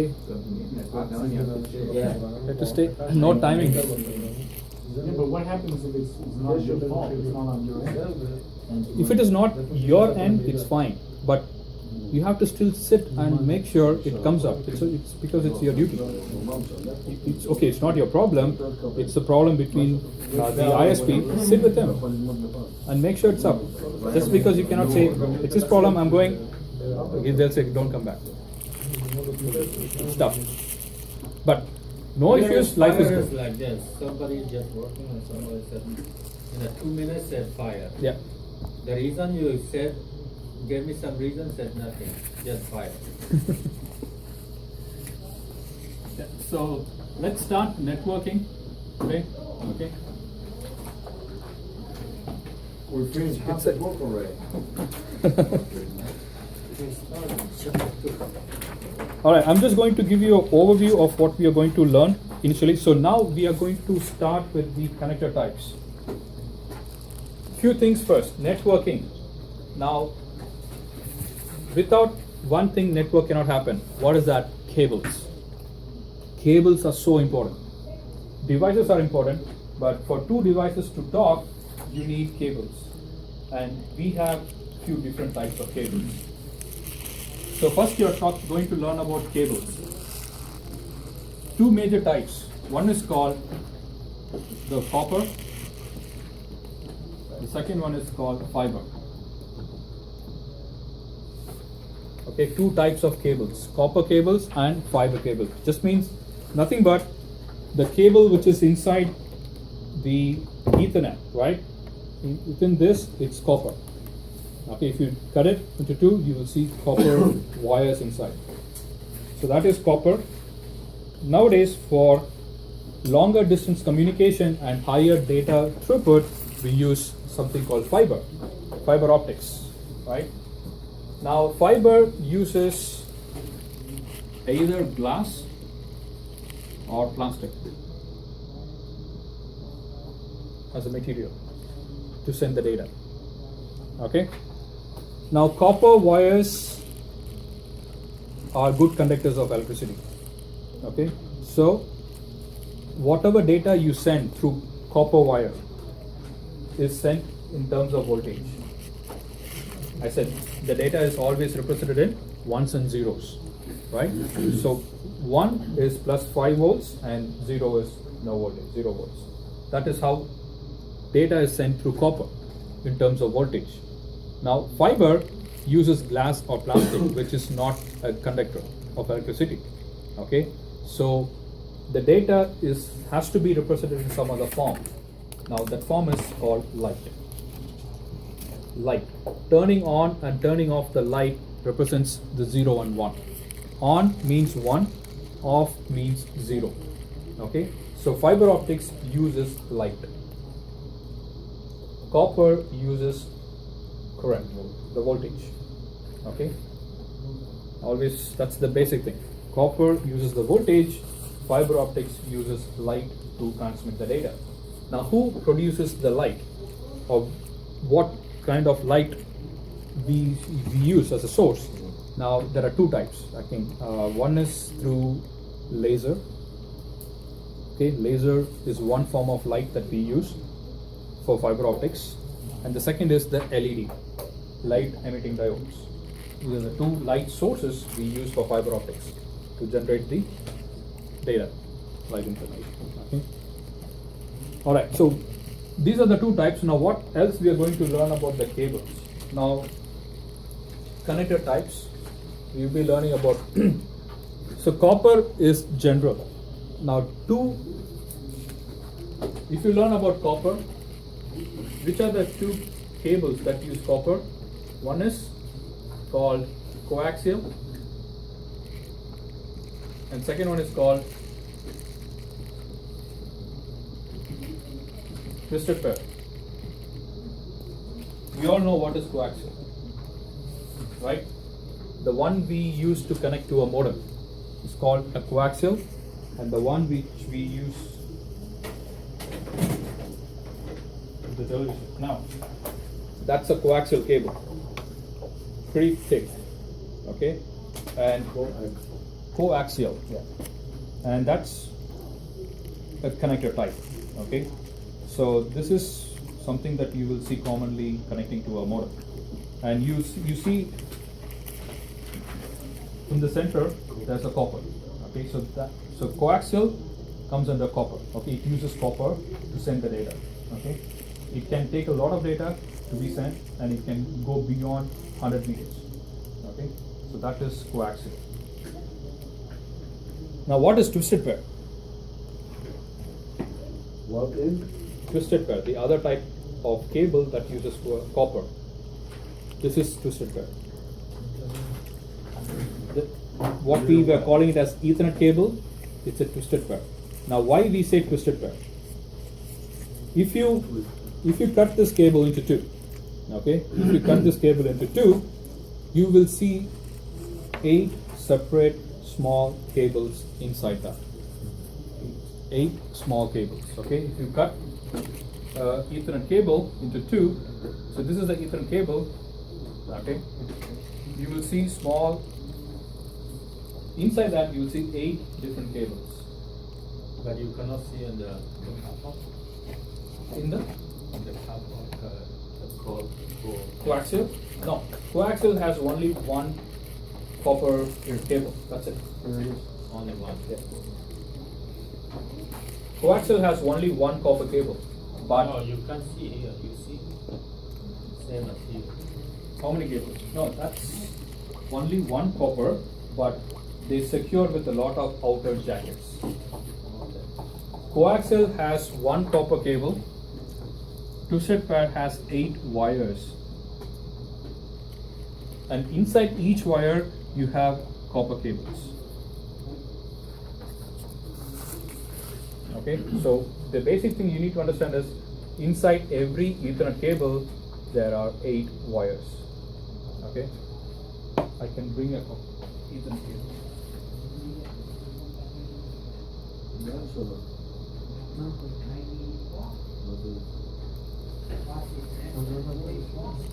والله داخل في الخلق.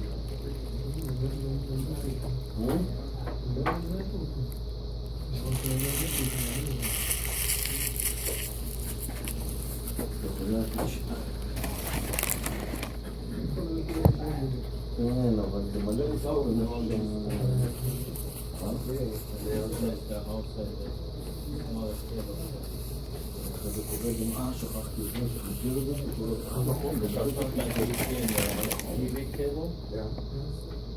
They have the two wire. Yeah.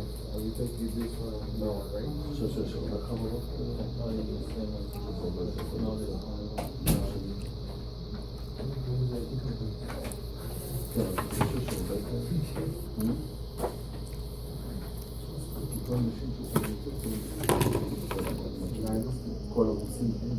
Now that's an Ethernet cable. Now But this is the same as TV cable, yeah? TV? Yeah. What do you mean by TV cable? TV cable. Antenna cable, it's a coil. So that's a coaxial. All right. Oh, it's different. Yeah, it's different. 8 wire.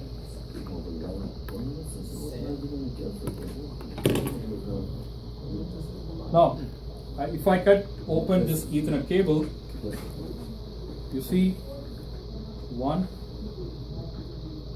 2, 3, and 4. 4 pairs. 4 pairs means 8 wires. Okay, so 4 pairs, 8 wires. So inside every Ethernet cable, there are 8 wires twisted to form 4 pairs. Okay, so that's why it gets the name twisted pair. So twisted pair means Ethernet cable. Okay, so each pair is of different color. You have brown, blue, orange, and green. Now these 4 colors are standard. It has to be the same color wherever you buy this cable. You go to Japan, you buy an Ethernet cable, it will be still the same color. This is a standard color that has to be there because every color has some kind of thing that they are supposed to do, which means sending and receiving the data. A specific color is responsible for sending, a specific color is responsible for receiving. Is it a duplex? Now, duplex and full duplex doesn't depend on this. It depends on the NIC card. This can be both duplex and full duplex. I mean, full duplex and half duplex. Now, so these are 4 pairs, and that's called twisted pair, 8 wires, and copper. We will be learning more about that. Now, when you say RJ45 connector, okay, so what we do is we segregate, we take off these wires at the end, we segregate into 8 different wires from the pairs, and we insert it into the RJ45 connector and we crimp it. So that's how you get something like this. Okay, so if you take the cable, now you will see the same colors transparent. Okay, through this transparent plastic, you will see the same color. So what I will do is, I will segregate each cable, make it as a flat, put the RJ45 and crimp it. That's how RJ45s are made. And at the end, I get something like this.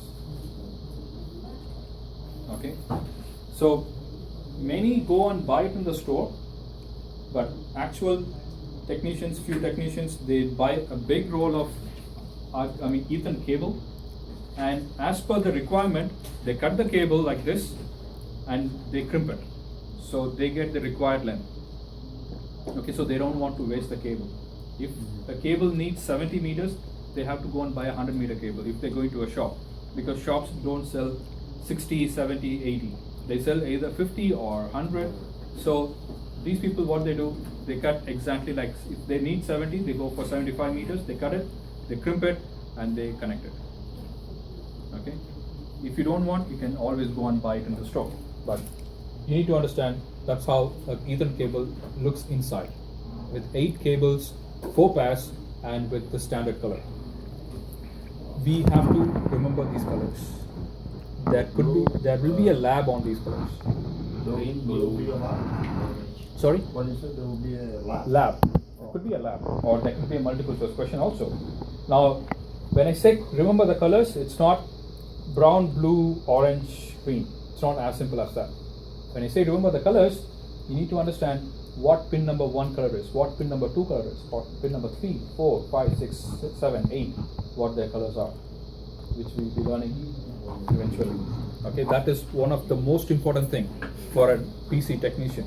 Okay, because if you make a mistake here in one single cable, instead of the orange or instead of the brown going to 7, if you put it in 8, no communication is going to happen. The whole cable is waste. In the sense, you have to cut it again and you have to crimp it with the proper cabling. So this is so important. That's why CompTIA, both A Plus and Network Plus, tests you on this. Okay. So for sure, we're gonna have a question about this. Yep. You will have at least one question regarding the colors, but there is a very, very easy way to remember the colors, which I will explain. Okay, so don't think it's complex. It's one of the easiest ways. As long as you can understand there are 4 different colors. If you can understand there are 4 different colors, I will tell you how to remember them very easily. Okay. All right, so that's the basic. Now, after this, what we are going to learn is the connector types. Connector type means every cable needs to have a type of a connector at the end of the cable so that it can connect to another device. Like the RJ45, the plastic, now that's a connector. Without that, we cannot use that Ethernet cable to connect to any other device. Now, just like this, this cable is useless until I crimp it with the RJ45 at one end, so that now I can go and connect this to my PC or a switch or a router. So without connector, cables are useless. So understanding about the connectors are very important. Okay. So first we will talk about the fiber optic connector types.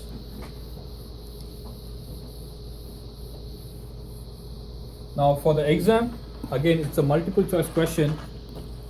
You have to, just like how we learned about the Intel and AMD socket types, you have to pick the fiber optic connector types, the names from the given options.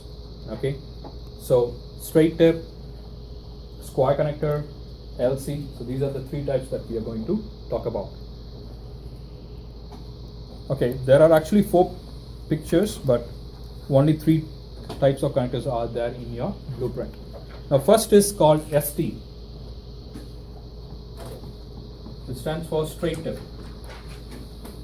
This is all fiber, right? This is all fiber. We are going to concentrate only on the fiber. Fiber connector types.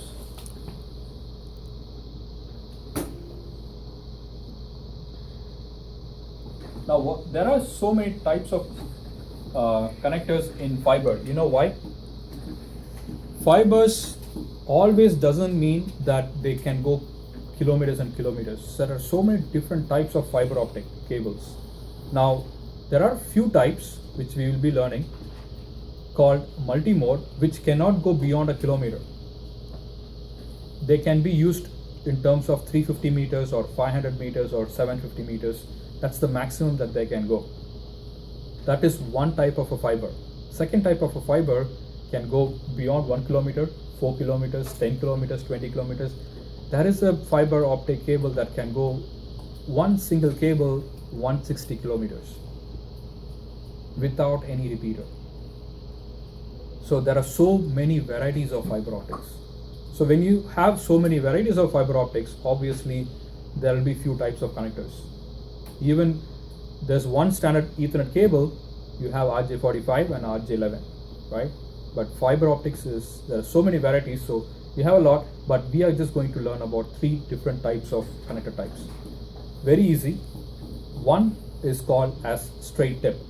Now, it got its name as straight tip is because just like in your coaxial cable, you see the copper wire coming out, the protruding out. Now that is how the fiber optic straight tip is also going to be.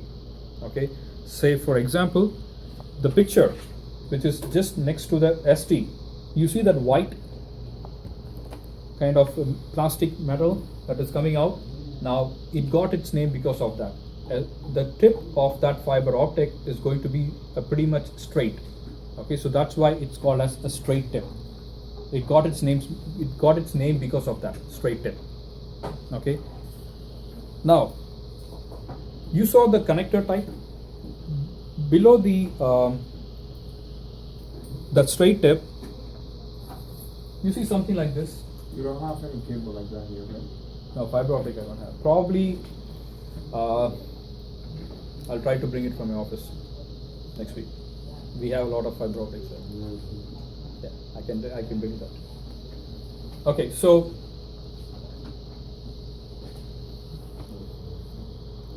now this is kind of a BNC connector, but it's still used for the straight tip. Now, if you look at the picture, you insert the cable and you twist it a little bit. Okay, so that it goes and gets locked here. So that fiber optics and coaxials are supposed to be thick cables and they should not be coming out easily. So we make sure they are secure. Okay, so you push it and you twist it a little bit so that it gets locked. So even if someone tries to pull the cable, it's not going to come out easily. You have to retwist and pull it. Okay, so straight tip is not because of this connector type, this feature, it's because of the tip that it has. Okay, so that's the tip. So it has like that. Okay, so that's the only connector type that the tip is longer than the other connector types. Now, second is SC, square connector. Now, square connector is because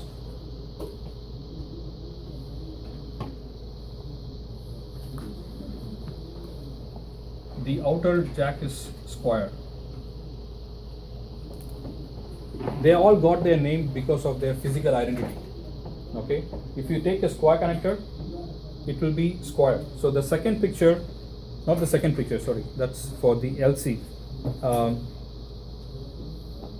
If you take the below picture where it says SC, ST, LC and FC, you see the SC? Now square connector will be like this. If possible, I'll bring the cables next week, but it will be square at the end. So this is where the fiber optic comes.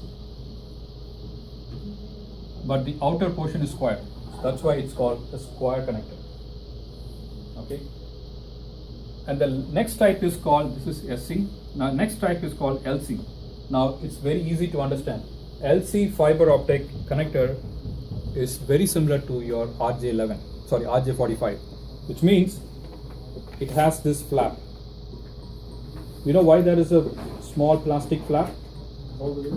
If you put it inside your device, you will get a click sound so that it gets hold. Now you should not, even though if it's an Ethernet cable, you should not pull the cable as it is. You have to make sure you press this so that it gets released and you pull it. When you get a chance to deploy any cables, a network technician usually deploy cables, okay? So if someone asks you to pull the cables from one room to the other, by the time you have pulled the cable and if you see this flap missing because it just got broken somewhere, as per the standard you cannot use this cable. This cable is useless after that. This plastic flap is so important. Reason? Without this cable is not going to be sitting firmly inside the device. This may come out anytime. So as a best practice, when you are deploying cable, make sure you tape around it. You secure this small plastic. If this, it can easily get broken because already there are so many cables you have installed over the ceiling. When you pull it, if some cable gets stuck here and if you apply a force, this is going to come out. That's it. You cannot use that cable anymore. So this fiber optic connector type called LC also has this flap type. Okay, so that's the other third type. So one is called straight tip, the other one is called a square connector, the third type is called LC. LC is similar to your RJ45. Square connector, it looks complete square at the end, and the straight tip has a very long tip at the end. These are the three connector types that you have to know. That's just the name. You just need to know the name of these connectors, and if possible I will bring you the fiber optic cables next time. Now, where do we use fiber optics?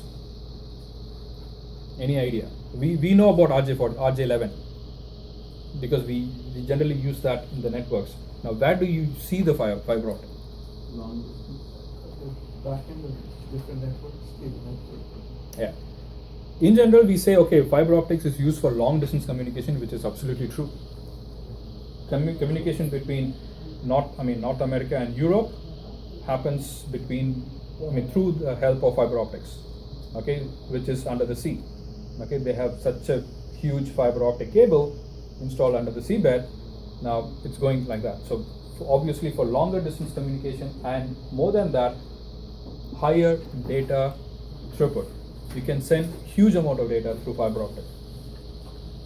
Longer distance. Now, So it is the continents are literally connected by fiber optics. Yes, they are connected through fiber optics. People dive and they make sure all the connections are fine. Even if there's an issue, they have to go down and.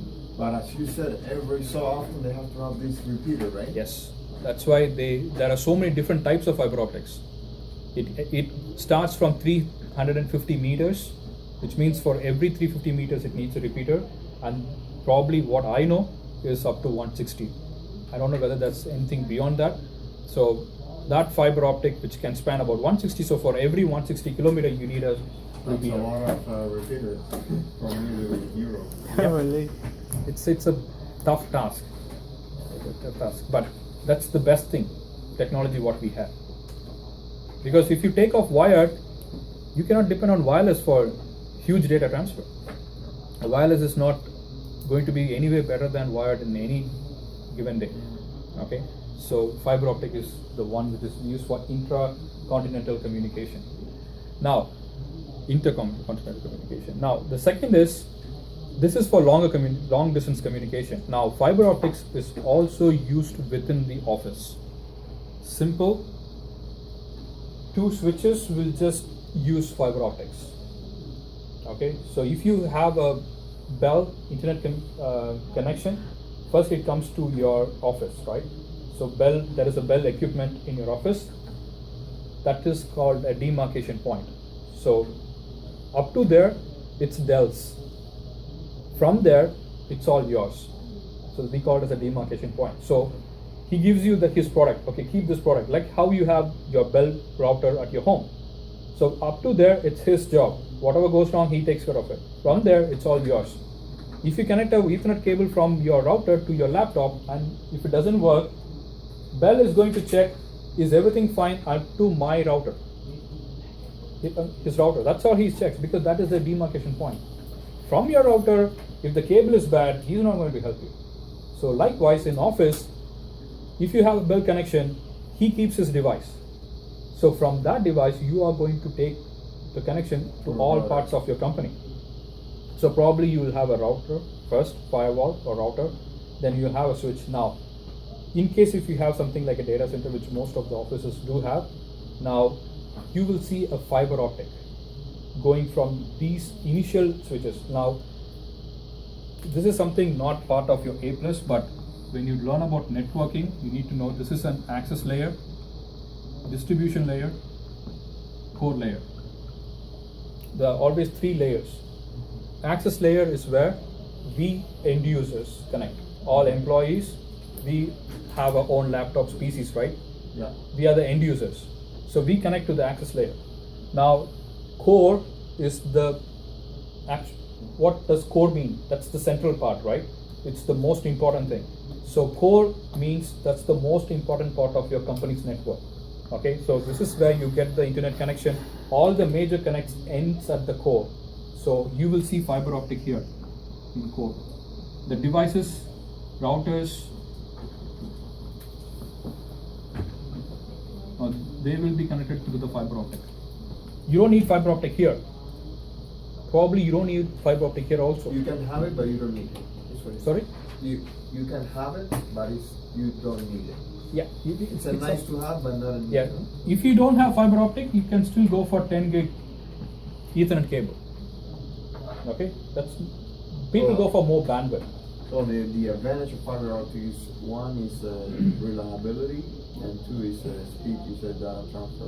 They transfer long distance. Yeah, reliability means like that secure connection from, let's say, this ISP to your. No. It's not about security. No, secure like it's not gonna drop. Security. Like there's no impact. Let's say it's always going to be. It's very stable. Stable, yeah. Stable. There's an advantage which I will explain later. Because of the fiber optic, there is an advantage. Because we don't send electricity here. Yeah. Because we don't use electricity, there is an advantage over fiber optic. But somewhat what you say is correct. Yeah. So either we can use fiber optic or we can use the high-end Ethernet cable like 10 gig. Okay. So in companies, if you see a fiber optic, then you will see at the core level. Okay, that's where you will see fiber optic. It's again optional. But anything like longer distance, you will see fiber optic, nothing else. Because Ethernet cable cannot go beyond 100 meters. So there's no other option. In the IT room, there is like the top layer close to the roof. There is like that glass. It's within a glass, right? And someone told me there is a fiber optic or something. That's called the patch panel. Yes. And inside that you will see the fiber optic going and connecting to that. Yeah. That's a core for Ethernet. No. Oh. Okay. Any doubts with fiber optic? What is FC? No, FC is not part of your syllabus at all. No need to learn. No need to learn that. No, that's not, because I was not able to cut off that FC. It's because that's network plus. Okay, but not an A+. So let's not learn what is not required. Okay. All right. So any doubts with fiber optic? So fiber optic, all you need to know is it is used for long distance communication. It can carry more data. Okay. Second, it uses light. The material that is used in fiber optic is either glass or plastic. Okay. To produce the light, we use laser or LED. Okay. And there are 3 types of connectors: straight tip, square connector, and LC. Straight tip because the tip is straight and longer. Square connector because it is the end is square. LC, it resembles RJ45 like a flap. Okay. So these are the 3 terms, and that's all about fiber optics. We will continue with the twisted pair and coaxial cable the next class. So probably I should be able to finish off the networking, most part of the networking next class. And it just needs like 4 hours or 5 hours to do all the other 3 chapters. So once we are across this networking, we will be done with the 801 in next 4 hours. Next 4 hours? Yeah, next 4 hours or 5 hours. How many more classes do you think are there?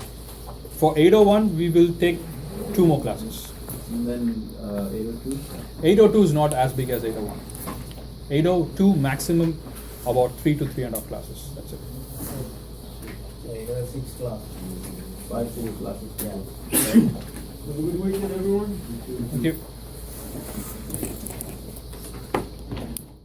So whoever has written their email address, I will be sending it today. Okay, so I have Tony, Mark, Michael, and Roman. And can you send the PDF? Soft copy, yeah. Thank you. Anyone else? Okay. All right.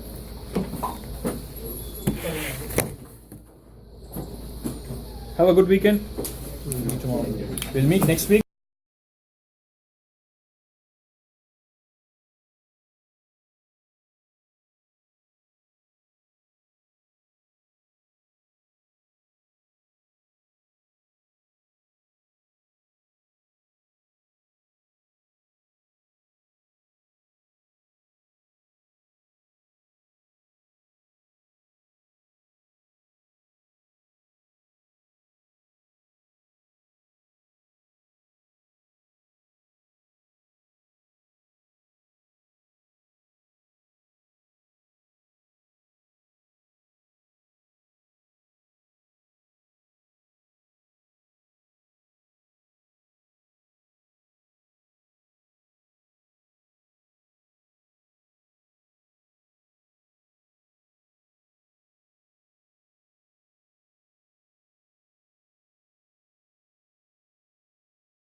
Okay, so we already learned what is striping in grade 0.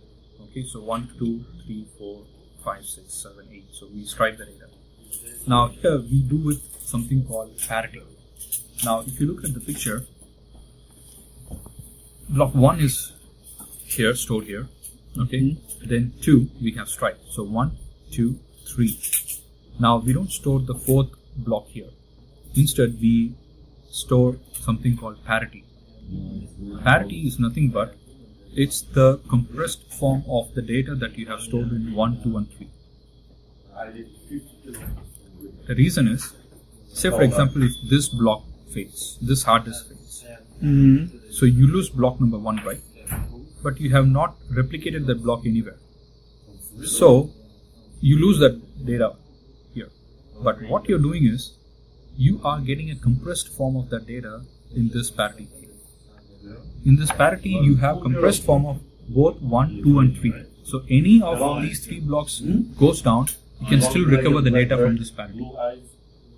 So you're not using, like RAID type 1, you're not using the complete hard disk to store the exact information. You're using the hard disk to store more information and with less space. That is called parity. Parity is nothing but a compressed form of information that has been stored in the other blocks.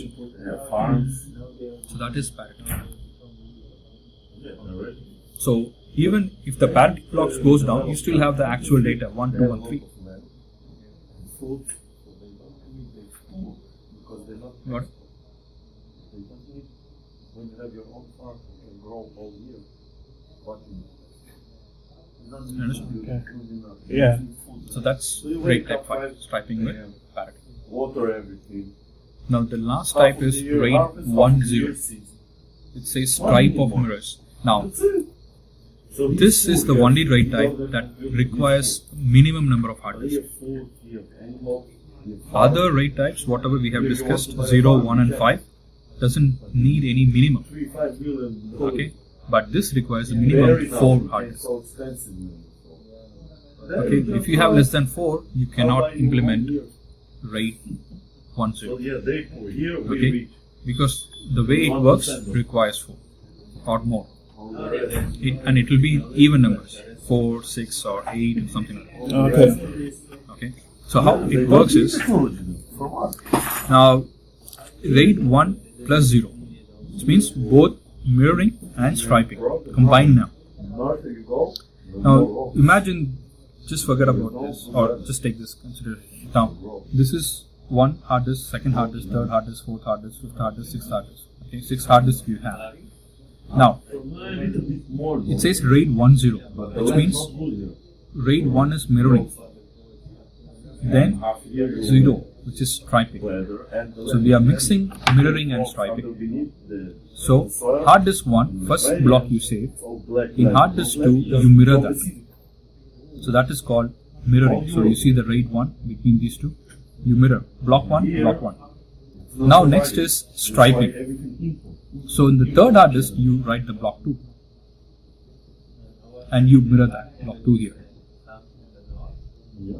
And again, on the fifth hard disk, you write the block 3 and you mirror the block 3. So first you mirror, then you stripe. Then block 4 here. 5, 6, 7, 8, 9, 10, 11, 12. Okay, so this is the highest level of redundancy that we have. Okay. This is very good. All of day you can grow potatoes, no problem. Onions, But it's expensive. potatoes, carrots, no problem. Animals, grass, feed all day. Guys, I did a raid and it failed on me, and I think it was because of RAID 0. Sorry, the way? RAID 0, because I have a NAS, and I had option of choosing which RAID, and I choose RAID 0. And I had a failure, and I lost my data. Yeah, that's the reason. Yeah. Yeah. So RAID 0 doesn't provide any redundancy. Okay. So you can go for 1, but if you go for 1, then imagine your storage space is reduced to half, because the half of the other space is used to store the same information. So if you have more storage space and less information, then you can go for RAID type 1. Now, if you go for RAID type 5, okay, less storage is being used now, more CPU utilized will be utilized, because parity calculation is taking a lot of CPU processes. So you will see your CPU being utilized more if you use RAID type 5. But if you want to go for RAID type 1.0, then you need to at least have 4 hard disks. Yeah. So everything has some difference associated with that. Okay. I think the idea of it, how it works. Are you using the software-based RAID or hardware? The hardware itself. Hardware-based, right? Yeah. Then, actually, hardware-based RAID, it's not as low as software. So if you want to go for RAID 5, yeah. Because software-based RAID, we don't recommend RAID 5 because software is not as good as hardware-based. So when more CPUs consume, device performance will be poor. That's what we recommend. Okay.